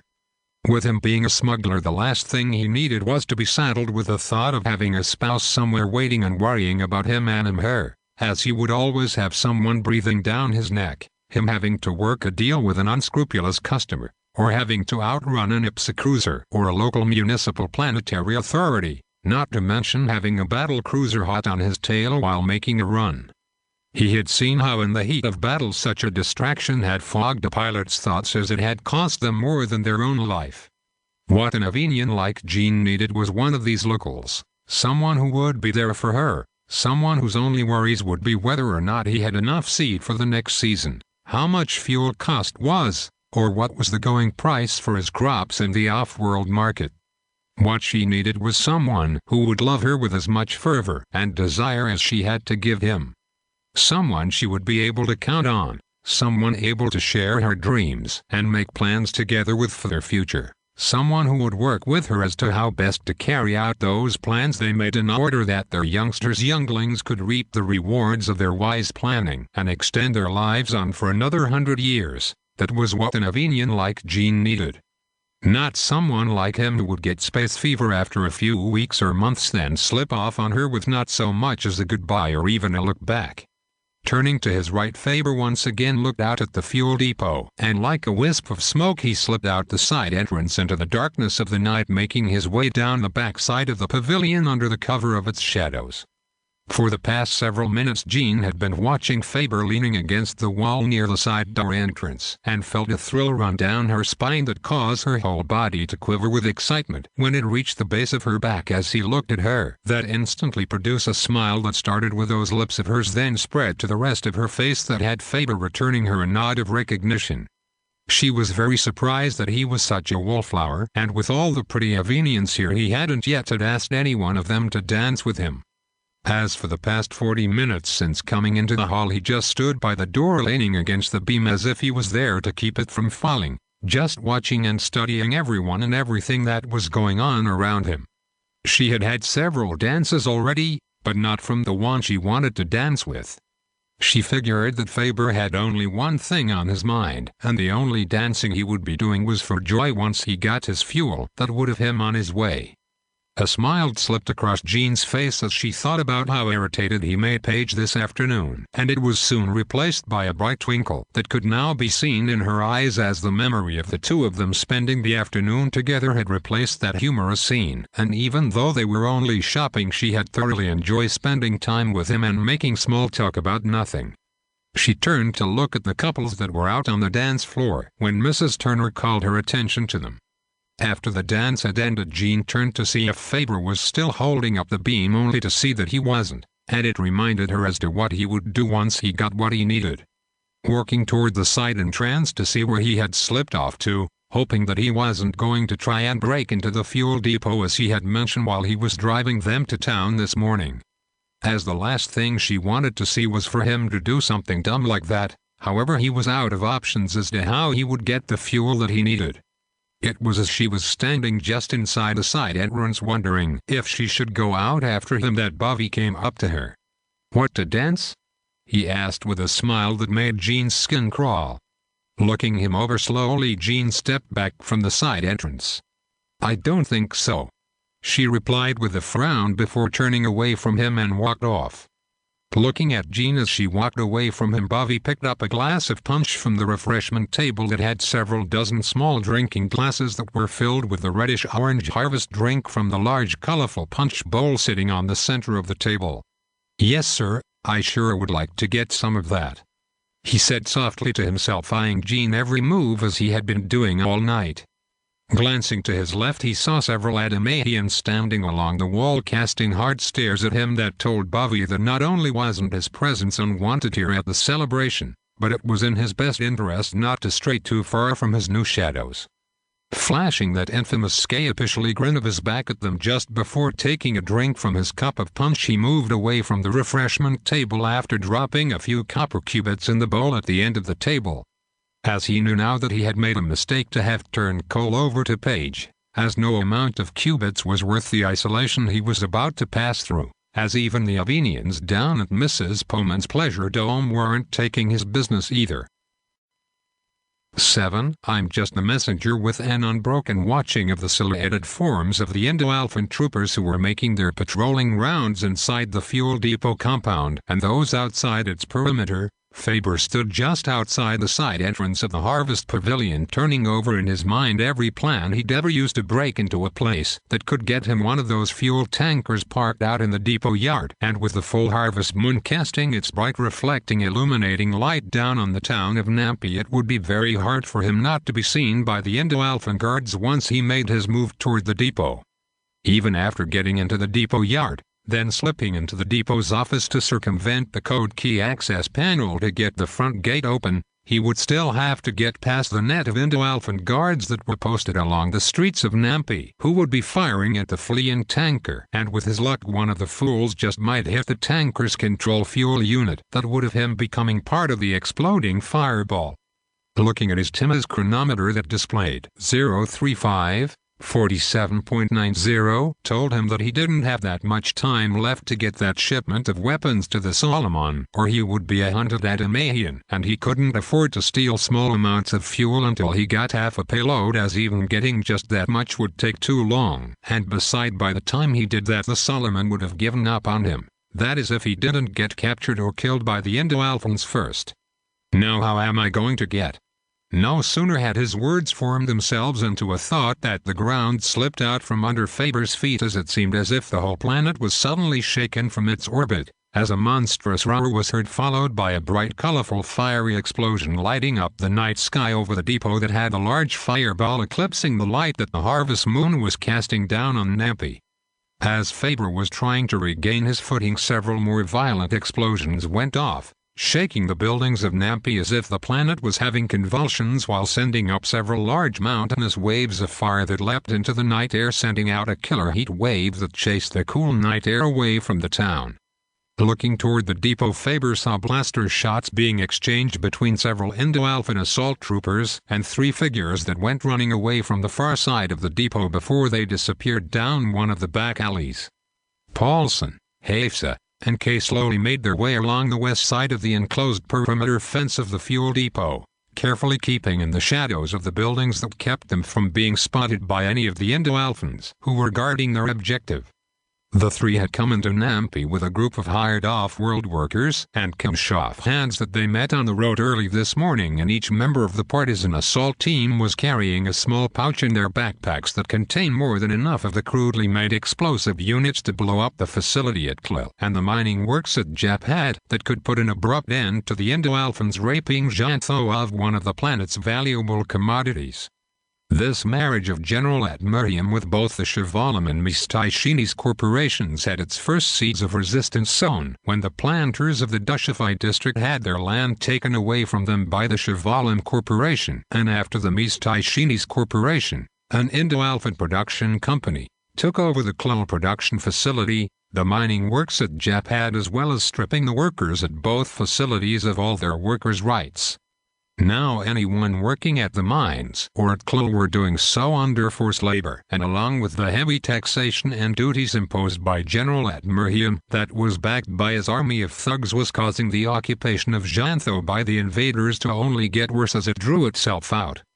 Not that things were any better for the Ngrian people who populated the other 9 planets of the Aphir system. However, Zhantho, with its rich land and abundance of minerals, namely Dolphum and Arurian plasmin, that seemed to be in an endless supply here, had made the planet the purse string of the system, and it was the Zhanthians who were suffering the most, and with the members of the Ngrian High Council performing nothing more than puppet duties, and by not having any standing military force, there was little, if any, hope that the population of the Aphir system would be freed from this oppressive occupying force that held them, their planets, and resources in its tyrannical grip.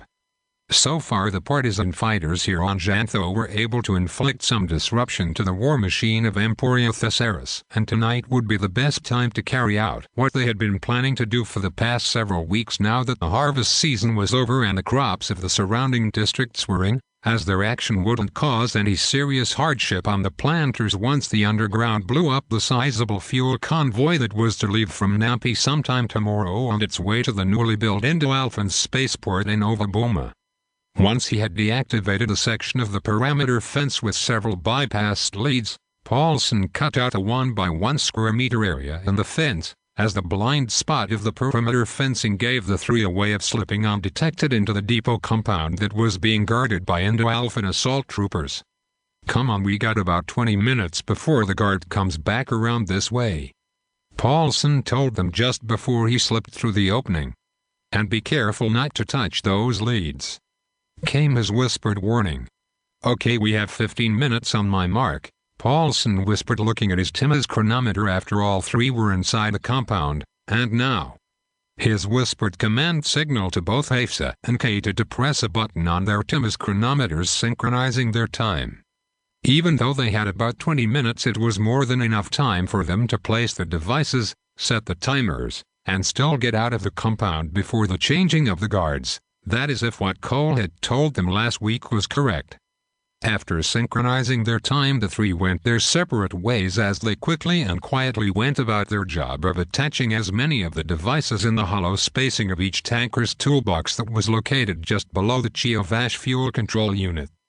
It was on seeing an assault trooper emerging from the depot's office that forced Kay to quickly move back behind one of the tanker transport he was about to slip past as he was on his way back to the perimeter fence where some 13 minutes before they had slipped into the depot compound. What was he doing in there? Kay thought, watching the Indo-Alphan trooper stretching his arms up in the air while letting out a soft yarn to relieve himself of sleep that was trying to overtake him.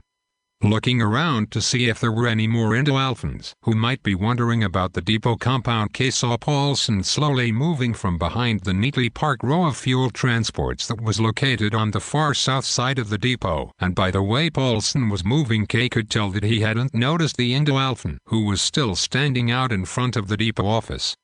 If the unsuspecting assault trooper saw Paulson, he would trip an alarm and cause all hell to break loose, forcing the three to have to shoot their way out of this place, as such action on their part would tip the invaders to search for any sabotage that might have been done to the fuel tankers, as the timers that were placed in those tankers were set to go off long after the convoy left the depot. Easing out the holstered Methane 25 blaster pistol he'd taken off that Indo-Alphan officer he killed last week, clicked the safety off and got down on the ground and took careful aim at the unsuspecting Indo-Alphan guard, and with anxious eyes he watched and waited to see what would happen. "Don't move, you underground Rodane filth," a voice said to the unsuspected Kay, who felt the barrel of a K-84 Fongzad assault blaster rifle pressing against the back of his head. Now here was a switch. While he was watching out for Paulson, he had gotten himself caught in the process. "How did you slip into here?" the voice growled down to Kay. "I was looking for my..." Kay began taking a tighter grip on the handle of his blaster. "My pupa that wandered into here," Kay said as he started to stand up, only to have the booted foot of the trooper standing over him to press down on his neck, forcing the left side of Kay's face against the ground. "Well, I'll just relieve you of this," the voice said as a hand reached down to take the blaster out of Kay's hand. In reaching for the blaster pistol, the pressure of the Indo-Alphan's booted foot on Kay's neck was slightly eased some. Although Kay wasn't the brightest one of their partisan saboteur team, he knew what his next move had to be. Once he lost his weapon, not only would he, Paulson, and Hafsa end up being captured, but they were sure to be questioned by Captain Nimgio for the underground's location, and should any of them survive that, the next stop would be the mining works at Japad. It was as the reaching hand of the Indo-Alphan was about to take the blaster from him that the swift-moving Kay rolled to his left, getting him not only out from under the booted right foot of the guard, but his unexpected move also gave Kay the opportunity to kick the barrel of the blaster rifle with his left foot that had it now being aimed at the Indo-Alphan trooper's right foot. As the trooper stumbled backwards in surprise, he inadvertently fired off a shot from the misaimed rifle, taking off half of his right foot, while the partisan fighter got off a shot with his blaster pistol, striking the stupefied trooper in the left shoulder. Kay's second fired shot skipped off the left side of the screaming Indo-Alphan trooper's face, ripping off his left ear, and as the now crazed guard aimed his blaster rifle at Kay, who was still on the ground, the second shot fired by the confused Indo-Alphan trooper ricocheted off the hull of the tanker, hitting the release valve, and sent fuel shooting everywhere. The Indo-Alphan trooper fired a third shot at Kay, but it hit the growing pool of fuel that was on the ground, igniting it into a leaping, dancing flame that reached out and grabbed a hold of the half-crazed trooper's fuel-soaked uniform, wrapping its flaming arms around him that had the trooper singing out a gut-wrenching scream. On spotting the fire that suddenly flared up from between the second row of tankers parked in the middle of the compound, Group Corporal Mergen, who had been standing in front of the depot office, turned to go back into the building to trip the alarm when a blaster shot came zipping out of the flames, striking him with such force that it flung his half-turned body into the half-open door of the depot office. The well-placed shot was fire from the blaster rifle that Kay had quickly picked up off the ground by the living Indo-Alphan turret, who had dropped it just before he went running around the depot grounds. Within seconds of hearing the screams, several Indo-Alphan assault troopers suddenly appeared out of nowhere, searching for the source of the blood-curdling screams, and for a brief horrifying moment the stunned group watched in disbelief while their cohort burned alive. Over there. One of the guards shouted, pointing in the direction where the two shadows had darted out from behind some boxes near the far end of the depot compound. Sound the alarm. Came the next order, and as the young Indo-Alphan went to carry it out, he was thrown to the ground by a shot that came out of the night. Instantly the group of guards returned fire in the direction the mystery shot came from, only to be knocked to the ground by a loud blast that sent fuel, parts of tanker transports, and body parts flying about the compound. Those of the group that were still alive lay helplessly on the ground as they watched K come out of his new hiding place as he ran past the depot office while returning fire at a fresh group of Indo-Alphan troopers who came rushing through the front gates of the depot compound, only to be greeted by a fresh explosion that was set off by several more fuel transports that had been feeling the voracious blaze that was sweeping towards those fuel transports parked at the far end of the depot. By the time the third explosion went off, the large crowd had poured out of the pavilion and stood watching the raging fire engulfing the depot. "My depot!" Bobby yelled, running out from the crowd when he saw the fire raging out of control as several more explosions ripped through the compound. Faber wasn't too surprised that none of the planters or harvest hires made any attempt to go over and lend a hand, not unless they wanted to become part of the inferno. And as flames from the fire lit up the night and explosions rocked the ground, Faber saw looks of satisfaction on the faces of most of the onlookers as Bobby was held back by several of the Indo-Alphan guards as he tried to get past them. Even if it meant having a shortage of fuel, or that the price of fuel would probably go up along with the rise in the price of some other items, the expression that Faber now saw on the faces of the spectators told him that it was worth it, considering the show that Bobby was putting on for them, and of also seeing their invaders helplessly watching the large convoy of tankers burning with the fuel that they had been stealing from the planet. "Now what are you going to do about getting fuel?" Faber mumbled, turning away from the harvest dance fireworks. After pulling the overlander up to the checkpoint, when the vehicle that was just ahead had pulled off, Faber, Jean, and Philip were ordered to get out of the cab, after which it and the triple holler was thoroughly searched for the lone underground saboteur that was being hunted for. As the Indo-Alphans, having caught one saboteur and killed a second one, when the three were cornered in that old abandoned house in the middle of Nampi, and this hunt for the third one had them turning the small planters' town upside down with a third search after Page had sent Lieutenant Merriam along with several troopers back to the house where the firefight took place to carefully sift through the wreckage of the burnt-out house again, which didn't turn up a body or the remains of the hunted third accomplice. Not only was every vehicle leaving Nampi being thoroughly searched for the bold saboteur, but there were now at least several dozen Indo-Alphan patrols out scouring the countryside looking for him as well. Even though Faber was sure that the partisan fighter had made good his escape, he was sure that once the poor soul was caught, his treatment would be like that of a hired assassin, and not just because of having taken part in the destruction of the fuel depot. Rather, it was because of all the trouble that he had put the Indo-Alphans through to capture him. "Okay, you can get back in," the Indo-Alphan assault trooper gruffly told Faber, Jean, and Philip after he had searched the cab of their overlander while the two other Indo-Alphan assault troopers were searching the triple holler. Faber was surprised that the trooper hadn't asked him for some kind of identification, but he figured that they were looking for a near-dead underground fighter and wasn't concerned with trying to find a stranded smuggler, as this hunt for the third partisan fighter had gone on for several hours now, and the strain was beginning to show not only on the invaders, but the exiting civilians as well, who had long since lost their festive mood and were more than ready to get back to their homes and kimshivs. "Sorry, Indo-Alphans come," Philip said as he started to get into the overlander's cab. "What was that, old one?" the first Indo-Alphan assault trooper asked, cutting Philip a look. "I said sorry, Indo-Alphans come. That's what I said," Philip said, glaring back at the two troopers.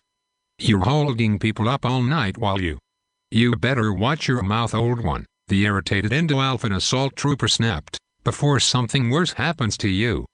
"Come on, Grandpa," Jean said, tugging on Philip's shirt sleeve.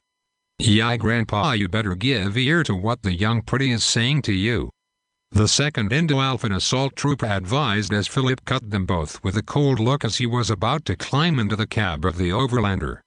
"If I was 30 years younger, you two young pups wouldn't have those smiles on your faces," Philip said with narrowing eyes. "Yeah, sure," the first Indo-Alphan assault trooper replied.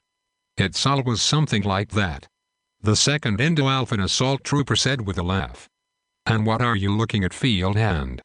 The first Indo-Alphan assault trooper sneered as he noticed the way Faber was looking at him. Even though Faber didn't reply, the hard stare he gave the two Indo-Alphan assault troopers told them all they needed to know, and the first Indo-Alphan assault trooper felt a cold chill go through him by the look Faber's brown eyes was shooting him with. Now here was a scab that wasn't going to be pushed about like the others, as the look of Faber's told him that to do so would be pressing his luck if he tried. What seems to be the hold-up? The stocky-built group sergeant growled as he came working up. Get on, hayseed. The first Indo-Alphan assault troopers snapped, waving Faber on, who had started up the overlander then pulled off. The pain that shot along his side Paulson figured was the result of him having to make the long run from Nampi that he had just made, as it had been some time since he had to run such a distance. Must be really out of shape, a winded Paulson said with a half-smile. Long before he had joined the school track team, running was as natural to him as an aquatic craniota took to water, and once he received the proper training there wasn't too many times that he had lost a long-distance race. However, he couldn't remember ever having to run so hard and fast as he was doing tonight, and there was good reason, which was why he had to keep going. You're the better long-distance runner, Kay's voice said. So get your ass out of here and run back to.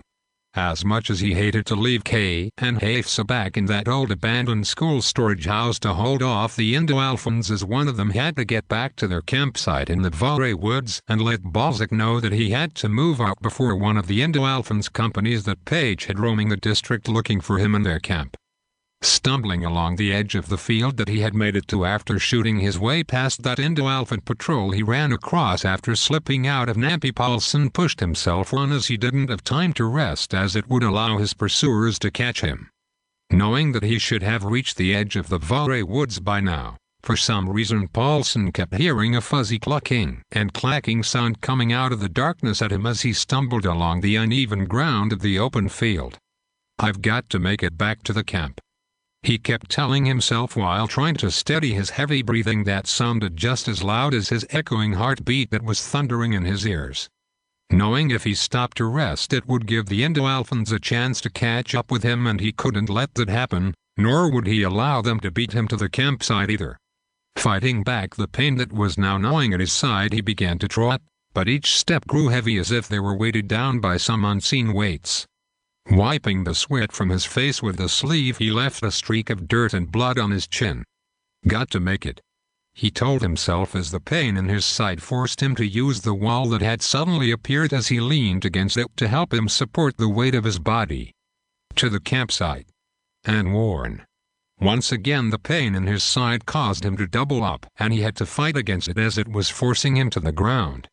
If he stopped now to rest he wouldn't make it to the camp in time to warn the others that a full company of Indo-Alphan assault troopers were on their way, and there was Kay and Hafsa who were buying him time at the cost of their lives, and if they were captured neither would be able to hold out under one of MGO's interrogations, who would torture them to give up the location of their camp. Warn them. About. Trying to stand back up, the growing pain in his side once again forced Paulson to sink to the ground. Pages. Can stop now, he mumbled as he tried to focus.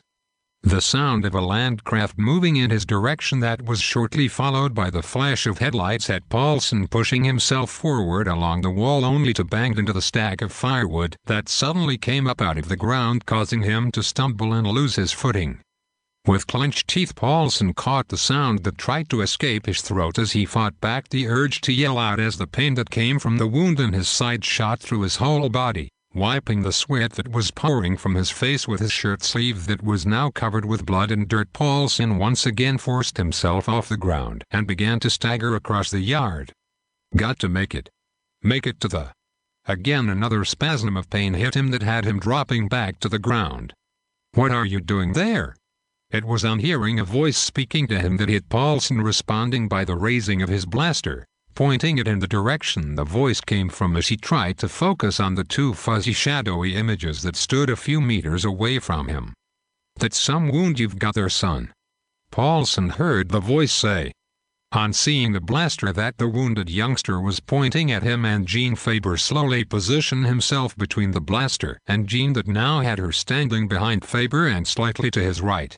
"You need to have someone take care of that wound of yours," Faber went on to say while moving slowly toward the wounded Paulson. "Stay where you are, mister," Paulson warned, pointing the now heavy blaster at the two fuzzy shadowy outlines. "Name is Faber," was Faber replied as he watched Paulson's hand struggling to hold the blaster. "What's your son?" "Don't worry about it," came Paulson's slurring words that was due to him being drunk with pain as he felt himself losing his grip on the blaster. "I just you better," the stammering Paulson muttered, trying to hold the blaster pistol steady that was growing heavier as he felt the strength leaving his arm. "Just you get back." Try as he did, Paulson couldn't hold the blaster pistol steady nor keep it aimed at the two outline figures that were drifting in and out of focus, and as his weakening arm was forced to slowly lower itself by the growing weight of the blaster pistol, his hand went limp. That was shortly followed by his whole body falling hard to the ground. Quickly moving over to where Paulson fell, Faber kicked the blaster out of the fallen youngster's reach, then scooped him up off the ground. "You're not taking him inside, are you?" Jean asked. "What would you have me to do, leave him outside?"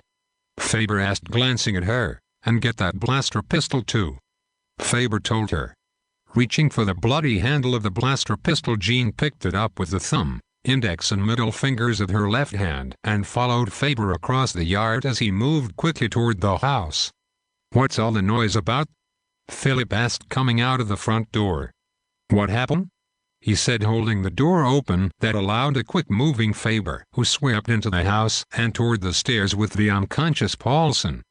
After Jean came inside, Philip closed and locked the front door, then followed her upstairs and into the guest bedroom. "Jean, hand me that medical kit out of my pack over there," Faber said after entering the bedroom.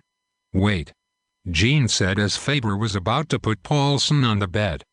Faber watched her quickly go over to the closet and return with a blanket that had a plastic underside. "Okay, you can put him down now," she said after covering the bedding with the blanket. "Mr. Philip, get me some old towels if you have some, because they won't be any good after this," Faber said, cutting Jean with a look. "There are some in the front bathroom," Jean said. That sent Philip leaving the room. "Now get me that kit," Faber said, that hit Jean going over to the closet for his backpack. Placing the small medical kit on the table next to the bed, Jean cringed and turned her head after Faber tore open Paulson's shirt, revealing the wound that had been made by a blaster's shot. "Damn underground," Faber snapped. "They're as bad as the services, taking these youngsters who can't even shave yet." Opening the kit, Faber took out a 15-centimeter long rubber tube that was about 5 centimeters round.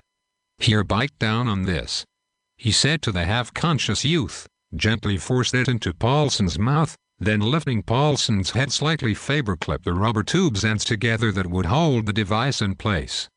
"Here are the towels," Philip said, coming back into the room. "Just put them down and grab a hold of his feet," Faber said, "and Jean, hold that arm down, tight," Faber added, taking out a small bottle of clear fluid and grabbed a hold of Paulson's left arm before he poured some of the fluid on the wound. It took all of her strength for Jean to hold onto Paulson's right arm as he jerked and squirmed while he bit down on the rubber tube that Faber put in his mouth moments before, and after letting out a muffled scream that he had been holding back, Paulson passed out. And as the clear fluid did its job of disinfecting, Faber quickly cleaned and dressed the wound while his patient was unconscious. "Here, kid," Faber said while gently forcing 2 small blue pills into Paulson's mouth and made him chew them before giving him a drink of water to wash the remains of the pills down. "Well, that's the best I can do for you, kid," Faber said as he began to put the things he used back into the medical kit. "Well, looks like a first-rate job to me," Philip said after Faber finished. "It comes from a lot of practice," Faber replied, sighing, closing the kit. "You have to lie still," Jean said to Paulson, who was trying to get out of the bed. "Come on, kid, take it easy," Faber said, reaching for him. "You've got to give this wound time to seal up. I've got to get out.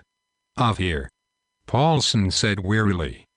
"Page and his troopers will find them," he mumbled, struggling against Faber. "Got to get to tell him. The others, they will. You're not going anywhere right now, so lay still," Philip said to Paulson, who had slumped back onto the bed. "I've got to tell them," he mumbled. Seeing the large drops of sweat cropping up on Paulson's forehead told Faber that the pills were doing their job.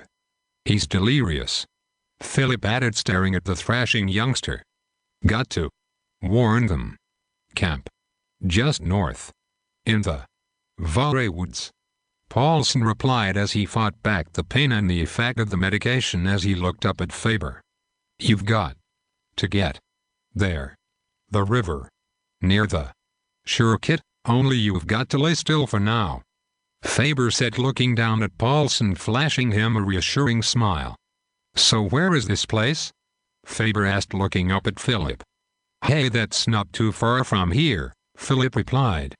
"It's in the same place you have that ship of yours. I can show you the way." And before Faber could say anything, Philip left out of the room again.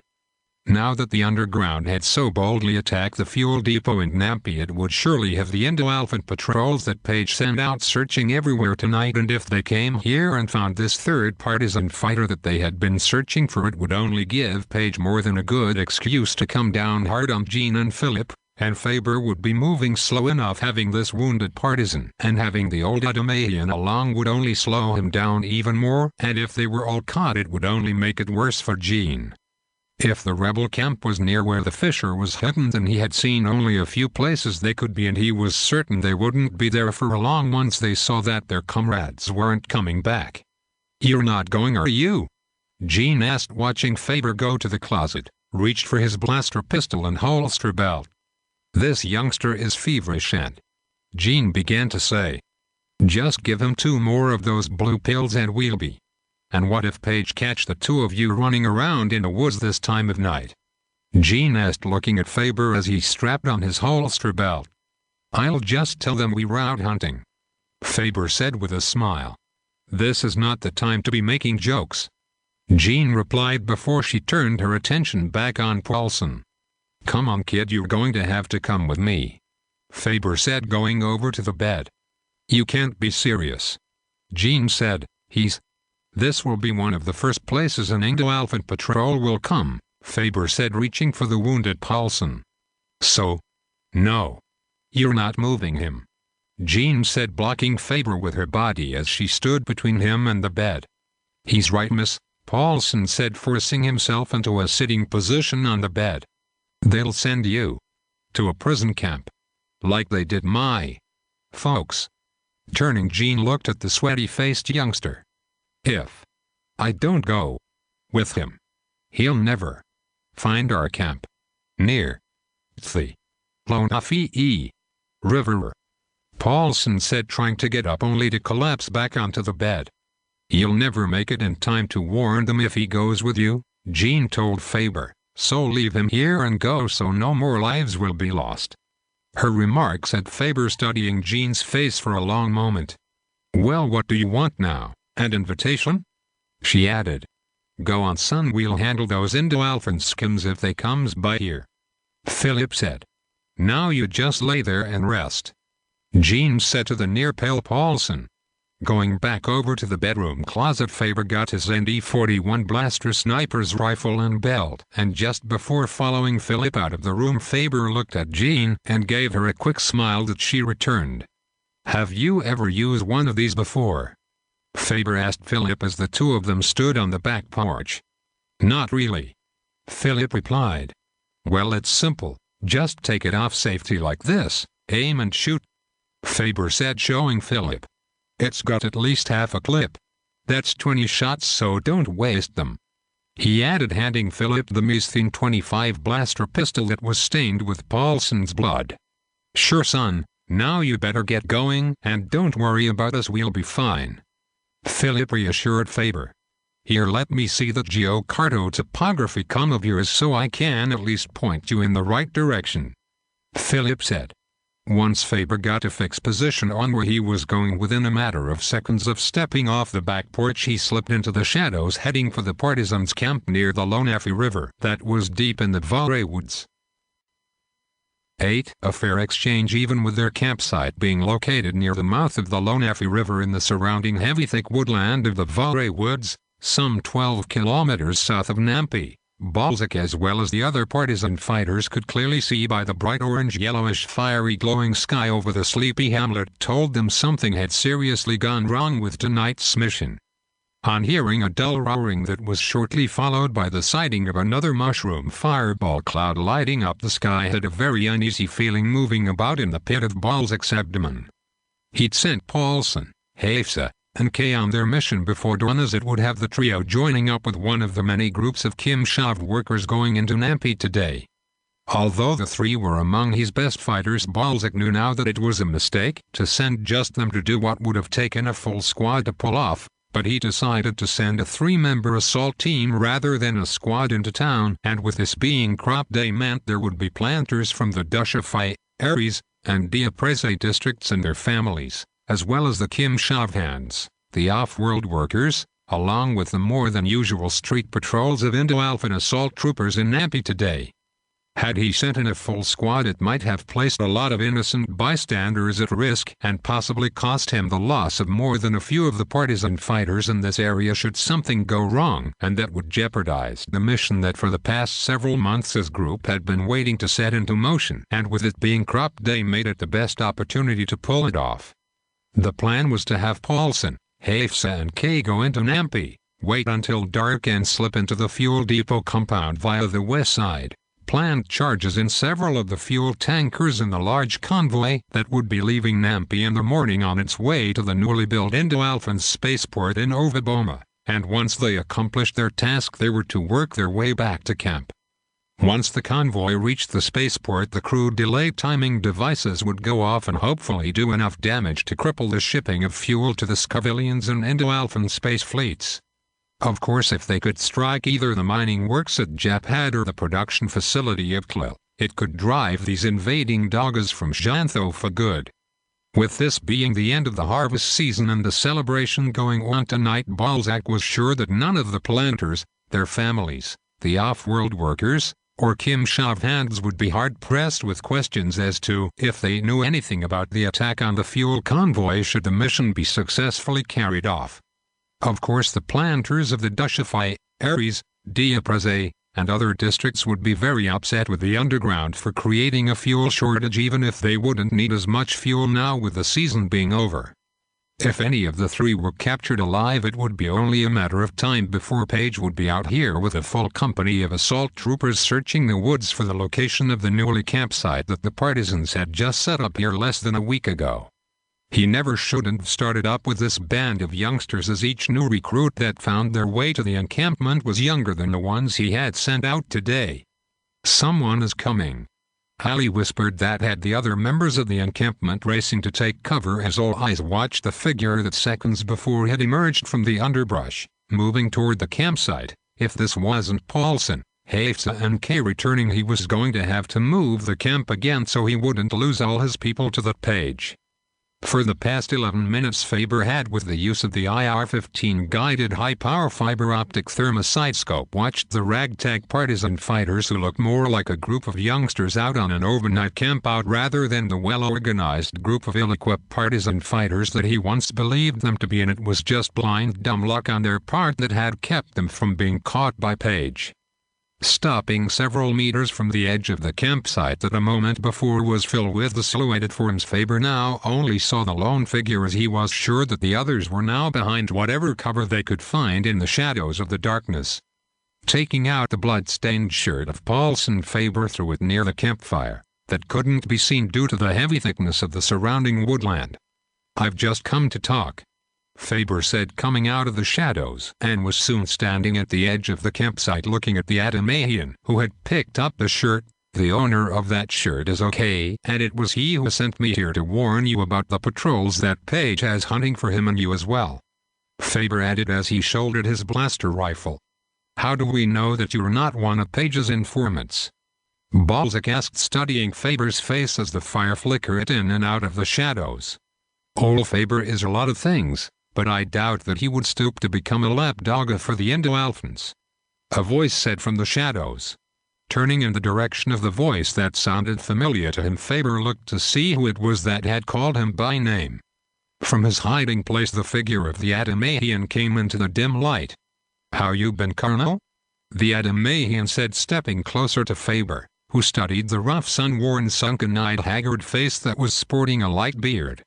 There was something about the face that struck a chord of familiarity, telling Faber that he should know who he was, but with all the characters he'd met over the years, this face was just another blurred one to the smuggler. "Don't tell me you've forgotten who I am?" the Adamahian said, smiling. "After all those missions that we ran?" It was on seeing his smile that a younger image of the Adamahian flashed up from Faber's memory. "Rusto," a puzzling Faber said as he took another long look at him. "Yep, it's me, sir," a smiling Rusto said as he was quickly embraced by Faber. "I thought you were dead," Faber said, studying the haggard, worn face of his once co-pilot. "I thought I was too," Rusto replied. "I should have jumped when you told me to, but I see that you made it out of that hellhole as well." "Barely. So what happened?" Faber asked. "Well, after I jumped I was picked up by a civilian patrol and was sent to one of the rest home for old pilots," Rusto said with a quick smile. "So how did you end up here?" Faber asked. "The civilians sent a few hundred of us here to work the Delphi mines. My friends here attacked the transport I was in a few years ago and I've been with them ever since," Rusto said. "So what's your story, Colonel? What brings you here to this pleasure planet?" "I ran out of fuel on my way to the dance," Faber said, smiling, "and if I don't get there soon my date will think that I stood them up." "You have a ship?" Balzac asked. "Yeah, a freighter," Faber said, facing Balzac. "So where is it?" another youngster asked. "It's..." Faber froze, as did the others when they heard the low rumble of a troop transport off in the distance. "I knew he was a spy," Ali snapped, aiming his single-shot hunter blaster at Faber that had the once holstered blaster jumping into Faber's left hand that was now pointed at Ali. "Easy now, Colonel," Balzac replied, and Ali put it away. "So what are you carrying?" Rusto asked after the sound of the transport faded back into the darkness. "A shipment of arms for the Phederian, Faber said, slipping his blaster back in its holster. "Got any more of those?" Rusto asked, eyeing Faber's ND-41 blaster sniper's rifle. "I might. What do you have to trade?" Faber said to the now smiling Rusto. "Oh, something that will be more than a fair exchange for a crate of blaster rifles and several dozen ammo packs," Rusto replied as his smile grew into a merchant's grin. The quick 47-minute ride through the Valre woods soon had Faber and the partisan members standing in the cave where Faber had hidden the Fisher. "She's a nice-looking ship, sir," Rusto said as he looked at the Fisher. "What do you call her?" Ali asked as he followed Faber, Rusto, Balzac and the two other Adamahians up the 8-step ramp. "Fisher," Faber said, and saw a twinkle flash in Rusto's eyes. "Good name," Rusto said with a smile. "Good name." "So where is this fuel at?" Faber asked, leading the way to the cargo hold. "Not far from here," Balzac said with a bright smile as the 6 Adamahians went into the Fisher's cargo hold. "Well, there they are," Faber said, pointing to the stack of crates. And as Faber watched Balzac and Ali take the top crate down, his left hand eased down to his side. Although he didn't mind doing business with this group of ragtag partisan fighters, he wasn't going to rest easy, nor was he going to let this crate of weapons and the ammo packs out of his sight until he got his fuel. Once Balzac and Rusto looked over the case of the 9L-20 blaster rifles along with the 17 smaller boxes of ammo packs that they were getting in exchange for the tanker of fuel, Balzac had the two other Adamahians to take the crate of blaster and ammo packs out of the cargo hold of the Fisher with Balzac, Rusto, Ali, and Faber following them. "Okay, let's go get you that fuel, Colonel," Rusto said, slapping a full fresh clip into his 9L-20 blaster rifle. Watching the weapons being passed out to the group of partisan fighters, Faber felt very uneasy by the look that he now saw on Rusto's face. With his pickup clients now being armed with more powerful weapons than he, there was no reason to keep them from taking the rest of his shipment and leaving him for Page, or worse, dead. "Follow me, sir, so we can get you out of here," Zhantho said, motioning to Faber. To his surprise, rather than being led back out of the cave to the waiting rover transportee, Zhantho and Ali, who was leading the way as the three went farther back into the cave, and as the glow given off by the light of the lantern that Ali was holding pushed the darkness of the cave away, revealing a wide, well-traveled pathway that soon had them coming to a large grotto. "Okay, which will it be, regular or super plus?" Zhantho asked as he held his lantern up high. For a long moment Faber stood speechless on seeing 8 large fuel tankers neatly parked in 2 rows. It was on discovering the entrance of the well-hidden cave's mouth that he recalled seeing transport tracks near it, but figured that they were made by a troop transport and not by fuel tankers. "Well, I'll be," Faber started to say. "So are those Indo-Alphans," Zhantho said, smiling. "We would have put a few more in here, but when we came with those fuel tankers 3 days ago that was a part of the convoy that passed through Bonazi, we saw that the freighter was gone and figured that whoever it belonged to had taken off, but when we came into the cave we found that your ship was blocking our way." "So what did you do with them?" Faber asked. "We had to take them somewhere else," Zhantho said as he went to the first tanker transport. Reaching up for the handle of the passenger's door, Faber climbed up into the transport. "So why are you hijacking them rather than blowing them up like I'd heard you were doing?" Faber asked, closing the door as Zhantho started up the transport. "And who told you that?" A smiling Zhantho asked. "Actually, we were helping Cole to steal fuel from some of the tankers whenever convoy stopped overnight at the depot in Nampi. In exchange for the information Cole was giving us, we replaced the siphoned fuel we took from the tankers with the byproduct low-grade fuel that we were getting from the storage area some 20 kilometers west of the production facility of Klil. And after placing timers in those tankers with the runoff, we would wait for the fun to start in any of the tankers with the good fuel that didn't blow up. We tucked away in different locations of this and surrounding districts just in case they will be needed should the Vocarian's fleet come back this way. Of course, had that Rodain Bobby Knight found out about Cole selling fuel to the planters in the surrounding districts, our little arrangement might not have been found out. Still, it's a good thing that we did have these tankers here," Zhantho said, shifting the transport into drive, and slowly followed Ali, who was several meters out ahead of the transport as he gave a lighted pathway back to the fissure. Once Zhantho pulled the fuel transport up next to the fissure, it only took several minutes to hook the fuel lines up to her tanks that now had her getting that long overdue drink. Faber shook his head. This was so much like his luck. If only he had followed his first mind and explored the cave like he had been impressed to do after he had put the fissure in here, then he could have saved himself not only a slice of his shipment, but he could have been long gone, finished the deed for his Phederian masters, and probably be at Wipro's now having that long overdue talk with Mord. Yeah, he was going to have to work on that character flaw of his and real soon. 9. Vip. Vop. Boom.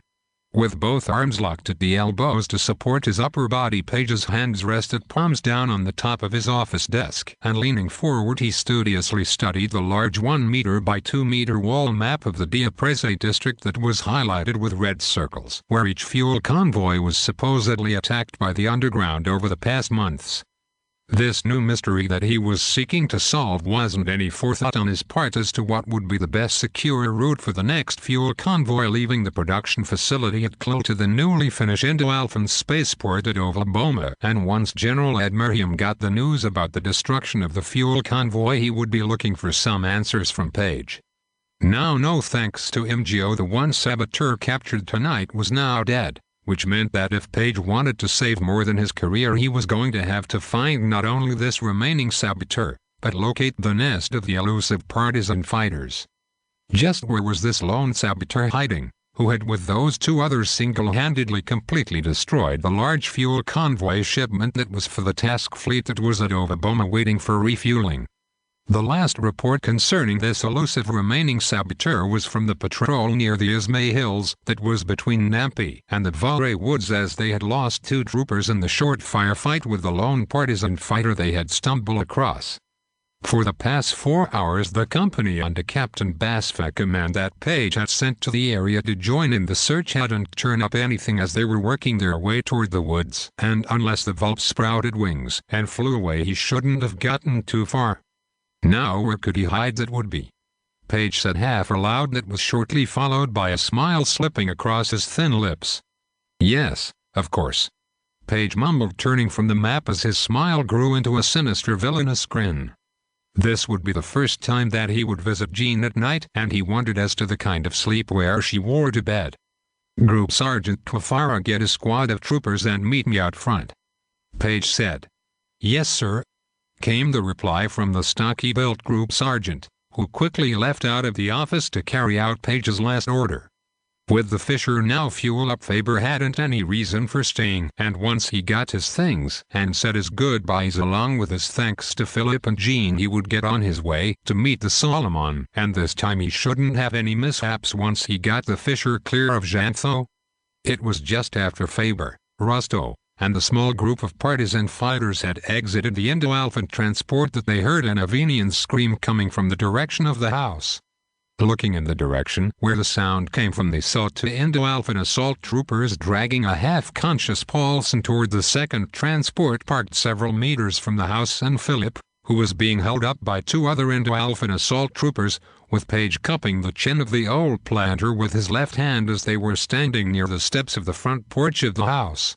Now I'm losing my patience with you, old one, Page said to the badly bruised-faced Philip, so where is that hired hand of yours? Let him go. A protesting Jean yelled, who was being held back by Caw. I told you. He's gone. Left. The other day once. I paid him. A weary Philip muttered out. Take him too. Page ordered that had the 2 Indo-Alpha troopers dragging Philip over to the parked transport. Let him alone. Jean yelled, trying to break the hold the unusual tall Indo-Alpha trooper had on her. You let him go now. With a signal from Page, Caw released his hold on Jean, and as she moved toward the transport, Page caught her by the arm. Not yet, my pretty, Page said, smiling. I want to have a few words with you in private, he said, taking a firm hold of Jean's arm. No, she yelled, on seeing the look in Page's eyes as he pulled her back toward the house.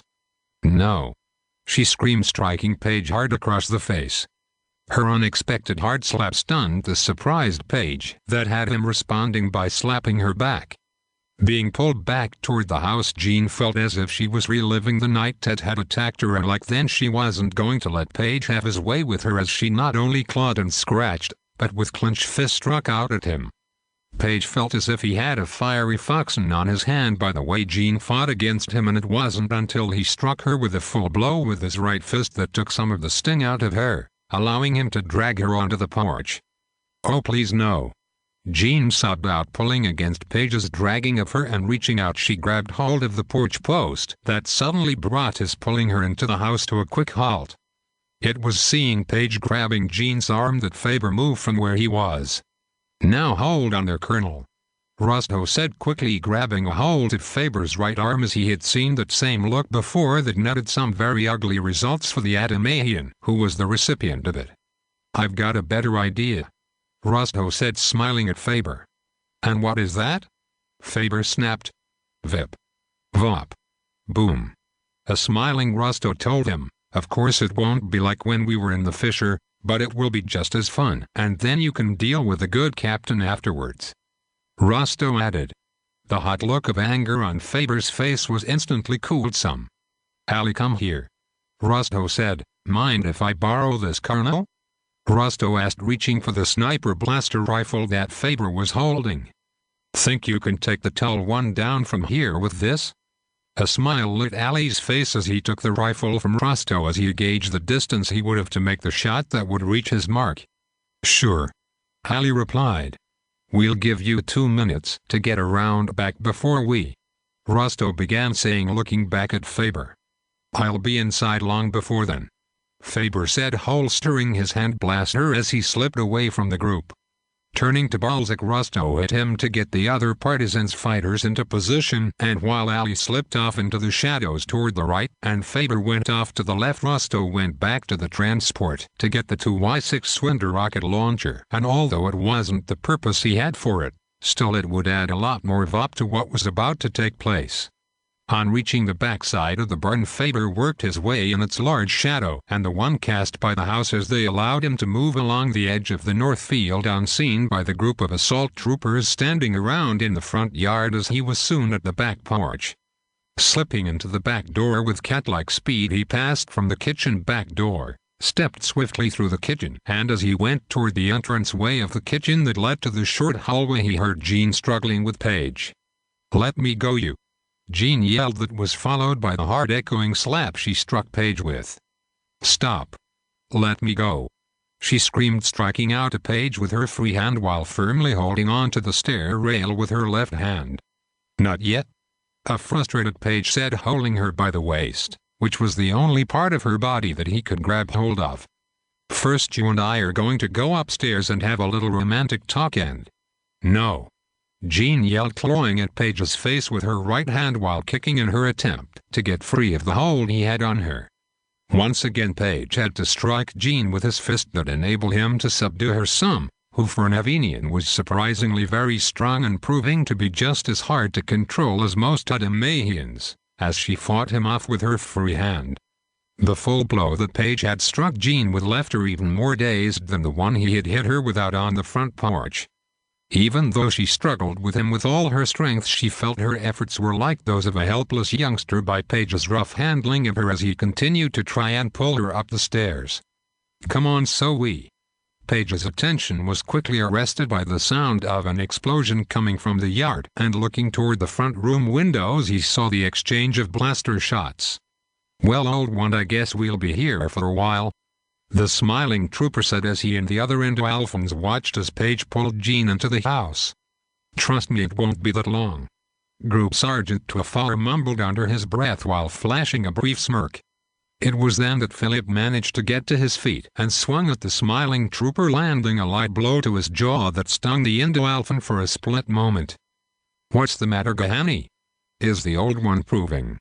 The words of the laughing Indo-Alphan trooper seated in the driver's seat of the lead transport was cut off when the left side of the vehicle was struck by the rocket that raced out of the darkness, exploding on impact, ripping the driver's door off while violently ejecting the dying trooper's body out of the driver's seat, throwing it through the open passenger's door, knocking both Philip and Gahani to the ground just as Ali's first shot took down Ka, followed by his second shot that ripped Group Sergeant Faber's chest open as a hail of blaster shots rushed out of the shadows toward the other stunned Indo-Alphans troopers, cutting them down where they stood.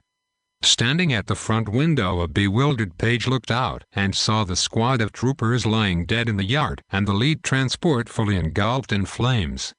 "Well, we know how you are with old Adamahians, helpless Avenians, and youngsters," Faber said, stepping into the front room from the hallway. "So how are you with an Adamahian of stature, Captain?" Looking in the direction of the voice, Paige saw who was speaking to him. "So the field hand has returned, or should I say Foxen?" Paige said. "Get your hands off her," Faber snapped as he kept his blaster aimed at the smiling Paige. "So what are you going to do, kill me too?" Paige said, taking a tighter hold on the dazed Jean. "I said get your hands off her, right now." Faber snapped and saw the smile slip from Paige's face, who tossed his blaster to the floor. "So what now?" Paige asked, raising his hands. "First, you and I are going to have a little talk about the way you treat Avenians, especially Miss Jean," Faber said, holstering his blaster. "And then we're going to take a trip, and I'll see that you're a place where you can have a long time to think about our discussion," Faber added, unbuckling his holster belt. "With the help of your underground friends, no doubt," Paige replied, flashing a cynical smile. "No, Captain Paige, this is just between you and me," Faber sternly said, moving toward him. "So?" Faber stumbled backwards as the fleeing officer pushed the dazed Jean at him, landed a glancing blow to Faber's jaw while pushing past him. Releasing Jean, Faber quickly grabbed a hold of the fleeing officer's left arm, spun him around and struck Page with an uppercut, lifting him several millimeters off the floor that had him landing hard on his back. "Now when you come to Mr. Phillips' home," Faber began saying, reaching for the stunned Page, grabbing a hold of his uniform shirt and snatched him to his feet, "you'll need to show proper respect to him and Miss Jean." Faber struck the dazed Page with a hard backhand slap. "Understand me?" Faber snapped while violently shaking the bewildered Page as if he was a rag doll. "You don't grab her." He struck the dazed officer's face on the left side with a hard palm slap. "And you never ever." Faber drew his left fist back. "Put your hands," and drove his fist toward Page's face. "On her." The force of the blow Faber struck Page with matched the furious look on the smuggler's face, a blow that sent the Indo-Alphan officers tumbling backward, sailing through the front screen door, tumbling onto the porch, and rolling out into the yard. And boom! A smiling Zhantho exclaimed, looking down on the unconscious Page. "Well, Colonel, I see you've still got away with words," Zhantho said. "So what now?" Balzac asked. "I've got to get going," Faber told them, looking back toward the house and saw a bruised-faced Jean smiling at him as she stood on the front porch. "Got any ideas as to how you're going to do that?" Balzac asked. "Well, if I can just get past those Indo-Alphan scanners, then I might have a chance to make my jump," Faber said, working over to Philip and helped the old planter off the ground. "Oh, well, if that's all that's holding you here, we can take care of that," Zhantho said, looking down at Page, "and with the good captain's help, of course, and with a lot more vop. And boom," Zhantho said, smiling, looking at Faber, who now had a bright smile on his face as well. "Mr. Philip, you and Jean are going with the underground when they leave here," Faber said as he put Philip's right arm over his left shoulder. "We ain't leaving," Philip sternly said. "I ain't." He flinched in pain. "I should have paid more attention to my lessons," Philip said, smiling. "I had the damn thing on safety when they came rushing in the house." "Here, let me," Ali said, reaching for Philip's left arm after shouldering the sniper rifle. "Say, you're a pretty good shot," Faber said. "Thanks," Ali said with a brief smile as he placed Philip's left arm over his shoulder. "Me and my uncle used to go hunting a lot, plus this is a very good rifle." "Well, you can use it to hunt Indo-Alphan dogs," Faber replied. "I'll get you the extra ammo from the fisher when we get back to the cave." "Gee, thanks," a smiling Ali said. "But don't get too attached to it, 'cause I'll want it back one day," Faber said, smiling at Ali. "Just set him over here," Jean told them as they were about to come up the steps with Philip. "Listen, I'm sorry about your screen door," Faber said, looking at Jean. "Don't worry about it, son," Philip said, chuckling softly. "It was worth it, seeing the way old Page came flying out the house the way he did. I ain't never seen anybody hit that hard before," Philip said with a painful smile as Ali and Faber sat him down on the porch swing. "Grandpa, you need to be still," Jean said, frowning, looking at the cuts on Philip's bruised face. "Excuse me," Jean said. "Sure," Faber replied, stepping back so she could sit down on the swing. "I was telling Mr. Philip that the two of," Faber began to say. "We ain't going," Philip cut in.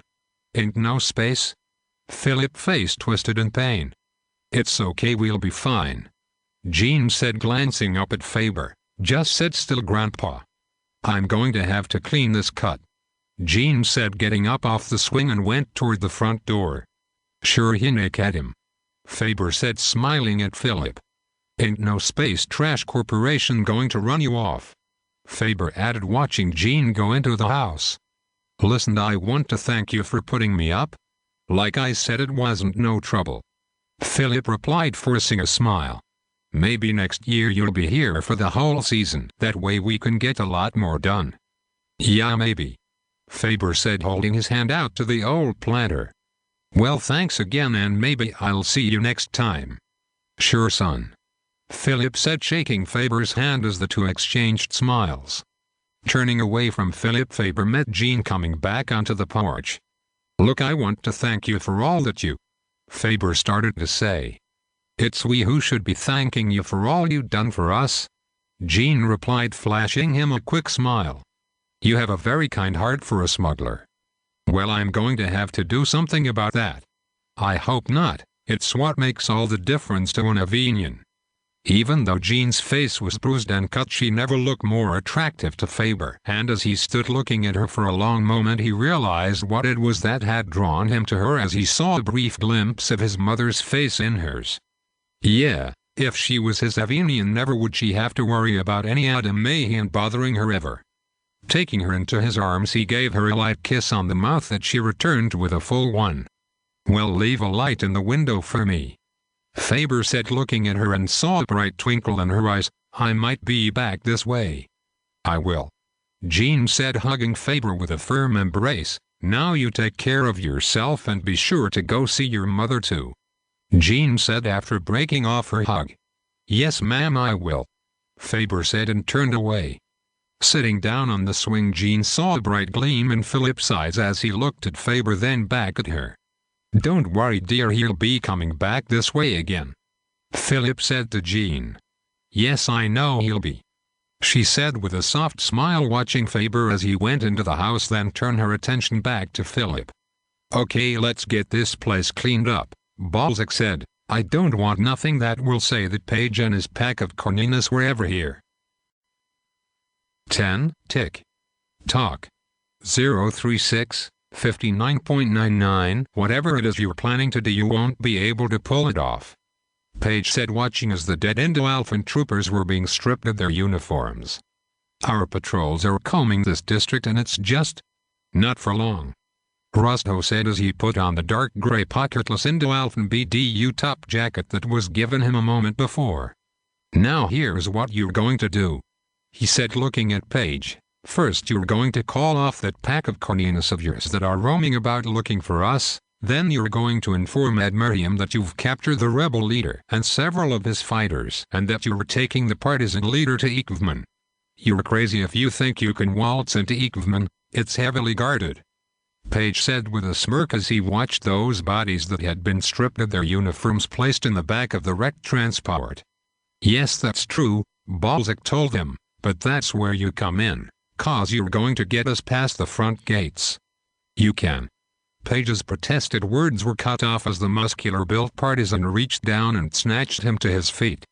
"Now, as I see it, there is only one way you're going to leave here," Zhantho began, "but before you depart you will do us this one little favor." Page cut Zhantho a stern look. "No?" Zhantho said, looking questionably at the hesitating Page, then back at Balzac, who with a nod to the muscular-built partisan had him quickly grabbing a hold of Page's left wrist. "Now, which finger would you like broken first?" Zhantho asked. Looking at the stern-faced Zhantho, Page caught an image of what he had seen of the interrogation of Captain Nimgio that now caused the Indo-Alphan officer to shirk back some.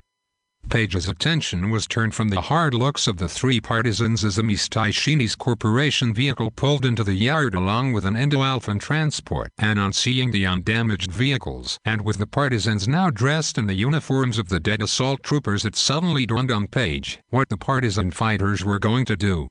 The Mistashini's vehicle, its occupants and the military escort had disappeared several months ago when they were on their way from the production facility at Klil to inspect the fuel storage tanks at Ovaboma. As it was the production facility at Klil that they were going to attack rather than trying to get into the compound at Ikvman, and had it not been for the mishap tonight in Nampi, the spaceport at Ovaboma was their objective, which, had they succeeded in carrying out that objective, would have done a lot more damage, seeing that the task force under the command of Fleet Commander Maggi was docked at the spaceport awaiting the much-needed fuel that had been destroyed. "Now make that call," Zhantho said, holding the communicator mic up to Page's mouth, who looked at Zhantho for a moment. "And no tricks or you'll suffer more than a bruised ego," the muscular partisan fighter whispered in Page's ear as he held a firm hold onto the now-bound officer's neck. "Come now, Captain Page," Faber said, struggling with the cuffed and gagged Indo-Alphan officer who fought against having to go up the ramp of the fissure. "I've got you first-class seating and—" Faber began saying, only to have Page butting him with his left shoulder that had Faber returning a hard slap to the back of Page's head that stunned the now-dazed prisoner. making it easier for Faber to get him up the ramp and up to the cockpit. "Now if you'll take your seat," Faber said, forcing Page into the co-pilot seat. "And once I strap you in," Faber went on to say, buckling the submissive Page in the seat with the use of the safety belt, then pulled the safety belt tighter, that had Page flinching in pain as his hands that were cuffed behind him pressed hard against his lower back.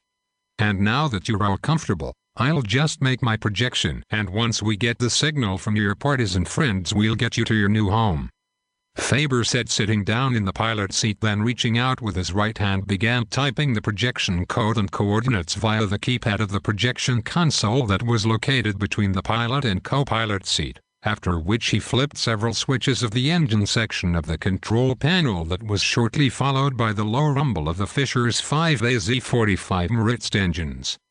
It was just after Faber had pulled the Fisher out of the cave toward the tall field of waist-high grass that a bright pre-dawn flash was seen, causing both Adamahians to look toward the northwest, as a few seconds later a loud dull roar was heard by the lighting up of the horizon of the night sky. "Well, I guess your fleet won't be getting any fuel for a while," Faber said. "So it's off to your new home now." Slowly pushing the control wheel forward had the Fisher racing across the tall field of grass as she soon lifted off the surface of Zhantho as Faber aimed the swift-flying Fisher toward the blackness of the sea of space. Seated at the small desk located in his private quarters, Zhantho looked over his last audio log entry he had just made, then glanced around his quarters. Of all the members of his OTC, Zhantho never thought he would end up as captain of a civilian freighter.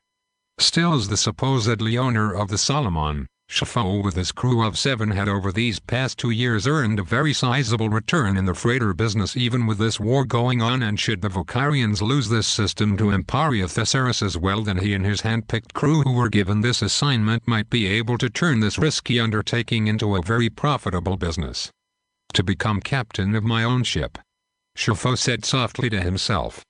As first mate on the Lemoyne for 6 years, Zhantho had resigned that position to join the Vicaria Space Service in the hopes that he could strike a blow against the Indo-Alphans, who had invaded his home planet Exania, one of the 10 planets of the Ephera system.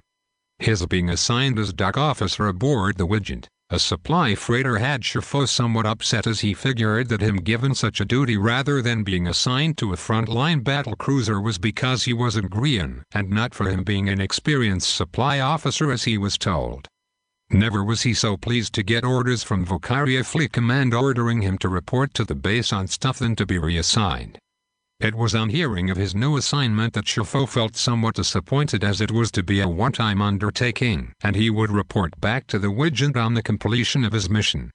It was his having served as first mate on the Lemoyne and him being known by the dock masters and civil authorities in this part of the galaxy that had him being picked for the mission, as it would provide a well-established cover allowing him and his crew, whose mission was to gather intelligence for Fleet Command on the movements of the Indo-Alphan and the Skavilian fleets in the Ephera system, while making a supposedly freight run from Oth-5 into Libya. As luck would have it, the supposedly one-time assignment had turned into an ongoing duty, as for the past 2 years now the Solomon and her crew were doing more than just gathering intelligence on the Indo-Alphan fleet movements. Looking at the Timmins chronometer that sat on his desk, that was now displaying 036:57.12, that had Zhantho letting out a sigh. Well, hopefully soon Commander Dak would find another runner who could get the much-needed shipment of arms to the Solomon for the resistance forces on S-37 in the Ephera system. He thought, turning off his log, and got up from his seat to go lay down. "Yes," Zhantho said, depressing the button of the communicator that had beeped just as he was getting up from his seat. "Captain, I'm picking up the signal from that freighter, the Fisher, sir," the voice said. "Well, it's about time," Zhantho replied, flashing a quick smile, looking at the Timmins chronometer again that now displayed 036:59.99. "Well, give the acknowledged signal and have all hands to stand by." "Yes, sir, Captain," the voice replied. "Mr. Chino," Zhantho said after depressing the communicator's button twice. "Yes, Captain," came the deep voice. "I want to be ready to get out of here as soon as we were loaded." "Aye, aye, sir, we'll be ready," Chino said. Again Zhantho depressed the communicator's button. "Scanner station," the voice said. "What are you picking up out there, Mr. Swisslon?" Zhantho asked. "Except for us and that freighter, my screens are all clear, sir," Swisslon said. "Good, I'm on my way up to the bridge," Zhantho said, reaching for his blaster holster. "Well, Mr. Faber, I was beginning to think that you had made other plans," Zhantho said, eyeing Faber, who was walking down the ramp of the Fisher with a firm hold on the BDU collar of the cuffed and gagged Indo-Alphan officer. "Just at a side stop," Faber replied. "I had to pick up this passenger, that's all." "And who is he?" the Adamahian holding the Ebru assault blaster rifle asked. "Oh, this is old Captain Page, one of General Admiriam's intelligence officers, and he likes torturing and bullying Zhanthians." "Really?" Zhantho said, eyeing Page. "Yes, he cost you a case of 9 L-20 blaster rifles along with 17 ammo packs, and he's worth the price considering what he might be able to tell you about Admiriam's inner working for Zhantho." A smile slipped across Faber's mouth. "Of course that might be a problem for the general now, seeing that the partisan fighters of Zhantho has blown up the coal production facility and the mining works at Japad. Well, that bit of news is well worth the price alone," Zhantho said, flashing a quick smile. "Mr. Arcristo, will you take our guest aboard and please see to him being made comfortable, down in the rear bay hole near the auxiliary power unit bay," Zhantho said to the Adamahian with the Ebru assault blaster rifle. "My pleasure, sir," Arcristo said, pointing the assault rifle at Page, and motioned to the submissive Indo-Alphan to move toward the Solomon. "So is there anything else you'll need us to do for you, Mr. Faber?" Zhantho asked as the two stepped back out of the way of the loader that was being driven by a thin Adamahian as it came from the left side of the Fisher on its way to the Solomon's Bay ramp with the weapons shipment. "I'll have us loaded in just a minute, Captain," the deep-voiced Adamahian said. "Very good, Mr. Chino," Zhantho replied.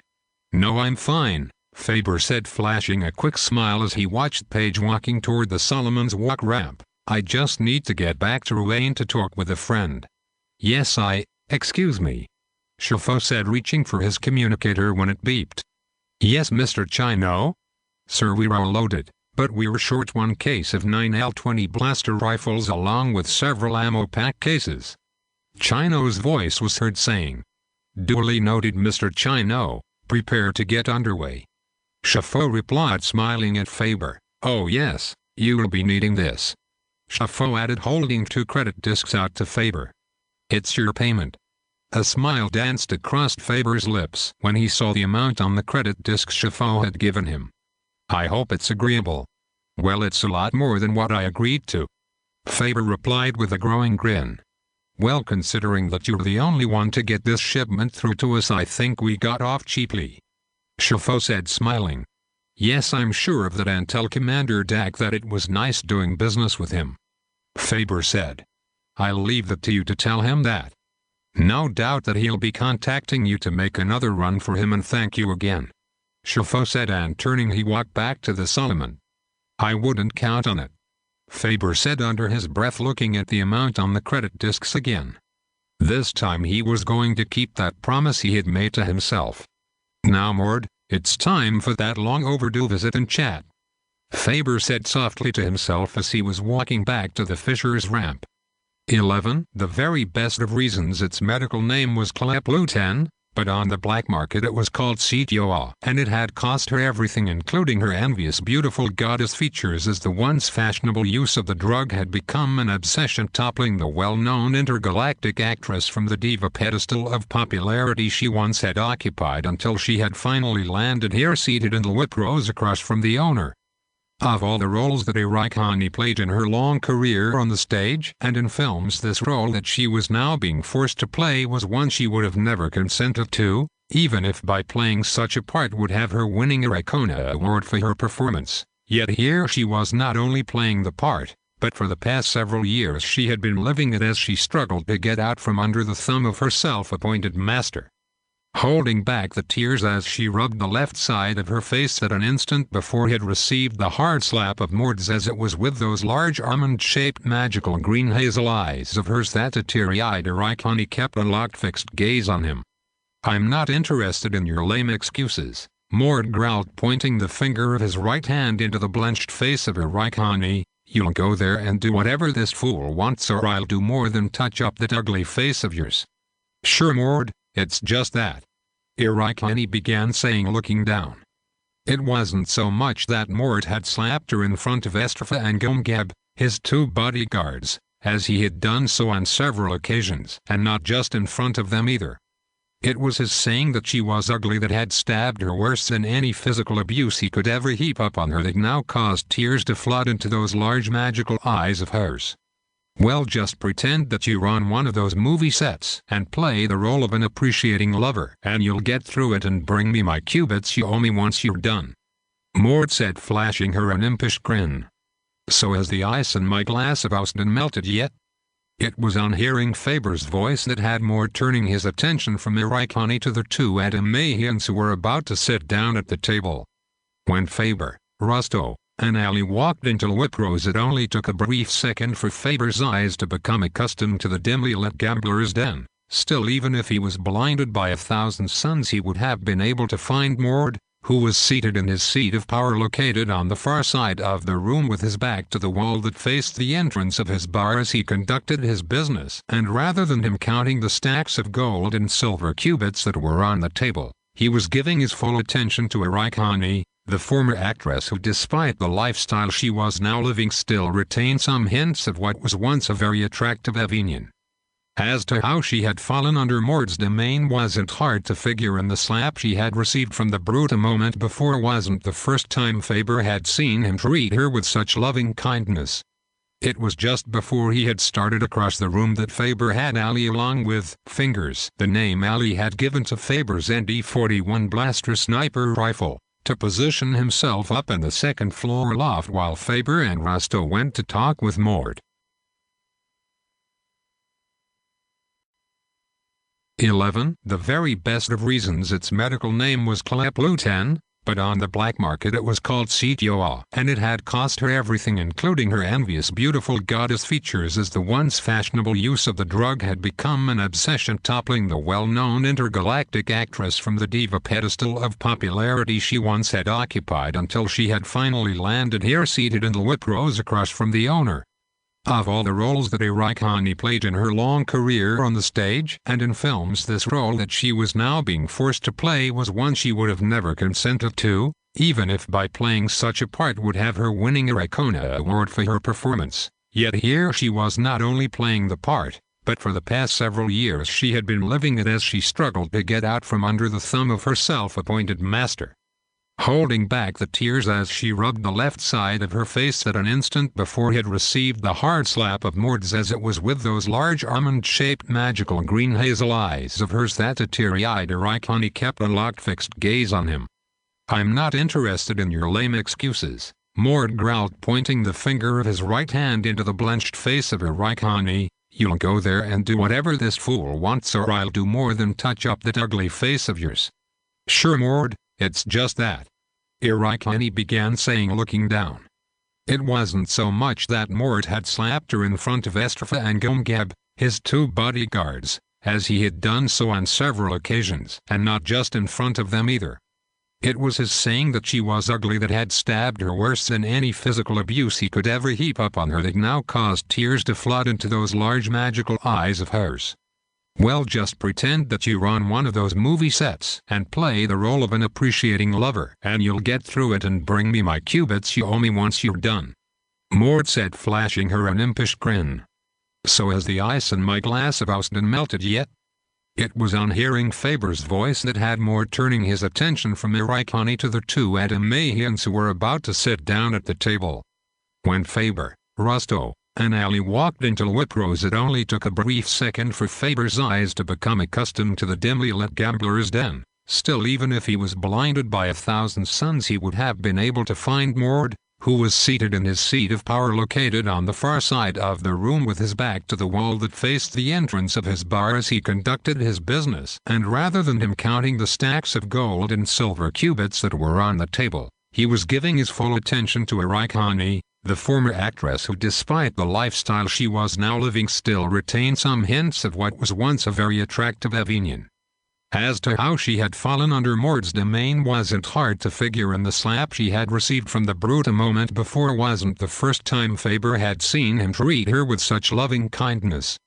It was just before he had started across the room that Faber had Ali, along with Fingers, the name Ali had given to Faber's ND-41 blaster sniper rifle, to position himself up in the second floor loft while Faber and Zhantho went to talk with Mord. "Faber? When did you? I see you've made it back," Mord said, flashing a nervous crooked toothy grin. The look on the smiling knowing rodent's face told Faber that he wasn't someone Mord was expecting to see anytime soon. "So you delivered that shipment to the guy in the Wolfbundstria?" "Sure thing, why else would I be here now?" Faber said, eyeing Mord's two shadows, then looked back at Mord as he and Zhantho sat down at the table that had them facing the three Adamahians and Irikani on Faber's left. "So as soon as you give me my cut," Faber said, looking at the several dozen neatly stacks of gold and silver cubits as well as the handful of platinum cubits on the table. "Sure, my friend, the usual, Mord said with a spreading grin that now showed that those once missing teeth had been replaced with newly surgical implanted ones. "Nice smile," Faber said, reaching for his inner jacket pocket. "Yeah, I finally decided to get started on my new look," Mord said. "Will you relax, Estrafa, before you overtask that one brain cell that you have?" Mord told the shadow on his left when he saw Estrafa easing his right hand toward his blaster's pistol handle as Faber reached for his inner jacket pocket. The sound of the bag's contents after it was tossed on the table caused Mord to turn his attention back to Faber. "So what was it that we had agreed on, 175? Mord said, reaching for one of the stacks of gold cubits. "Not this time." Faber's remark caused Mord's reaching hand to stop. "I figure we will do an even split, seeing all the trouble that I had to go through to get those chips to that guy on Epicon," Faber said, locking eyes with Mord, who had now lost his smile. "Sure, whatever you say," Mord replied as his smile returned as he picked up the bag of cubits that Faber had tossed on the table. "So let's say 270? "Looks like it's more than that," Faber said, eyeing the cubits on the table. "Now don't get greedy," Mord sneered. It was on hearing the shift in Mord's tone that had both Mord's shadows stepping slightly forward.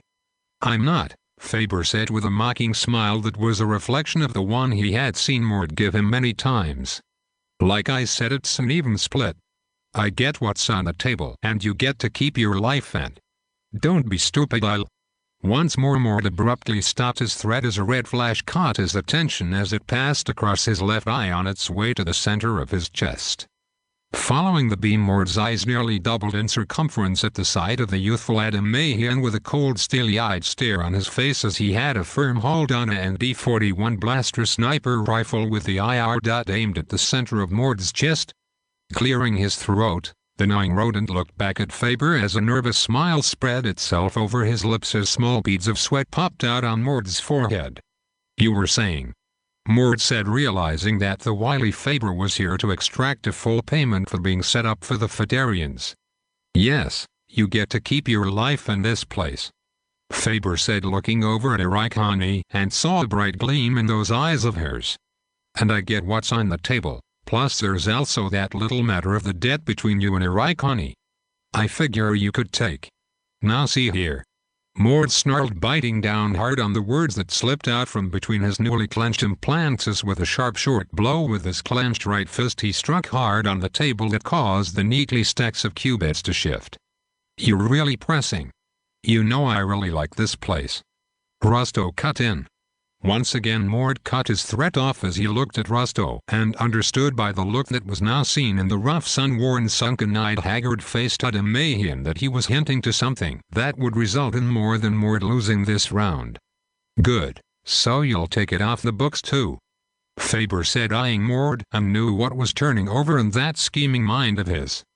"Oh yes, and if you're thinking about coming after me, or if I hear that something has happened here to the love of your life, my friend here has a few cautionary words for you." "And what is that?" Mord sneered, eyeing Zhantho. "Vip. Vop. Boom," Zhantho said as a bright smile lit his face, "and trust me, my friend, you'll never see it coming." "So can I borrow that Irikani?" Faber asked, pointing at the large handbag that was leaning against the chair she was seated in. Looking at Mordecai, he saw him cut her with a hateful look. "Sure," she said, reaching for the bag, opened it and dumped the contents out on the floor, then raked the cubits in the clothing bag and held it out to Faber. "Can I drop you off anywhere, Irikani?" Faber asked, taking the bag from her as he stood up. Again Irikani looked at Mord. "Sure," she replied. With her eyes locked on Mord, Irikani gave him her best photogenic smile as she stood up, and then leaning forward, her face twisted with a hotbed of anger just before she struck him hard across the face with a stinging slap. "Now I'm ready to go," she said. As if frozen in his seat, Mord watched as the three walked toward the entrance of the bar, and was soon joined by the youthful Adamahian with the ND-41 blaster sniper rifle. And it was as the four of them were strolling out of Wipro's he saw Faber give the clothing bag to a smiling Irikani. "Let them go," Mord said, raising his hand slightly as Estrafa and Gomgab started to leave his side. He felt that his losing this round was more than compensation enough for the part he played in setting Faber up to do the job for the Phederians, as it was something that he could live with rather than what would come should he try to recover what he had just suffered. "Oh well," he said, getting up from his seat. Once again that crooked smile of his returned to his face as he walked over to the bar with both Estrafa and Gomgab closely following him. With a slight motion from Mord, the bartender reached under the bar for one of the cut crystal with a thin 24-karat gold rim shot glass and an etched monogram M on it, placed the shot glass on the bar, turned and took a bottle that was 3/4 of the way filled with a dark red thick liquid from the middle second shelf of the liquor shelf, opened the bottle and poured some of the bottle's contents into the shot glass.